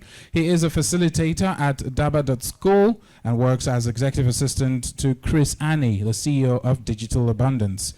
Please do make welcome Chigozie Emmanuel. Great to have you all here. How are you all doing? Let's test the mics just to make sure we're good. We're good. Can you hear me? Yeah, I can hear you. Hello. Who's next? Okay. And Actually, I don't. we need to up the volume. Hello. Just take that one more. Hello, can you hear me? Okay. Do we only have 3 mics there? Oh, okay. Do we have an extra mic, guys? Sound? Do we have an extra mic? Do we? We don't? All right. Fumi, where are you? It's Fumi. Can you please get me Fumi very quickly? All right. Once again, ladies and gentlemen, please a round of applause to our panelists. So what we want to basically thrash out are just questions. You also get an opportunity to ask as well. And the idea is to demystify this whole blockchain, cryptocurrency, everything, but most importantly the blockchain, and make you understand the options that are available in terms of career path and also how it can be useful for you. So, so Binance has been in Nigeria market for about 4 years now. How has the journey been so far? I think I'll take that. Okay. First of all, I think we should give a round of applause to the host, actually. Oh, thank you. You don't have to make me a Binance ambassador. No, you don't. Also to the SBI team for putting these together. We're really, really impressed about this. Yes, it's been a long day, and I'm sure the energy is still pumping, right? Let it pump. All right. Binance has been in Nigeria for, just like you said, 4 years. But in total, we clocked 5 years a couple of months ago. Fantastic. Round of applause, guys. Come on. And that's under the leadership of our CEO, CZ. We'll call him CZ or Champagne Zoa. Right? All right. A prolific CEO. He motivates his team and gives us the strength and the leeway to do magical stuff, right? And Binance presence in Nigeria has been overwhelming in terms of pushing the right education, pushing the right information to Nigerians, and not just Nigeria, by extension, the entire Africa region, all right? And the only way to simplify cryptocurrency or blockchain knowledge is teaching crypto in in a main language that people can understand, right? That's why I have people like Fisayo, Sume Crypto as influencers for us, and also some other intelligent KOLs representing Binance to push the crypto knowledge and education within our community, right? I just want to highlight here again is, first, our mission for Binance in Nigeria is to basically push the right knowledge, and we've done this continually with the Binance Masterclass, which is top of mind for us as a crypto exchange. We see that pushing the right information is very important, especially to guys like you guys for newbies, and letting you guys know exactly what you need to know, what is Bitcoin, what is cryptocurrency, starting from 101, basically, of crypto, right? And I think we've been doing this strategically for the last few years, and we'll keep doing this till everyone understands what crypto is, right? Only true adoption comes when everyone understands what crypto is. So I mentioned to Ben earlier that we're going to be extending more invites to everyone here to a practical master class from next week. So what that means is everyone will join a class where we will practically teach you how to buy your first Bitcoin, how to buy your first cryptocurrency. I think we should have a round of applause. Super. So I think the SBI team will reach out to everyone. It's going to be a virtual class where we open the Binance platform for you and just show you exactly what you're hearing theoretically from all of us here, right? How to open your first Binance account, how to KYC, how to buy your first crypto with Naira, and so many other things. Yeah, I think that's fantastic. Thank you so much. Round of applause once again. Next question here. If you have any questions, please just signify by raising your hand so we can get to you as well. It's all about you today. So now blockchain is fairly new in terms of the field, the ecosystem, in the technology, ICT sector. How has Binance contributed to the development of knowledge in the field? I think you touched on some of that already, but who can expatiate on that? Okay, I can go on as well. Closer. Hi, can you hear me? So can we juice up her mic, please? Hi. Okay, yeah, maybe I should just increase my voice. Okay, great. So I think something that's really great about Binance is how user-focused we are. So I know the first question spoke about, like, you know, we've been in Africa for like 4 years and how that has been. And then obviously following on to that is how we, sorry, what was this question? How we Okay, so basically what you've, it's a new sector, so how has Binance contributed to the development of knowledge? Okay, basically? yeah. So I think an interesting thing is that Binance actually became the biggest crypto exchange on its 165th day of existence, right? And the reason we got there is because of how focused we are on users, how much we build, how much we develop, and how much we teach people. So in terms of this question, obviously, Emmanuel has touched on like education. So we're really big on education. I know as at March, we had trained over 600,000 people in Africa just through like master classes, both online and offline. But other things that we do is also, there's like hackathons. So if you are, you know, maybe you want to be a developer here, you want to, you know, you code, right? Maybe in like the Web 2 space and you want to do that in the Web 3. Something that we do is that we do a lot of trainings for developers. We have hackathons where you actually apply these into like real world experiences. We also have something called Binance Labs. So that is our incubation arm. So basically, we take like projects from Africa. We've had like, okay, I think we've had 2 in Africa. We had Gaming Guild, which is a GameFi company, and we have Bondo Africa. And what we do is like we take projects, we help them. So in terms of finances, we provide you with some money.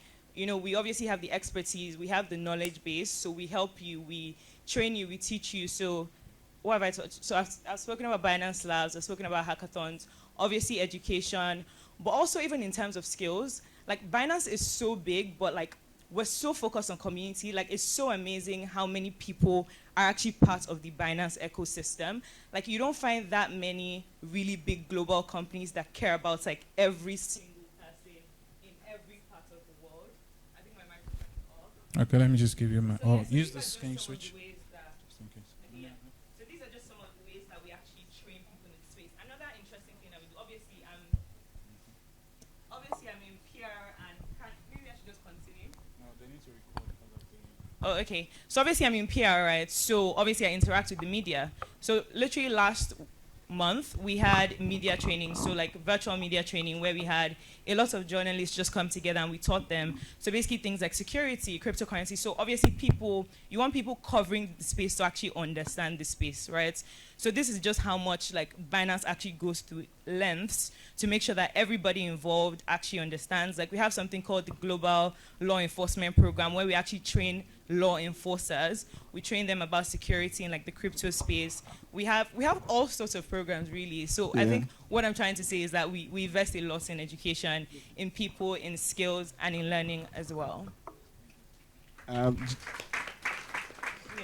Just to add to what she said, in terms of capacity development, right? Recently, I think Ben, or I don't know if it's Bumi mentioned it, we partner with a body called Utiva. I'm sure most of you know them. All right. The goal basically is to train 50,000 Africans, right, and enroll 1,000 of those people into tech scholarship. And this is powered by Binance. This is powered by Binance Charity, and Binance Charity is part of the Binance ecosystem. So a lot of people see Binance as just a trading platform, which it isn't. It's more than that. Right, there's so many facets to Binance as a platform, right? You could trade, there's Binance Pay, there's Binance Charity, there's Binance OTC, there's Binance Fiat, there's Binance P2P, right? You could pretty do so much more on the Binance platform, right? There's even Binance Live. When you go Instagram Live on your Instagram phone, you can go live on Binance, right? And also the most interesting one we're pushing right now is you can actually buy airtime on the Binance app. I don't want to make this so much Binance centric. Don't worry, I'm way ahead of you. Don't worry, I got you. Thanks for that, Emmanuel. So let me move on to questions. Can we have the microphone and an usher, please? So before we take the question, I just wanted to touch base with Chigozie. How you doing, bro? You good? So I wanted to find out from you, because you're an entrepreneur, internet entrepreneur. What do you think has been the greatest challenge for the youth? I've heard a couple of them asking questions like, where do I start? What do I do? From your point of view, what do you think is the biggest challenge, and what would you recommend to overcome that challenge? The biggest challenge, getting into entrepreneurship or crypto? No, crypto or the blockchain. Let me just. I think it depends on the area of crypto you're deciding to like specialize on. For me, it's mostly trading on Binance and P2P and OTC trading and stuff like that. So I think for trading on Binance, if you have the most important thing is the learning, getting the skill. I don't think you should just create a Binance account and fund your account and then you want to start trading. I think that's why Binance has something like the Binance Academy, right, to teach you. For me personally, learning is very, very important before you start trading on Binance. Before you start anything that has to do with crypto, you have to take education very, very seriously. If you get and understand how it works, then it's very easy for you to scale and start making money from it. And then for P2P and OTC trading, I think you should just start depending on your approach. For me, I started on WhatsApp. Just let people know that you buy and sell crypto. Binance they have P2P too. They help you. They made it easier. When I started P2P and OTC trading on WhatsApp, I don't think Binance P2P was as big as it is right now. We had to source for customers ourselves. And from sourcing for customers on WhatsApp, I was able to do millions of dollars in transaction. But now Binance has made it very easy for you to, you will get on the Binance P2P, you see a lot of people that have coins listed for sale, people are willing to buy from you, and it's very easy. So I think you should just start, get the necessary knowledge you need to go, and you're good. Fantastic. Yeah. Thanks a lot, man. So, man, let me throw this at you. I don't want to go the whole gender route, but it's always interesting to get a fresh perspective. Being a female in the crypto world, does it matter? And what has been your journey so far in terms of explaining to people the world that you're in terms of crypto or blockchain?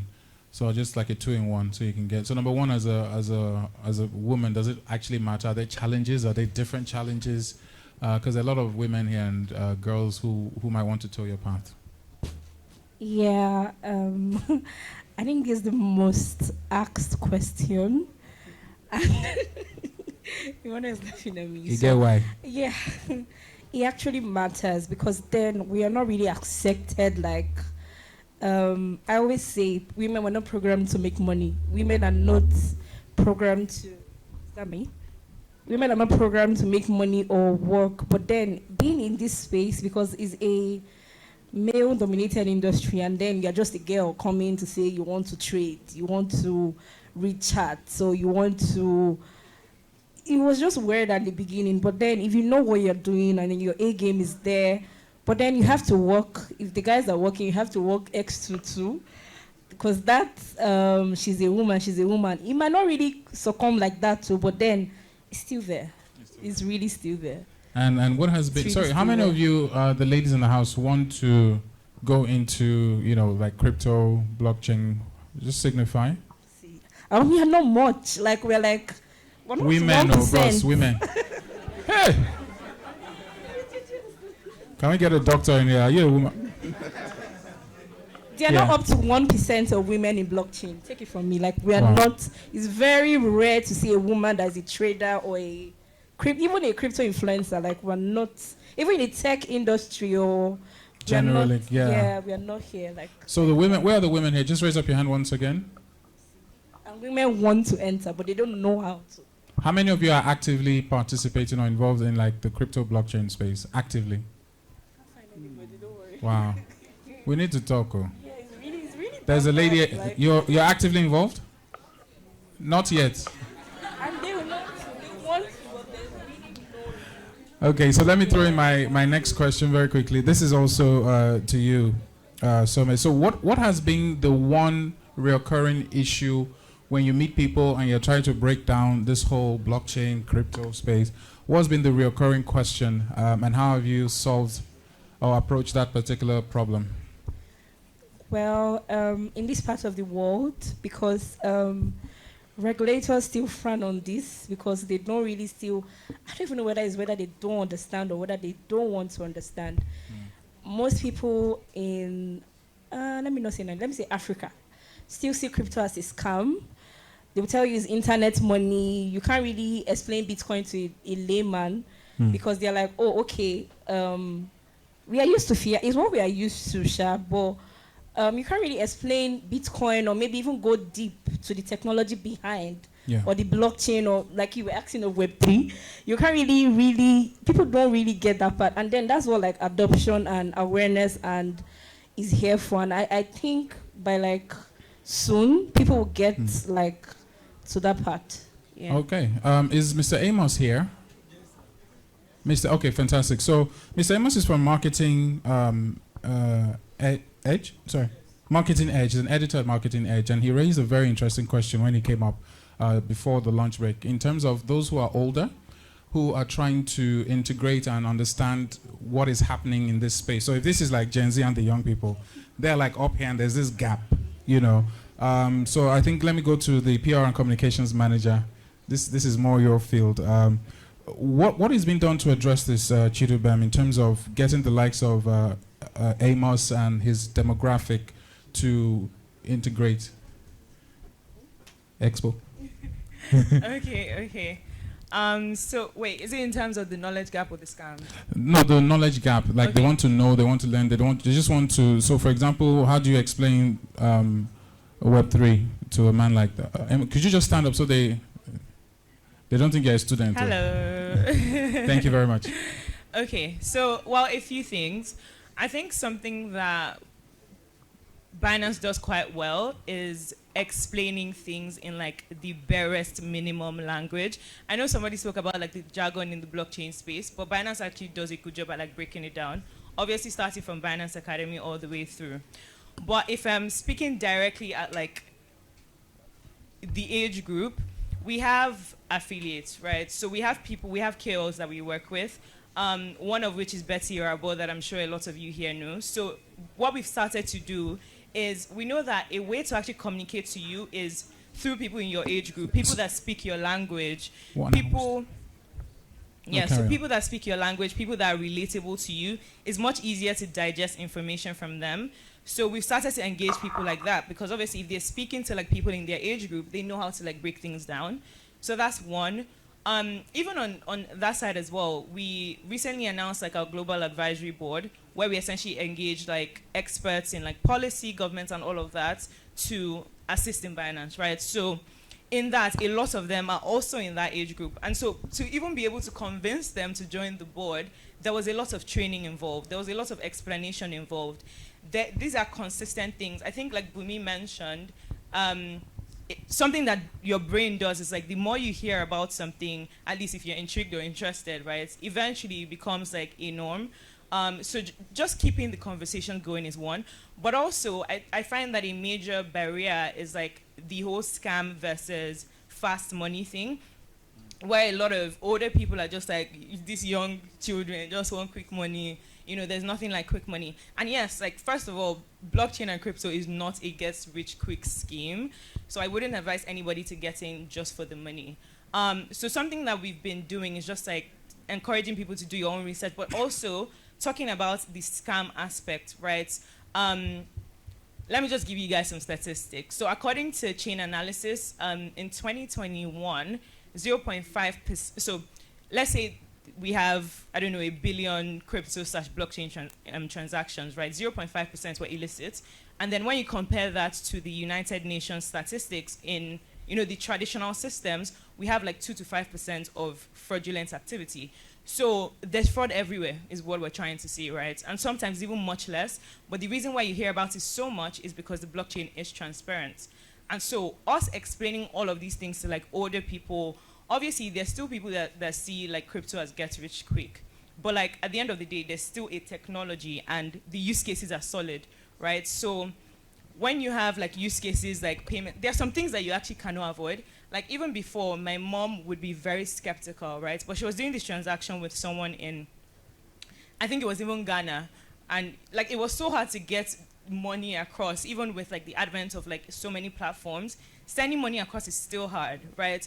So when you actually explain those use cases, like sometimes it's hard to explain NFT, it's hard to explain smart contract, like they don't want to hear it. But if you give them the actual use case, okay, you can't send this money to your friend, like send it through Binance Pay or send it through, collect their wallet address. She literally collected the person's wallet address. I helped her send the money and it was quick. Like those kind of things are not things that like are just hearsay. This is something that they've seen. So this is something that they now believe in. So yeah, through all of these things are some of the ways. Fantastic. Thank you so much, Chididam. Very well explained.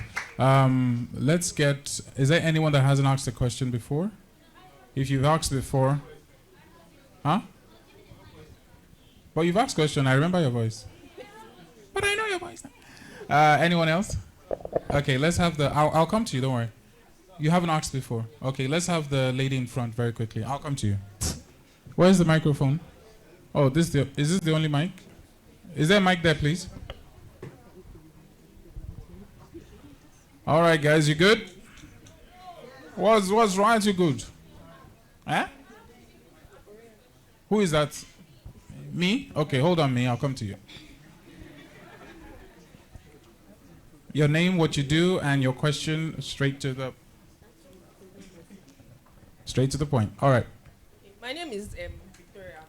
How you doing, Victoria? Fine. I'm an outdoor advertising executive, and you mentioned something about immutable aid metrics. He mentioned something about immutable aid metrics. Okay. So I want to ask how we can infuse that in our business. Okay. Can anyone address that question? Why are you asking? Are you want to join? So maybe you can see him later. Okay. Let me ask the lady at the back who wanted to ask a question, then I'll move on. So preferably your questions should focus on this particular discuss. The lady at the back there. Your name, what you do? Hi everyone, my name is Sanusi Ashia, a student of Lagos State University, currently studying mass communication, and I'm also a small business owner. So my question is, what is the future of Binance and blockchain? Because over the years, we've seen how technology has evolved. The rate at which people used Facebook then can be compared to the rate at which we use Facebook now. So what preventive measures or precautions is Binance taking at the moment, just in case it doesn't trend in, say, 20 or 30 years from now? That's my question. Wow, that's deep. That's some crystal ball, knowing the future. I thought you were going to say high five. How many people know high five here? Wow, we're older. I know it's only us. It's okay. You guys don't know high five? That was a Facebook before Facebook-ish. Anyway. And MySpace. No, you're going too far. You're going too far. Let's leave it at high five. Emmanuel, do you want to address this? So basically, you want to know what measures they're putting in place to ensure that Binance is still relevant years to come. Am I right? Okay. All right, I'll just try and give this a shoot. All right, the future of money is changing, right? There's a lot of conversation around digital money, digital currency, right? It's here to stay. We are still in the early stage, all right? Binance, by statistics, will have over 10 million active users, right, across the world, and 10 million registered users, so to speak, right? And the future is very, very bright from where I am sitting, from where we are sitting, right? Because just like she mentioned, use cases pushes this adoption, right? But we also mentioned that there's a lot of use cases in so many sectors, in the logistics sector, which is the supply chain sector, in the health sector. Companies like MadLive and Steam in the US are actually using blockchain in the media industry, all right? The use cases are enormous, right? And year in, year out, monthly, a lot of companies are evolving using the blockchain, all right? And we are so deep into blockchain that in fact, different innovation comes out every day, all right? So from where I'm sitting, the future is bright for crypto. Binance is here to stay, and I think that's it. Do you want to add something? Yeah. Anyone? Just a gig. Just a gig at the end. All right. I don't know if I answered your question. All right. Well done. You wanted to add something? No. Okay. Let's take a question. Sorry, I'm so sorry. I'm going to have to give other people a chance because you've asked already. The gentleman over there, please, with a face cap. No, I'll come to you. No, this gentleman in front of me here. Where's the usher with the microphone, please? Really? Please do not leave the microphone, Miss Usher. Your name and what you do. Thank you very. No, not you. The one in front. Yes. You take a seat. I'll come to you. Don't worry. Okay. Thank you. Okay, my name is Adedayo. Hi, Adedayo. Yeah, I'm good. I'm a video creator. I have a question for Chigozie Manuel. There's a viral video of you on. Hello. Okay. So there's a viral video of you online where you actually made millions at 19 being an affiliate marketer, right? What? Yeah, I said there's a viral video of him. No, I heard that part. The amount. Being an affiliate marketer. No. The number. Millions. How much? Millions. 19 millions.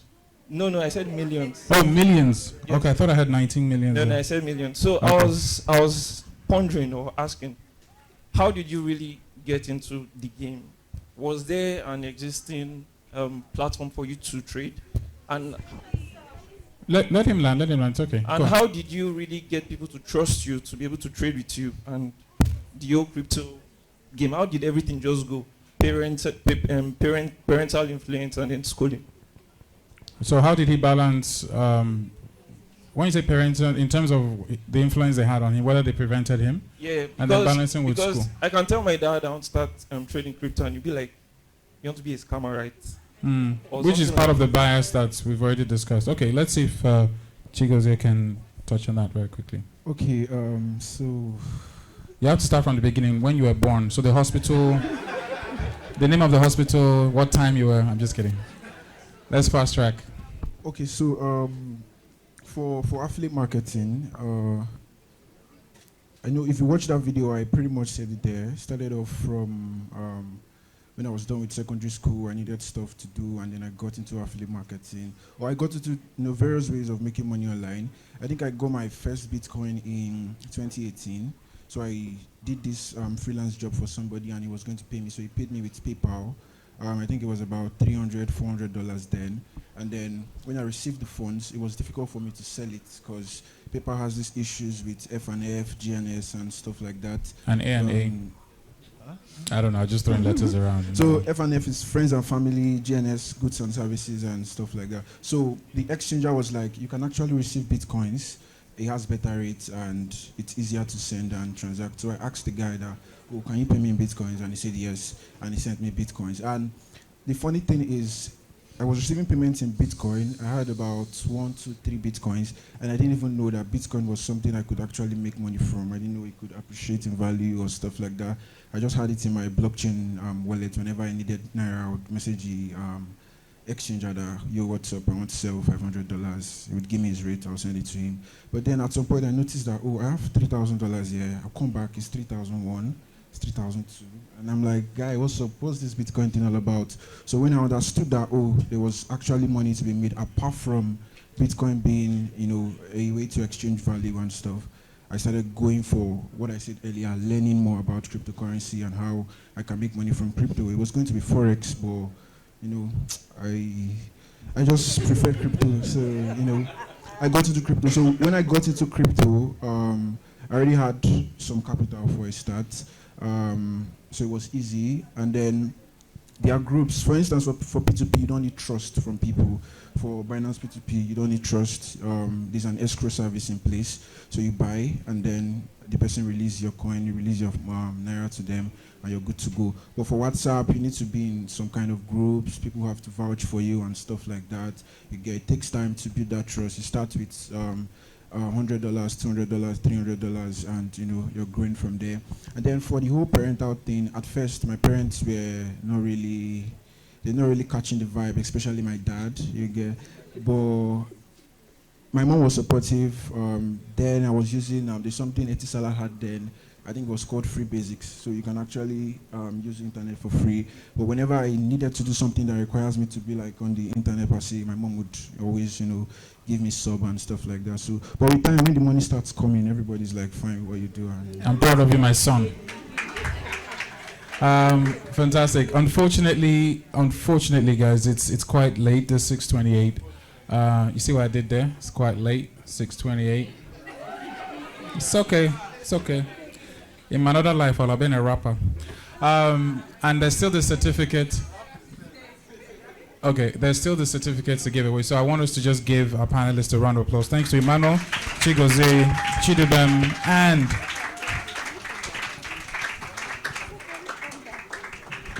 Some Crypto. Can we have all of you guys, speakers, just together on stage? Just get a group picture of all of them for those that are still here. Very quickly, while they're here. Fisayo, you join in. There we go. All right. Let's have you all on one. Can we have, let me see, who else is out there? Is Mr. Bankole around? Is he there? If we can get Mr. Bankole, that would be great. Sorry, hold on. So it's me like I wasn't here.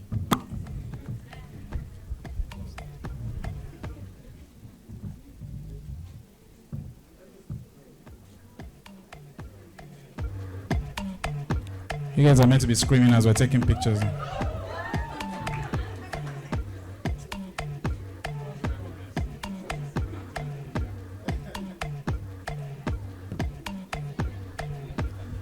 Sorry? Issue Smiley. All right. Please have your seat very quickly. Oh.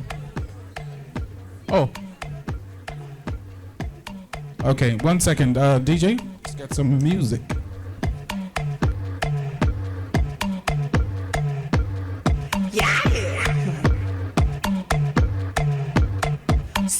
sitting in the corner.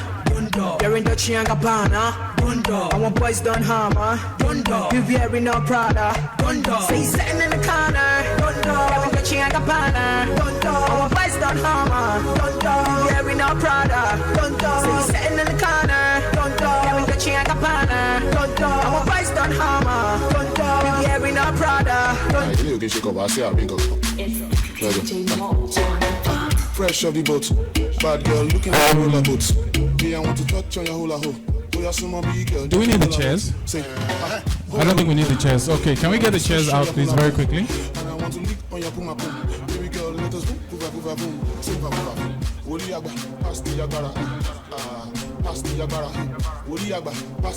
Can we get the chairs off, please?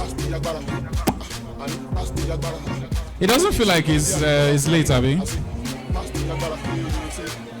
Sorry, wrong question. Just wanted to buy more time. All right. Let's see if we can give away some more very quickly. The show marks guys, are they still here? Whew. All right. If you hear your number, just signify 6248 0940 0940. Last 4 digits. 7676. 7676. Anyone here? Aderinoye Oluwatomiwa and Edo. Oh, this is gonna be Edokwa. Edokwa. Edokwa, are you here? Very quickly.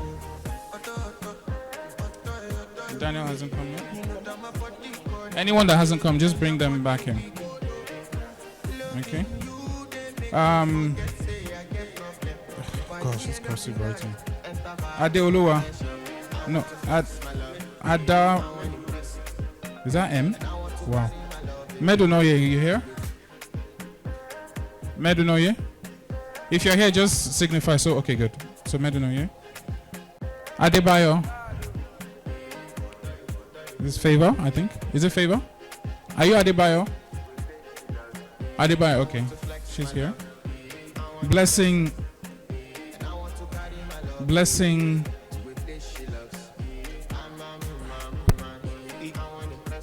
I don't want to say Egu. Is it Egbu? Are you Blessing? You're not oh. Who's Blessing? Blessing, is that you? Are you Blessing? What's your other name? Egbu, okay, sounds right. All right. Dami Lola Olaniro. Or is it Pami? Is it Damilola? Where are you? Okay, fantastic. Adebusola, Adeyemi. Which one? Is that you? Adebusola, Adeyemi. Adebusola, Adeyemi. Are you in the way?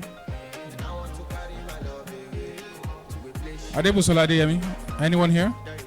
Mohammed Abimbola. Mohammed Abimbola. If you're here, just say yes when I call your name so we know. Mohammed? Yes, yes? Okay, good. Adeyemi Ademola. Yes, yes? Adeyemi Ademola. Adegoke. Is it? No, Akosile. Is it Akos? Better. Is it Akosile or There's no. Is it Akoshile? Adegoke, are you here? Your names are making me sweat. Daniel. Wait, what's your name there? Adeyemi. Ademola, right? No, this is Ademola. Okay, that's the. Adebosola, you can come. Don't worry, you have certificate. Don't worry, we got you. Ademola. Is it Adeyemi? Adeyemi. Okay, over there.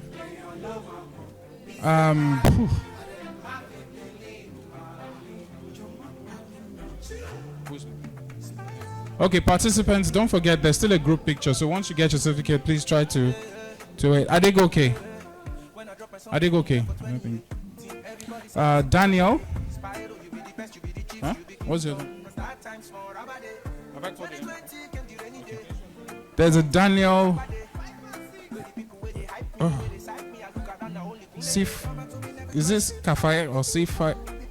Is this Kafaya? Are you here? Is it Kafaya? Okay, good. Wow. Michael, Chukumalu. Michael, you here? If you're here, just say yep. Michael, you here? Farouk Olariwaju. Adeyemi Balikis. Okay. Farouk Olariwaju, you here? Farouk, are you here? Martin's Wisdom. Martin's Wisdom? Okay, good. He's here. Oluwafemi Bankole. Oh, sorry, Oluwaferomi Bankole. Where are you? There we go. Shayo Adebayo. Where you at? There we go. Kadiri Moshood. Where you at? Kadiri Moshood. Fantastic. Olawumi Akinshola. Olawumi Akinshola. Where you at? Are you here? Olawumi. Fantastic. Bankole Demilade. Abba. Oof. Shamboda Basata Rabado. Agbambo.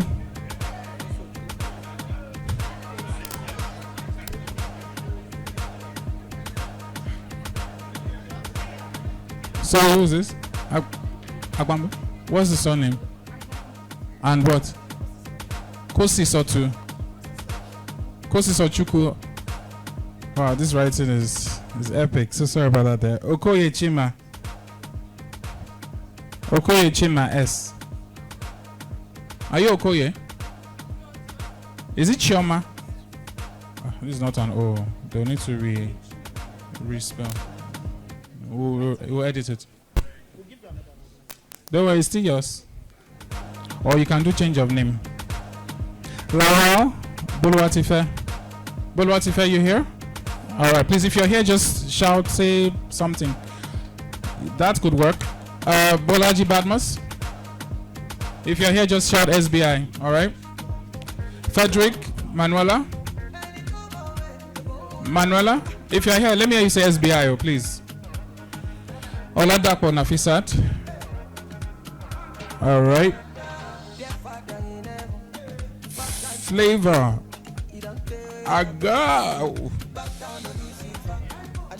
Agari. Flavor. Where are you? Fav. Oh, they wrote Flav. Oh, okay, don't worry. Oh.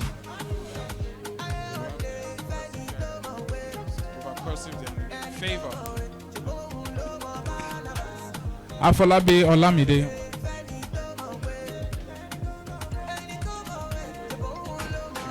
Eniola. Afolabi, okay. Eniola. Ogun. It should be Sale. This is an S? Okay. Ogun Sale. Ezegi. Ezegi? Who's Ezegi? What's your surname there? Huh? No, this can't be it. No, Ezegi and what? Petrina, okay. Deborah. Would you like to pay? Deborah, are you here? Deborah? Okay. Onyilola. Onyilola. There we go. Oluwatimileyin. Oluwatimileyin. Are you here? What's your other name? And Ahibi. Akibi. Akibi, right? Okay, good. Grace Oluwatomisin. Benro. Grace, okay, good. Temitola. Rojiba. Rojiba? Is that you? Okay, please, if you hear your name, just let us know so that we can move very quickly. Oluwasegun Oluwayemi. Are you here? Oluwasegun Oluwayemi. Mighty, is that you? Mighty, is that you? What's up? My man. It should be Sola. Esther. Is it Abisola? Abisola.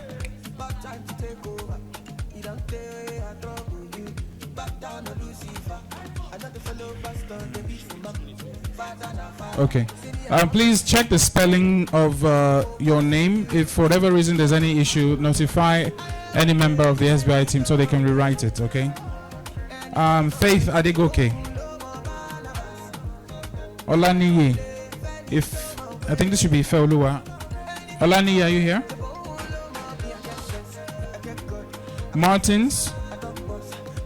Martins, okay then.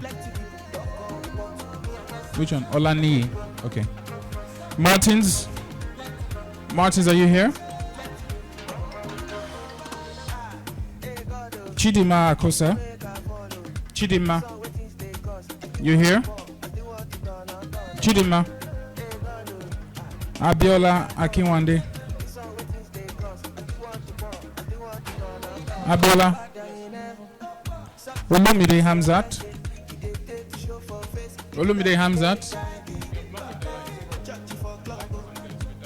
Oh, is the camera? Hamzat? There we go. Congratulations. Sonny Idia.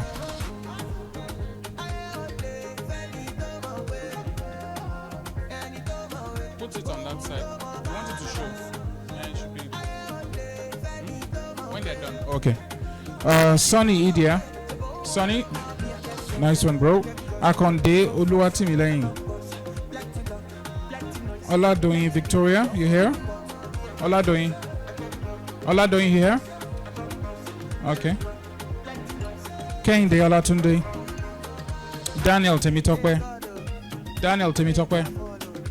Are you here? All right.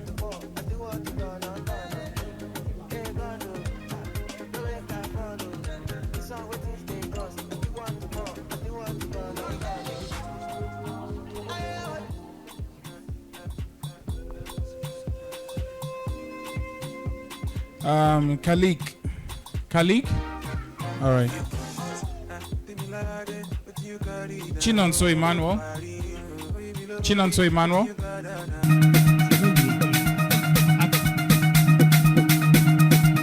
Olasanmi Oluwabusola.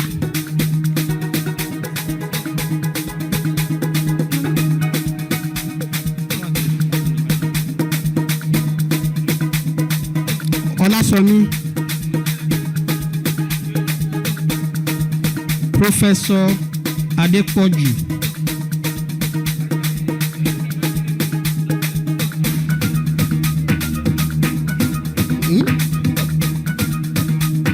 Adepoju Ezekiel Soji. Ọ̀nàbànjọ Fúnmilọ́lá. Ọlárẹ̀wájú Mofẹ́sọ́lá.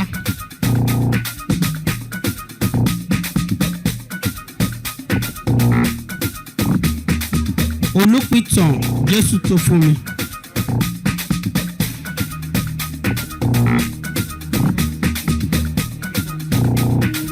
Okay, so there's a little DJ, thank you.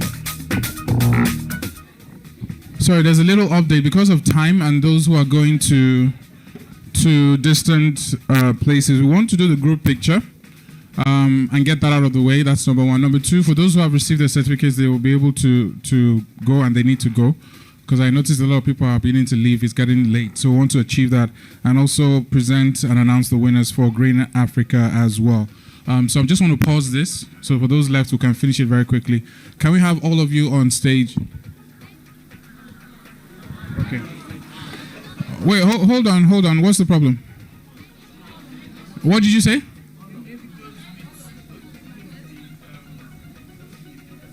No, just your, no certificate, just you.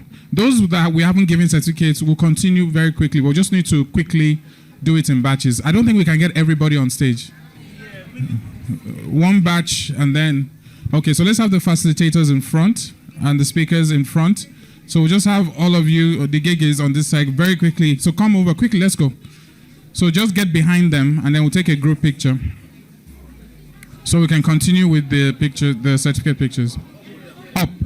Can the facilitators just stand? So if you are tall, just stay down. If you're the opposite of tall, get on stage.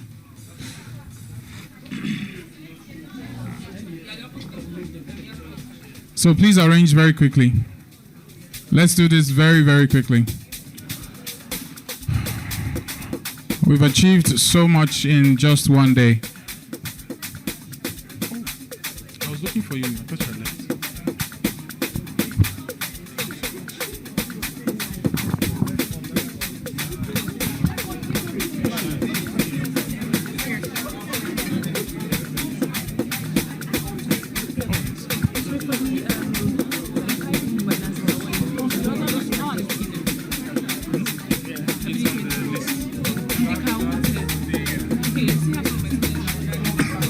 They will get in touch with them, I guess. The lady that I think Oluwa Fumi, the first lady I rewarded. Is it Fumi or Oluwa Tofumi? Yeah? Olu Fumilola, so sorry. Please make sure we register you for the Binance win. Is this the certificate? Okay. Is this just the? Is this Gege? Gege plenty.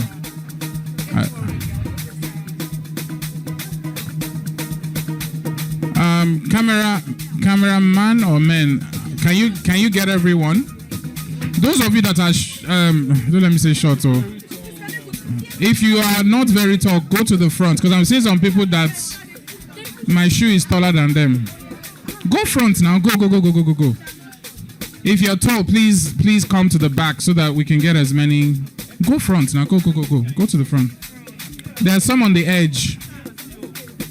There's space on the edge. If you're behind this roller banner, that's it. It's like you didn't come here. Go in front. They can't see you behind the roller banner. Go in front.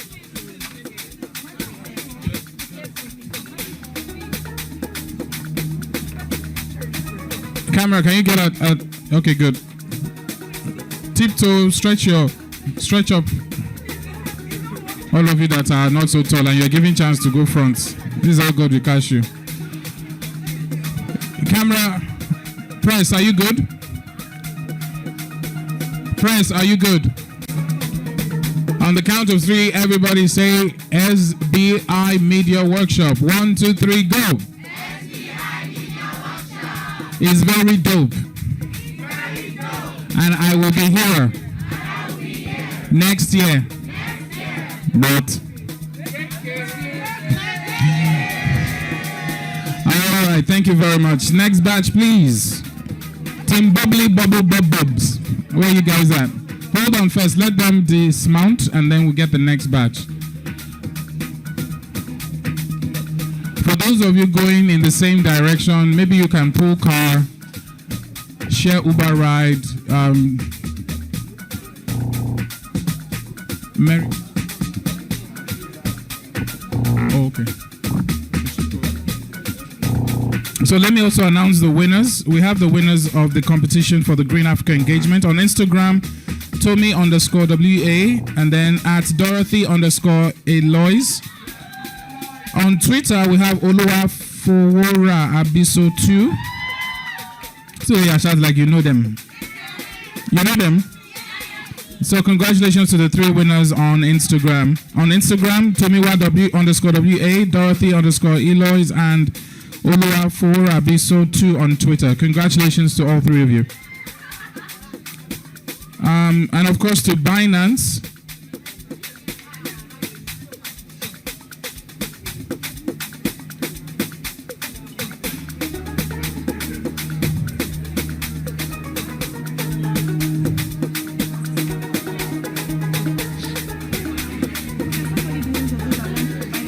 Ready.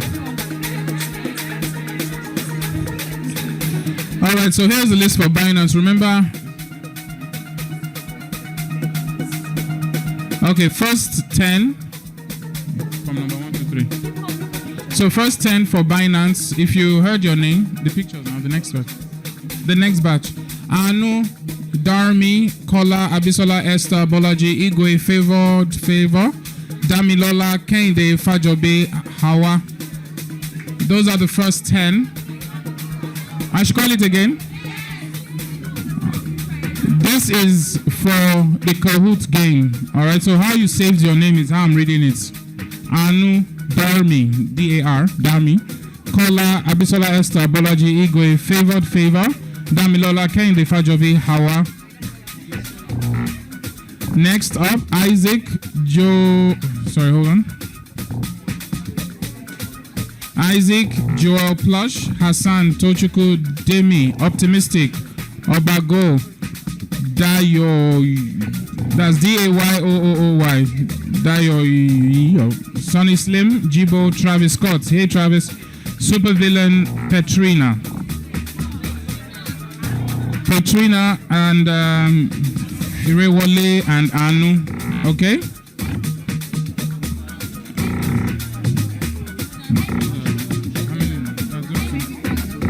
So those are the 24. Can the winners for Green Africa wait behind so you can get your picture and the certificate as well? Same thing with the Binance, so we can verify who you are and reward you as well. All right.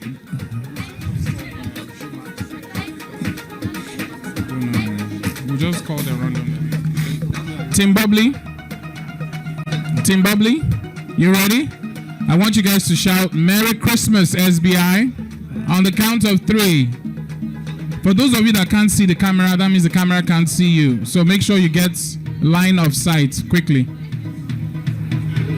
Our speakers and our team from Binance, thanks for the patience. We appreciate you. On the count of 3, say Merry Christmas, SBI. 1, 2, 3. Let's take that again. Hold on. You're taking a picture. Are you ready? On the count of 3, 1, 2, 3. Are we good? Camera, press. Thank you so much. Okay, so for those who are winners, please stay behind. For those who have gotten their certificates and they need to head home,